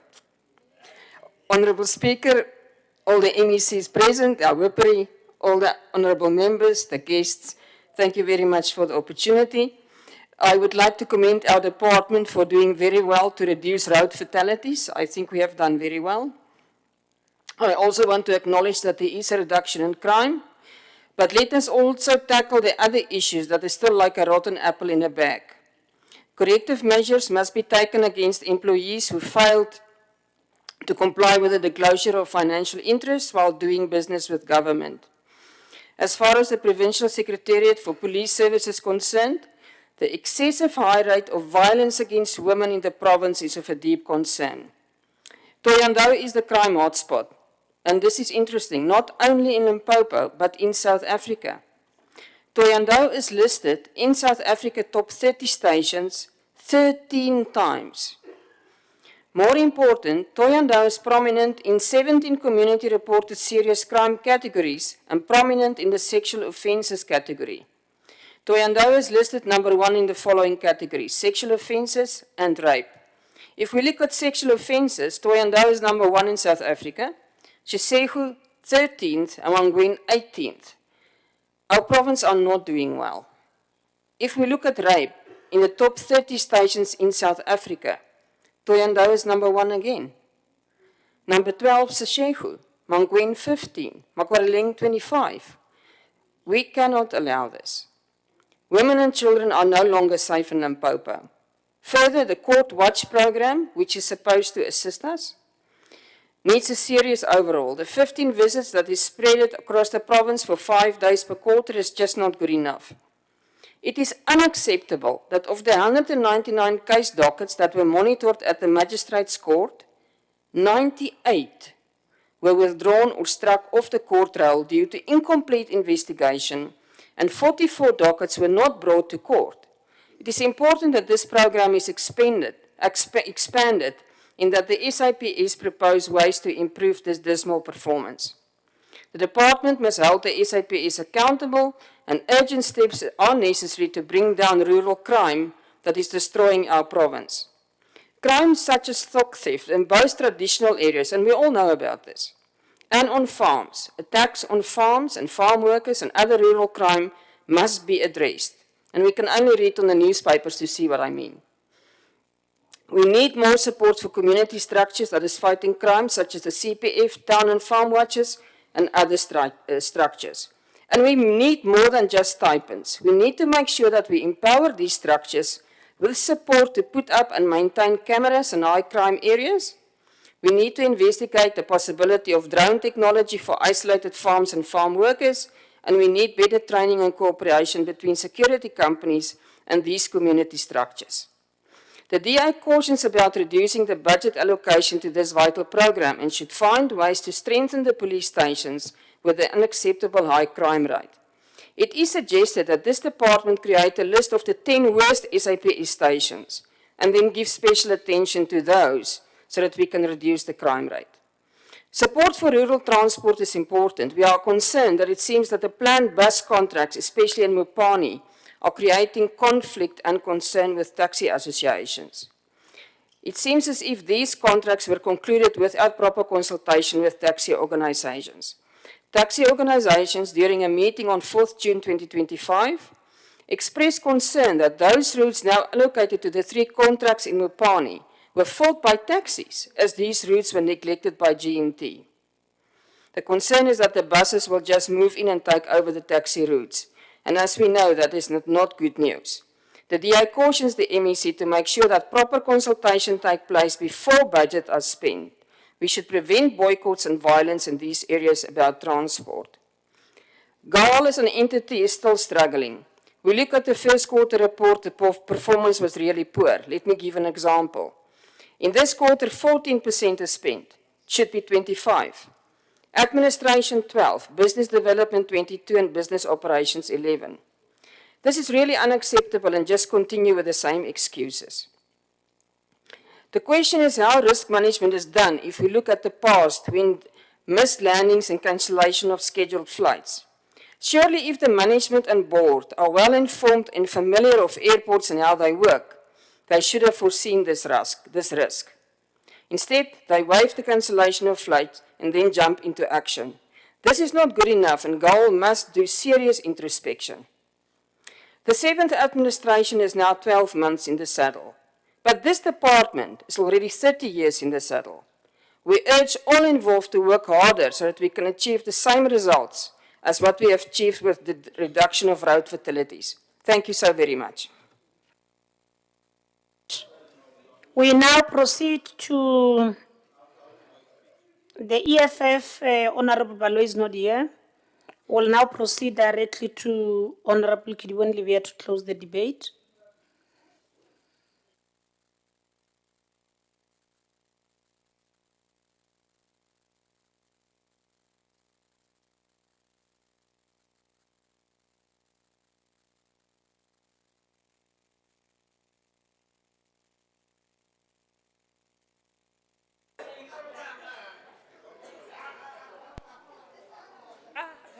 Speaker.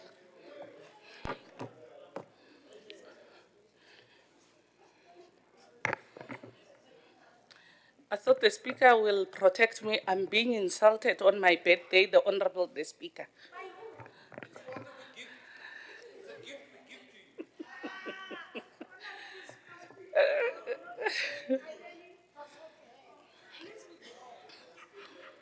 It's Honourable Bongani Maringa. Nyakenza mana na chipitara. Avusheni. Ufukile. Ufukile.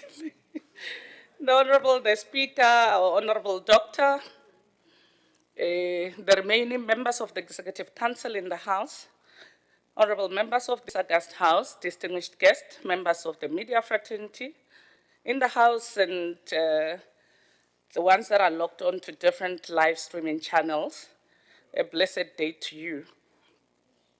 The Honourable the Speaker, this debate is dedicated to the youth of 1976 and young people of this province, led by Phineas Boko Haram Sebola and our dear faith, Honourable Sebopelo. Honourable the Speaker, this debate in particular is dedicated to a distinct and steadfast woman, born and raised on the dusty streets of Seshego, an extraordinary, a revolutionary, a great thinker, and a rare breed, a product of the mass democratic movement, a product of the masses of branches of Polokwane sub-regions, Bitamakaba region, and the province of Limpopo. A woman full of conviction to the hopes and aspirations of Mam Charlotte Matleke when she said, and I quote, "This work is not for us. Kill the spirit of self and do not live above your people, but live with them. And if you can rise, bring someone with you." The Honourable the Speaker, an eternally grateful and immensely blessed woman, a woman of virtue and integrity, the gentle yet assertive woman who's fully aware and believe in mutual respect until the nemesis try the contrary, until they linger in an unfortunate attempt to use an element of disrespect to approach her. That's then all hell breaks loose. A woman that knows dimming one's light will never make yours shine any brighter. The Honourable the Speaker, on this special day, the day that our good Lord has made, as ascertained by the Gospel according to David, in Psalm 118, verse 24, the special day of the 12th of June. The Honourable the Speaker, this debate tagged sober, the state of the birthday address is dedicated to none other than Chairman of the Congress movement, Honourable Levia of the African National Congress. The Honourable the Speaker. The Honourable the Speaker, back to business of the day. In exercising our constitutional mandate, we took stock of the teachings of Meg Hitler when he said, and I quote, "Oversight is not an optional extra. It is essential to ensure that money is spent wisely and appropriately." We then, as a committee, the Honourable the Speaker, met with the department on the briefings of the 2023 fourth quarter reports and its annual report, 24-25 first quarter reports for both the department and its entity, Gateway Airport Authority Limited, including that, and I must say, Honourable the Speaker, as a committee, we were elated by extensive knowledge displayed and expressed by the department. The Honourable the Speaker, Honourable Nanguda has represented us so well. He spoke on a whole lot of issues that I will not speak to with regards to the issue of time that I'm also checking myself here. But it is important that we remind the House of the ITP, which is the Integrated Transport Plan of the department, on its successful conclusion with municipalities that will assure the department is able to issue permits to the taxi owners. And we believe, the Honourable the Speaker, that this effort will put an end to the unfortunate scourge of taxi violence in our district and elsewhere in the province. And Honourable the Speaker, we can't stand here really as a portfolio committee and not commend the department in collecting the highest revenue in the entire provincial government. And I know Honourable Magwai is seated here. He knows that The Department of Transport and Community Safety is the first collector of revenue in the province. And we really, as a portfolio committee, the Honourable the Speaker, are really commending that stance. And in noting the good work, the Honourable Speaker, it does not say that we are unable to adequately discharge our oversight role, not at all. According to Section 206 of the Constitution of the Republic, it mandates us to really play a proper oversight, and furthermore, we are able to the department is able to oversee the efficacy of the police services, which we spoke about it in a motion without notice. I will not continue to speak about that here. But equally, Honourable Helm has also represented us so well with regards to the issues of community policing forum. Honourable the Speaker, it will be quite unfortunate if we stand here and really do not commend the mammoth task of the CPFs. These CPFs, the Honourable the Speaker, in and around the province, they selflessly give their peace of mind, quality time with their better halves and children to the betterment of their community and its surrounding by all their crime prevention efforts. And we believe, and we really are saying to the department, there must be measures in place, including Honourable Magwai, that the CPFs in and around our province are adequately remunerated. And Honourable the Speaker, taking from the words of one of the steadfast, tenacious and indomitable minds produced by the Congress movement, Kidibonelwe of the African National Congress, when she said, and I quote, "An empowered mind mold tomorrow." We implored both the department and its entity for utmost honesty, taken from the teachings of a great man that once walked this side of heaven, a great man from Guinea-Bissau and Cape Verde, a revolutionary, an intellect and philosopher, Amilcar Cabral, when he taught us about honesty and commitment to struggle of truth and justice, rather than easy victories through deceits or manipulation, when he said, and I quote, "Tell no lies and claim no easy victory," close quote. The Honourable the Speaker, Gateway Airport Authority Limited must attract tourists and increase the number of inbound and outbound flights. And one of the pertinent issues is to invite another airline to the airport that will assist in fair competition, that will see and leave travelers spoiled for choice. And we are pleased to report to this House that when we met with both the board and the management of the entity, they shared their turnaround strategy, and if there's anything to go by, it is to be implemented. It will ensure the attainment of an optimal level of self-sustainability. And GAL should ensure that it fills all critical funded posts to increase its efficiency by employing sufficient and qualified staff. And we have noted with disdain the rollover from the entity. And we are making a clarion call that as a portfolio committee responsible and adequately covered by the legislation, GAL will find its wings back in the sky again. And to the meddlesome, that Tsebeya Gausi ya Kikwela, GAL will be able to implement its notable planned revenue collection, and it will move towards self-sustainability. And the committee highlighted the urgent need for aggressive marketing strategies, and this will be followed up to its logical conclusion, the Honourable Speaker. And at the time we table for consideration and adoption, the third quarter of the financial year 2024-25, we should be reporting a different story. And we are saying again to the meddlesome, Tsebeya Gausi ya Kikwela. And in conclusion, the Honourable the Speaker, may our good Lord bless us with long, fulfilling and prosperous lives. As he blesses me on this special day, may he extend his warm hands towards us and loved ones for his name's sake. And on this note, the Honourable the Speaker, I therefore move that all reports tabled on behalf of the Portfolio Committee on Transport and Community Safety and its entity Gateway Airport Authority Limited be adopted as a report of this August House.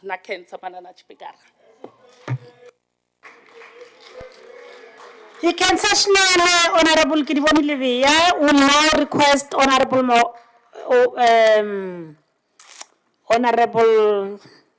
Funani Maseko. Umtolile, Bow. Umtolile. I thought I was going to miss you at some point. Yeah, thanks. Thanks very much, Honorable the Speaker, Dr. Makurupeche. Greetings to the Chief Whip and the Deputy Chief Whip, colleagues in the Executive Council, members of the House, Ntumelele ke MMO on behalf of Manana Mate Violet to come and respond to this very critical, important debate. Honourable Speaker.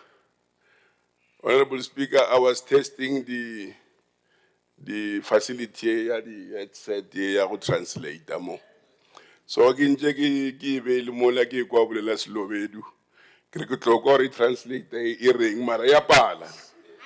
I think the administration must look into that so that the Kilovedu must also be catered for.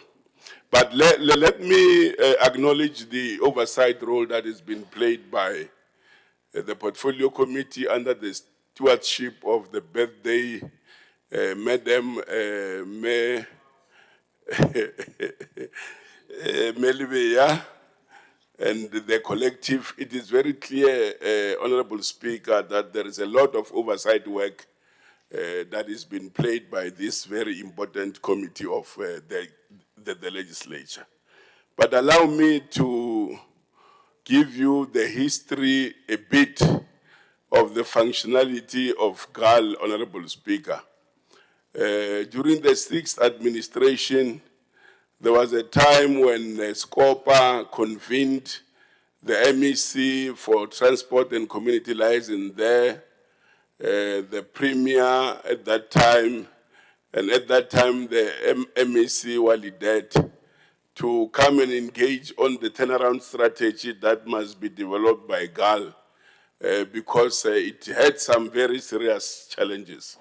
But I want to report here and now, Honourable Speaker, that the board has developed a turnaround strategy, and that strategy is at an implementation phase. And we understand also that there will be some more airlines that will be made available from Polokwane to Cape Town, from Polokwane to Durban, and even in Africa. The strategy tried to speak to that as part of redressing the challenges that is facing that critical institution, which has got a lot of potential on economic spin-off. And Honourable Speaker, the board is also aiming to create a cargo hub for mining products, for agricultural products, so that those products will be transported from Gateway Airport to different destinations, and which will limit transportation of fresh products like your vegetables and fruits from here to Joburg. So, and it's gonna create a lot of job opportunities. With regard to crime, Honourable Speaker, let me acknowledge the input that was made, or the observation that was made by Honourable Helen Murray around Seshego and Toyando. It is within our competence as a department, and the plans are available to begin to establish some satellite police stations, particularly in hotspot areas, Honourable Speaker, so that we increase the capacity of the police service to deal with crime according to our highlights in our APP. But let me also indicate, Honourable Speaker and the House, that as a department, the highlights on our APP for 2025 to 2026, we are aiming at reducing accidents in the province by 2030 by half. And how are we going to do that? We have agreed that we are going to deploy technology to ensure effective enforcement. So I want to warn our members, Honourable Speaker, because once that technology is available, we are going to detect or detect the Honourable Lizwano. So between now and when the technology is going to be introduced, go and pay Honourable Pukan. Because is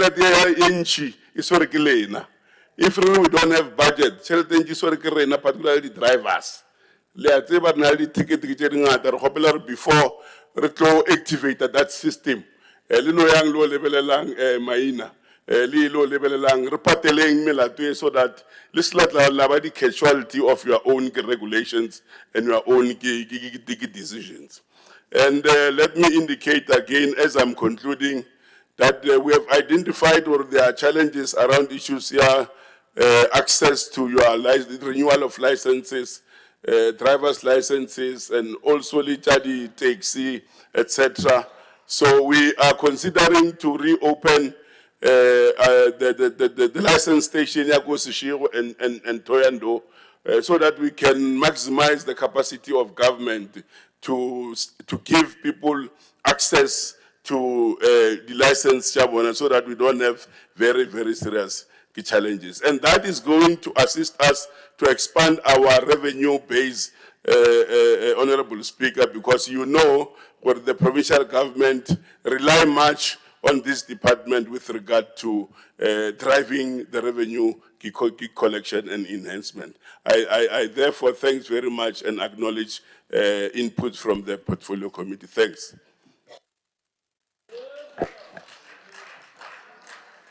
Siyabonga, siyathokoza, MEC, siyabonga, siyabulela. Re kinyaka sitebele lisiswazi sela saleni. Siyabonga. So you must teach us at least one word every time when you speak, Honourable Maseko. Just one word, so we'll be learning there. Thank you so much. We now, Honourable members, concluded the business in terms of the reports of committees. We are now going to item 8. In terms of item 8, we know that today, in few days' time, we'll be celebrating the Youth Day. So on that note, 49 years ago, some young people went into the streets. That's why today we have got democracy. So on that note, as the legislature, we need to honor this day. We need to honor those giants who are the torchbearers for us, that they've opened the way for us to be here where we are today. On that note, we will now go to the snap debate of the Youth Month to ensure that we don't postpone for next week after the event. We will now request to go directly to the speakers list. The person who's opening the debate is a real young man who must tell us what he wants us to do for the young people. Come and talk to the young people of Limpopo are coming here to listen to you. Honourable Shaim Posan Boy, you are opening the debate.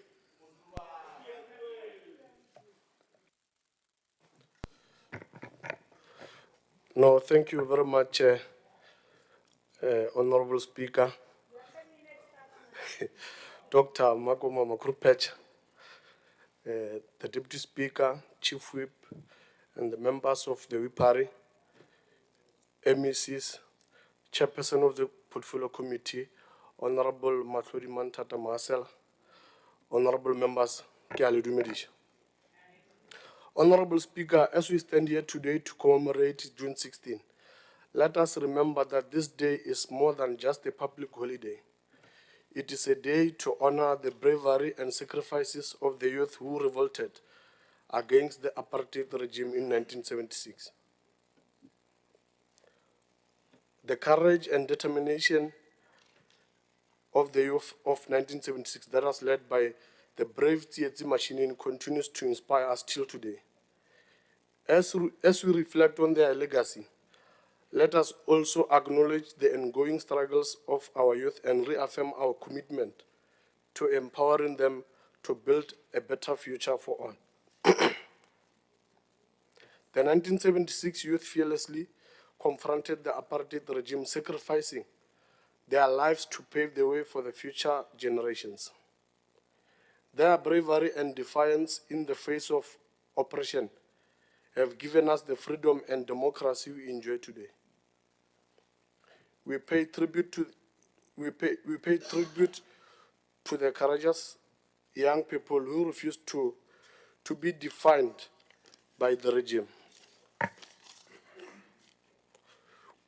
We also like to remember the Fees Must Fall activists who continue with the struggle that started in 1976, where university students protested the fee increment.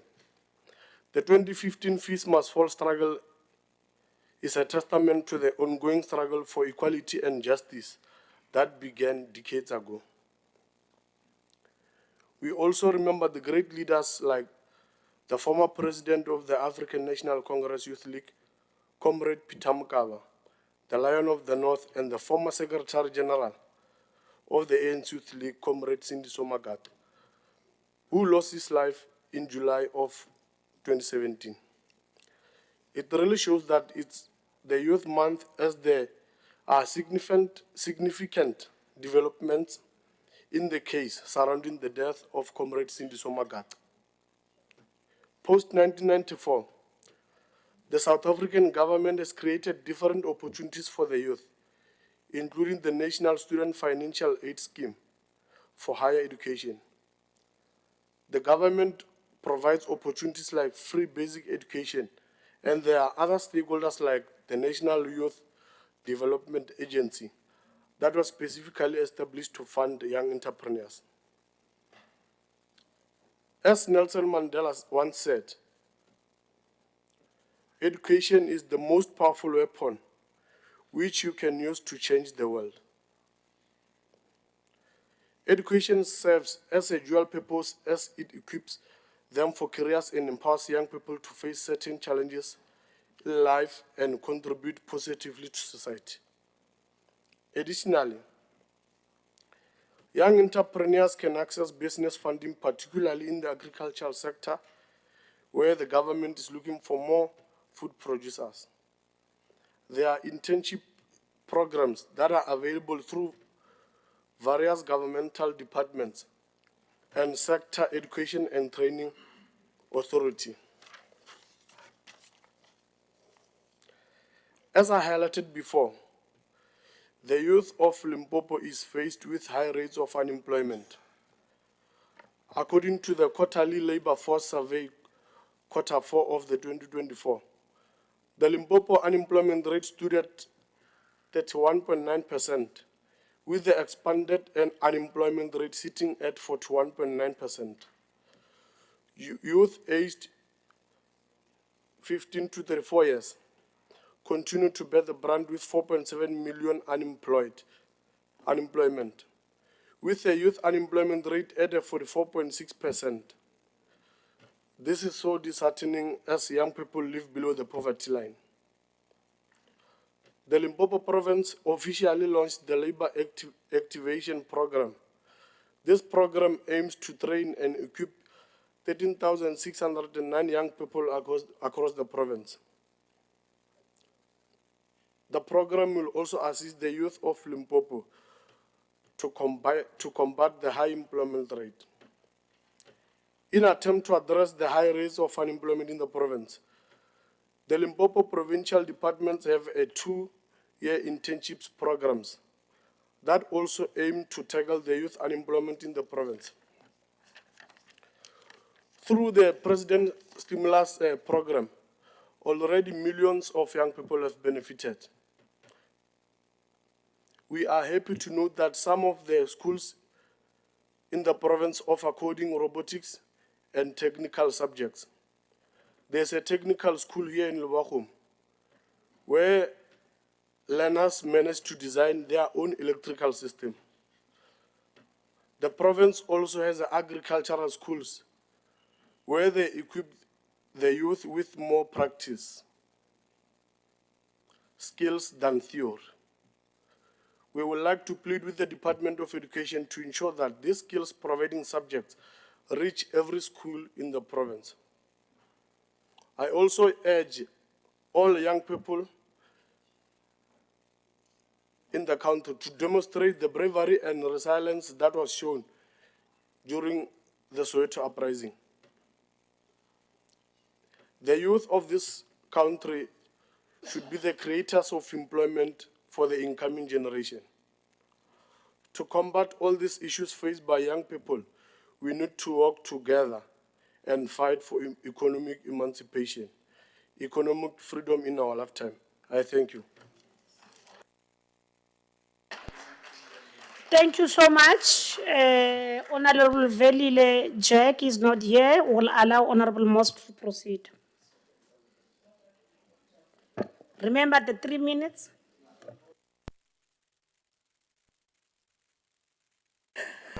Thank you, Honourable Speaker. All protocols observed. I recognise the importance of commemorating Youth Day. Nevertheless, I find it difficult to grasp the extent of the pride the government expresses in 2025, after disregarding the youth they intend to celebrate. Unemployment rates have soared to unprecedented heights, particularly among the younger demographic. In Limpopo, the essence of our province lies in its youth, dynamic, inventive, and full of promise. However, this promise is hindered by the systematic shortcomings. The assurance of a better future feels insincere when graduates wander the streets, their degrees collecting dust. The policies of the ANC have not succeeded in generating sustainable employment or empowering young entrepreneurs. Did the ANC deliver on the dreams of the 1976 youth? Did the ANC create a South Africa where the youth, regardless of race, language, or background, can live with dignity, be safe in their communities, receive a quality education, and find meaningful work? Unfortunately, the answer is no. Education, which serves as the foundation of advancements, represents yet another area of conflict. Our educational institutions are under-resourced, characterized by overcrowded classrooms and obsolete materials. Particularly, rural youth are marginalized, deprived of access to quality education and modern technology. The digital divide transcends mere terminology. It constitutes an obstacle that prevents our young individuals from competing in a global marketplace.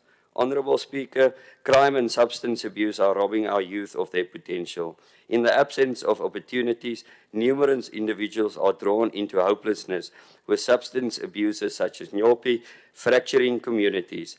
The government reaction has been insufficient. Where are the rehabilitation facilities, the programs for youth development, and the safe environments for our children to flourish? The Freedom Front Plus stands with all young South Africans who dream of not of handouts, but of a nation that sees their worth and gives them the tools to thrive. The Freedom Front Plus advocates for decentralized education governance, allowing communities more control over schools and for the full recognition of mother tongue education. I thank you. Thank you so much for managing your time so well. Honourable Marie or Honourable Small?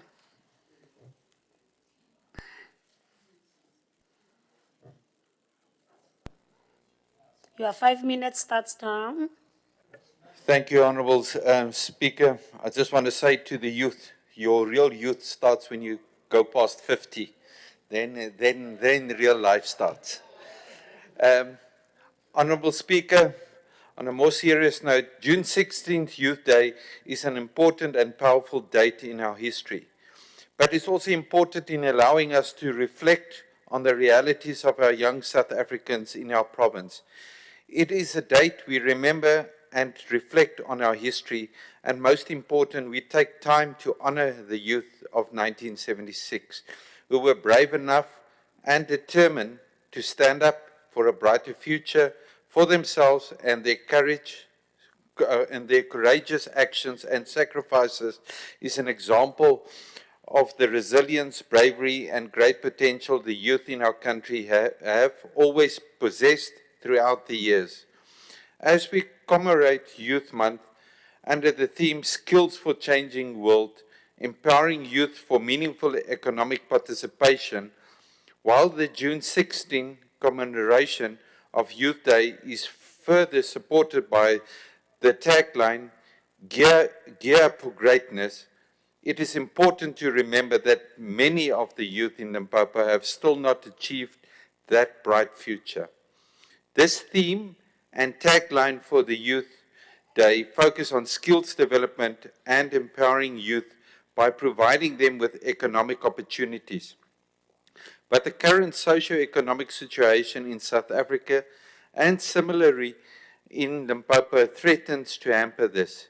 It is characterized by high unemployment, widespread of poverty, inequality, limited access to quality education, infrastructure deterioration in our schools, hospitals, etc., and social ills such as drugs, high rates of rape, sexual assaults, GBV, and other serious crime that continue to hamper our attempts to create an environment where our youth may thrive.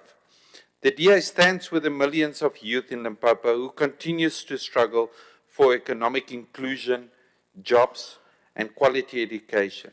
Even those with degrees and other formal qualifications sits at home because there has been a failure by this government in the past to create an environment conducive to job creation. The high numbers of youth unemployment has instead created a youth population in our province that is vulnerable. Key to empowering our youth is the crucial need to kickstart the economy through structural reforms that start to address factors that are currently hampering growth. Furthermore, youth should be at the center of any plans that seeks to encourage economic growth and create opportunities in this province. There is a real need for a holistic approach to ensure that our youth are well equipped to compete in the job market, but also in any other economic space they may find themselves in. This requires a focus on improving early childhood development, fixing our basic education system, and offering quality education, expanding access to tertiary education, ensuring meaningful skills development, and availing economic opportunities to the youth as well as entrepreneurial opportunities. The Democratic Alliance is committed to creating a Limpopo where every young person receives a quality education, where every young person can find work, where every young person feels safe and is optimistic about their future, and where young persons is treated fairly. I thank you, Honourable Speaker. Thank you so much, Honourable Magolo.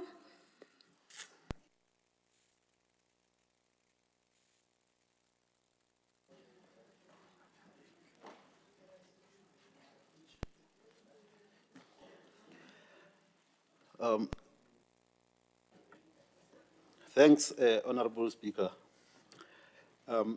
The Honourable Speaker, the economic freedom fighters will reflect on the historical significance of this day and the bravery of the youth who stood against the oppressive apartheid regime on June 16, 1976. It must be remembered, Honourable Speaker, that the youth then were fighting the oppressive regime so as to attain the political freedom.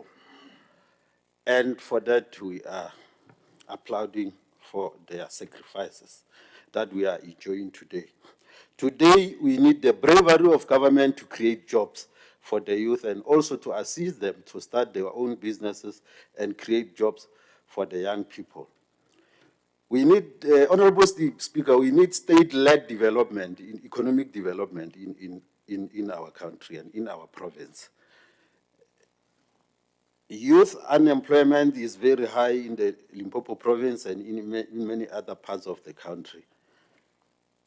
It is therefore important that the youth, as the marginalized group in socio-economic activities, be equipped with the right skills to navigate the challenging unemployment environment. South Africa holds a strong history of youth activism and revolutionary movement that led to the end of apartheid in 1994. During the apartheid era, youth participation in politics became increasingly radical and organized, suitable for that time. On June 16, 1976, the Soweto uprising brought the youth participation in politics to the forefront. The uprising sparked by the government's imposition of Africans' language as the medium of instruction in schools, so thousands of students take to the streets in protest. Unfortunately, after the fall of apartheid in 1994, there was a decline in youth participation in politics. This was due in part to a sense of disillusionment with the new government, which is failing to address the needs of young people. However, youth participation in politics has now begun to resurface in recent years with the rise of the economic freedom fighters, which has been driven by the support of young people. Honourable Speaker, in Limpopo, youth unemployment is rife in the province, whereby drugs, alcohol, HIV, AIDS, and crime affect young people. A great number of these young people are unskilled or semi-skilled and are therefore not able to create jobs for themselves. They rely on government for job creation. In this regard, we also facing the unfortunate circumstance whereby even the graduates are not being able to get employment. These challenges contribute to a cycle of disadvantage and limit the opportunities for development and upward mobility. As the economic freedom fighters, we have been critical of the government's record on poverty, inequality, and unemployment, and we have appealed to young people's sense of frustration and disillusionment. The party that once betrayed the youth has been reduced to a mere 40% of the vote at national level. Decisive action that has shattered their monopoly and allows other other participants in the country, in political arena. However, it is with great sadness that we acknowledge we see the severe challenges our youth continue to face. Youth unemployment remains a significant issue in Limpopo, at the rate of 46.1 in the first quarter of 2025. This means that a large proportion of young people in the province are actively looking for work but are unable to find one. The high youth unemployment rate contributes to a broader economic crisis in the province, with a decline in overall employment and significant loss of jobs in key sectors like construction and mining. Limited access to education and skills training, coupled with social and economic disadvantages, are major factors driving youth unemployment in worsening the unemployment rate in the province. These challenges are exacerbated by factors like the drug abuse, alcohol misuse, HIV, crime, affecting well-being and future prospects of the young people. Many young people lack skills and experience. We call on the youth of today throughout the province to remain radical and never compromise on their future.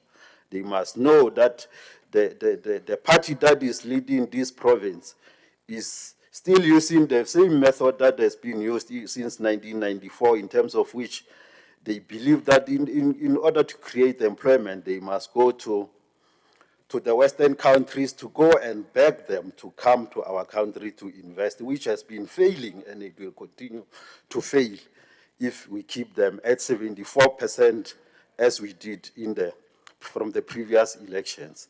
It is important to note that the only way to resuscitate the economic activities in the province is through the industrialization.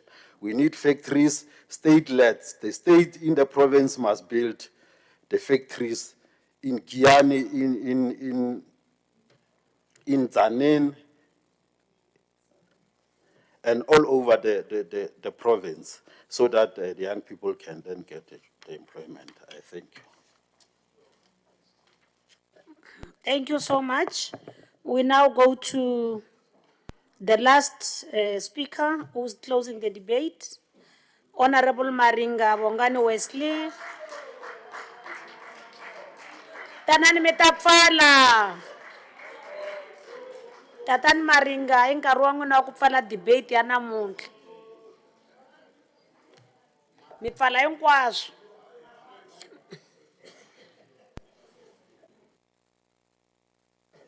Honourable Speaker, all protocol observed.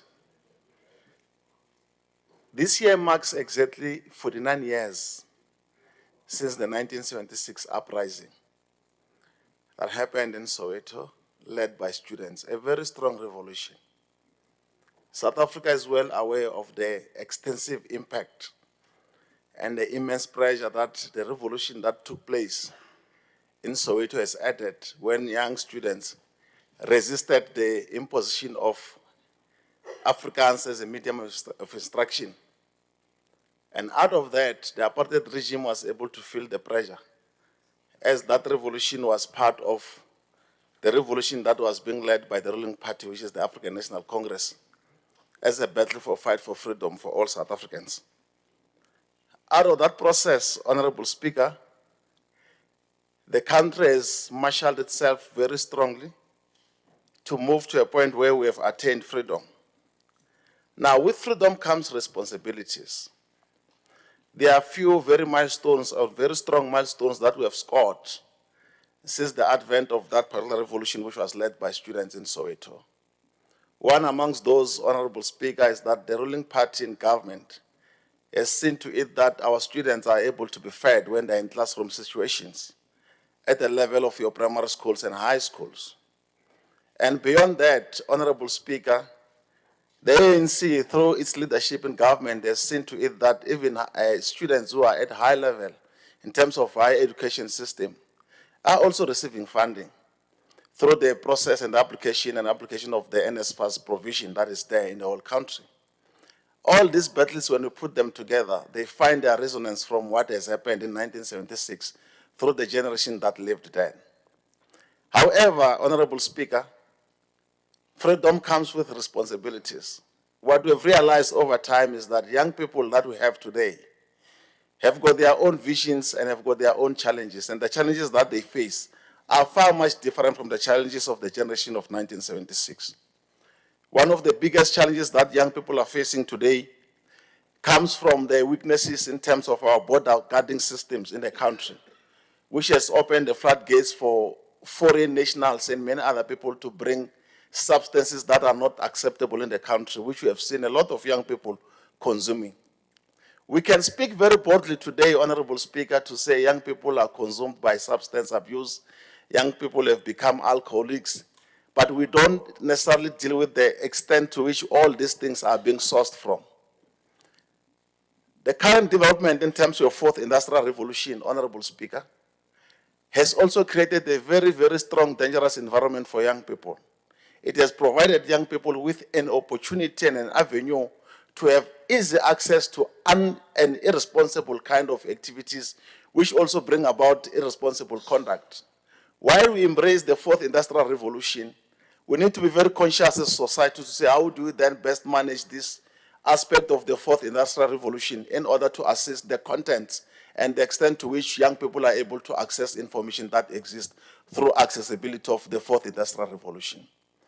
As we engage today on the 49th years of the commemoration of the anniversary of the 1976 revolution, Honourable Speaker, we need to note one thing.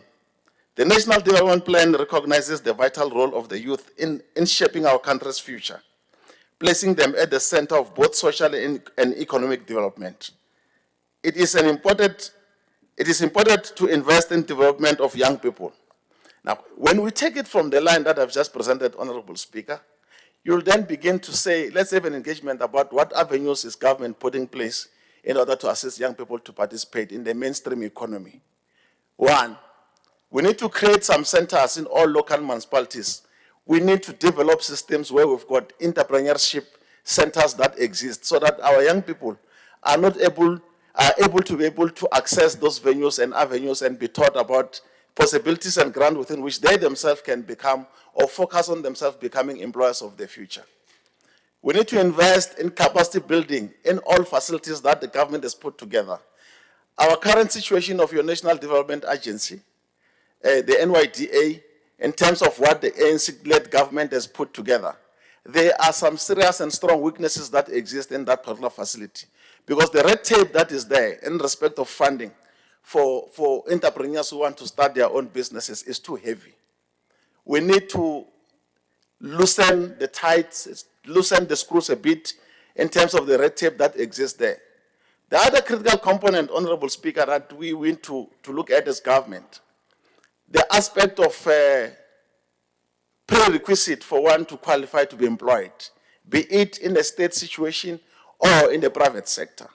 We are putting too much preconditions in terms of experience in respect of entry point positions or entry point posts, so much that those who have just recently graduated are not able to meet up the conditions that our requirements in terms of the posts that are available, they can reach up to. And this is a serious issue that we need to interrogate, to check whether all the conditions that we put together there, are they easy to access for a first-time person who wants to be employed for the first time?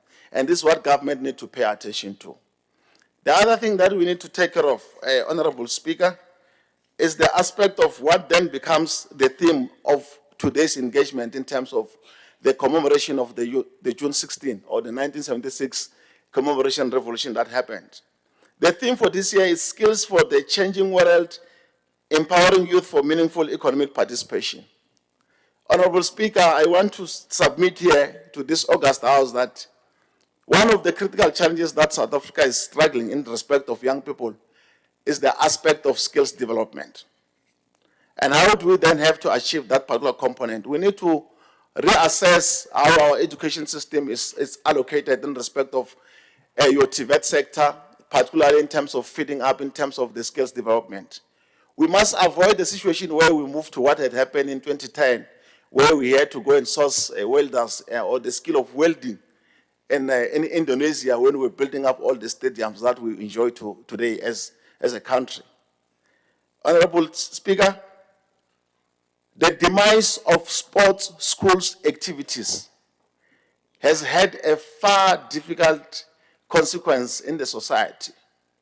Years ago, young people used to be found in some play fields, some grounds, either playing netball or playing soccer or attempting to play tennis, even when the play field would not be conducive for playing tennis. As we speak today, when young people knock off at school at 2 o'clock, the only thing to do is to loiter on the street.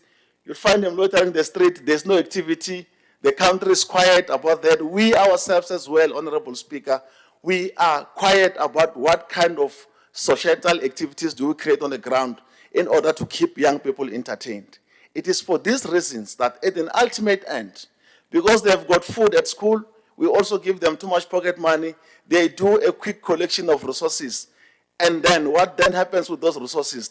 The resources are now driven and dedicated to this consumption of all activities that we complain about every day. It's either substance abuse or alcohol abuse. Now we need to consider a situation where the country itself and society develops systems that can at least keep young people together when they come back from school and during their own weekends. Honourable Speaker, until we've got every member of society, churches, parents, traditional healers, and traditional leaders as well, put together to discuss how best do we take care of young people, we will just do policies and put them together and find it quite very difficult to implement. A child is in the hands of a teacher when they're at school.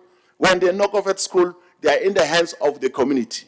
Until community itself becomes very aware and we roll out a program in terms of drug abuse to the entire society, we will then not be able to achieve whatever objectives we are setting ourselves for in terms of taking care of young people.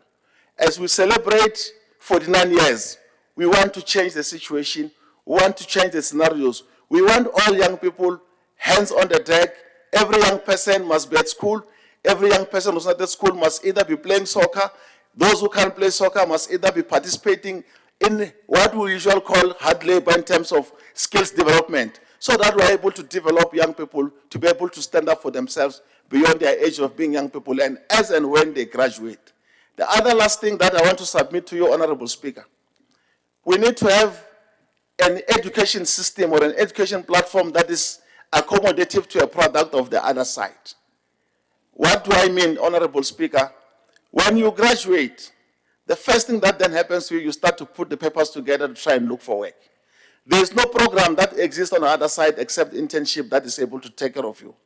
Then young people are not able to be accommodated by universities. Because this is another debate that we are facing today. Another challenge we face is that we do not have sufficient institutions of higher learning which are able to absorb all graduates when they pass matric. You can just imagine, out of 100% of the population that writes matric, only 45 to 33% of those are being accommodated by institutions of higher learning. What then becomes the space for this balance that we have in society? It becomes the very same young people that we find on the street who end up getting lost and end up being part of this consumption of all these illegal substances that we speak about. The last thing I want to submit, Honourable Speaker, we've got a generation of young people who have since graduated. And lots of them. These are young people who have been to varsity, spent 4 years, others, they are like others that I know, spent 5 years, others is 6 years, but they graduated. What then happens is that they are not being absorbed by the system. And which system is it? Primary function of government is not necessarily to create jobs. Government has a responsibility to create material conditions which is favorable for the economy to grow and to thrive. We therefore still rely on what we call your private sector to be able to create jobs and create situations where at least young people can be absorbed. But how do we get there? Government must continue to put together policies which are quite easy and possible and workable for the private sector to have an appetite. How do we then bring appetite into the situation of our province if I were to bring it home? You've got your Musinamakado SEZ there. It has a potential to bring a huge appetite in terms of investment. You've got your Fitaho Mutuats as well. In conclusion, Honourable Chair, the topic is about young people, so it gets very interesting. The last round of my engagement, Honourable Speaker, as I conclude, we are a country with a very great potential.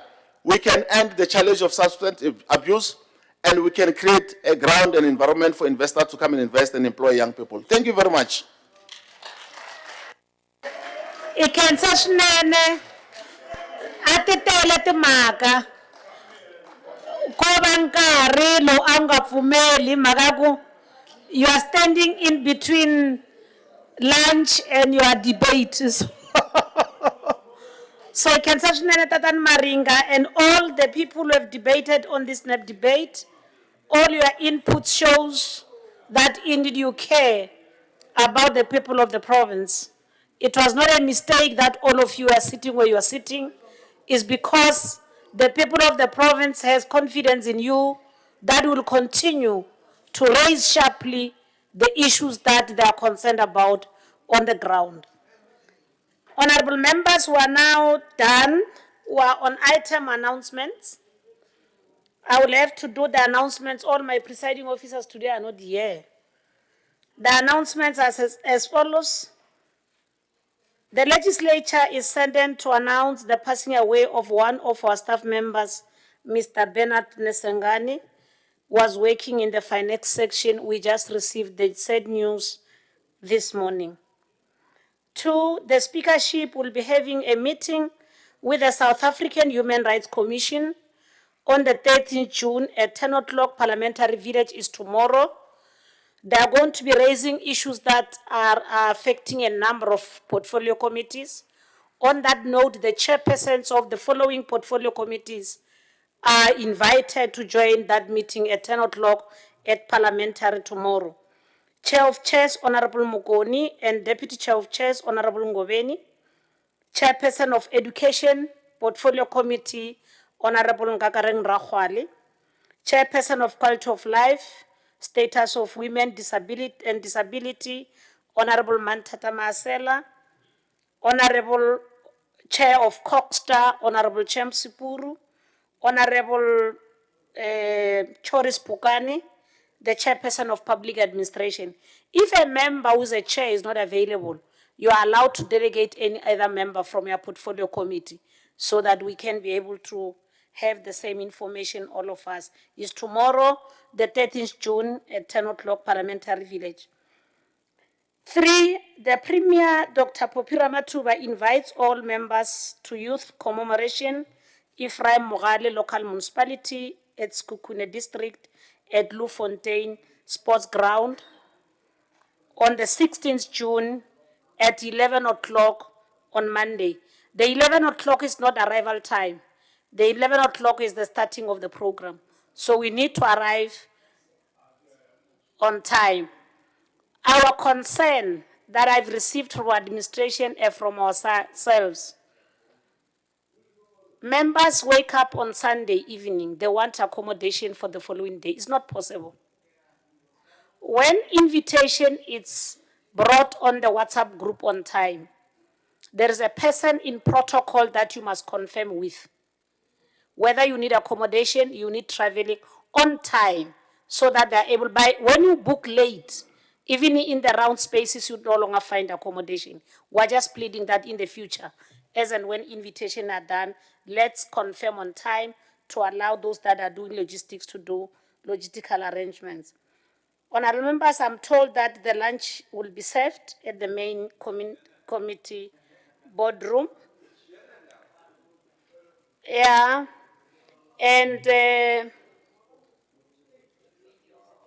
sitting of the legislature will not have sitting on Tuesday, the 17th, but will have sitting on the 19th, Thursday, June 2025, here at the Legislative Chamber in Leboagomo. I would want to request all of us to rise for a moment of silence.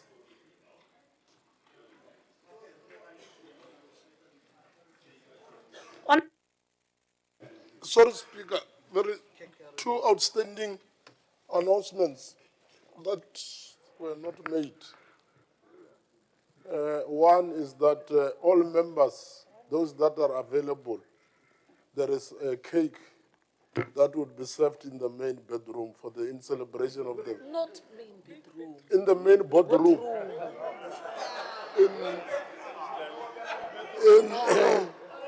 In celebration of Honourable Levia's birthday.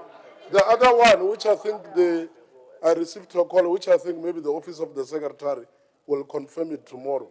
Because what we know is that, as you announced last week, that there will be somebody at the parliamentary village to assist us with academic registrations and so on and so forth. But majority of us here, we were not there. So we requested that, yes. Yeah, so the indication was that it will be tomorrow. So us being quiet, we are not sure whether it's still there or not. So much as we rise to have a moment of silence for one of our members, staff members who passed on. We remember him in our thoughts. We send our heartfelt condolences to the family. We hope that they will be comforted. And we are saying to Mr. Bernard Nesengani, may your soul rest in peace. Thank you. While we are still standing, we'll honor the invitation by Honourable Mate. Let's sing a happy birthday before we eat the cake to one of our own. Happy birthday to you. Happy birthday to you. Happy birthday, happy birthday, happy birthday to you. Hip hip, hooray! Thank you very much. The House stands adjourned until the 19th June 2025 at 10 o'clock.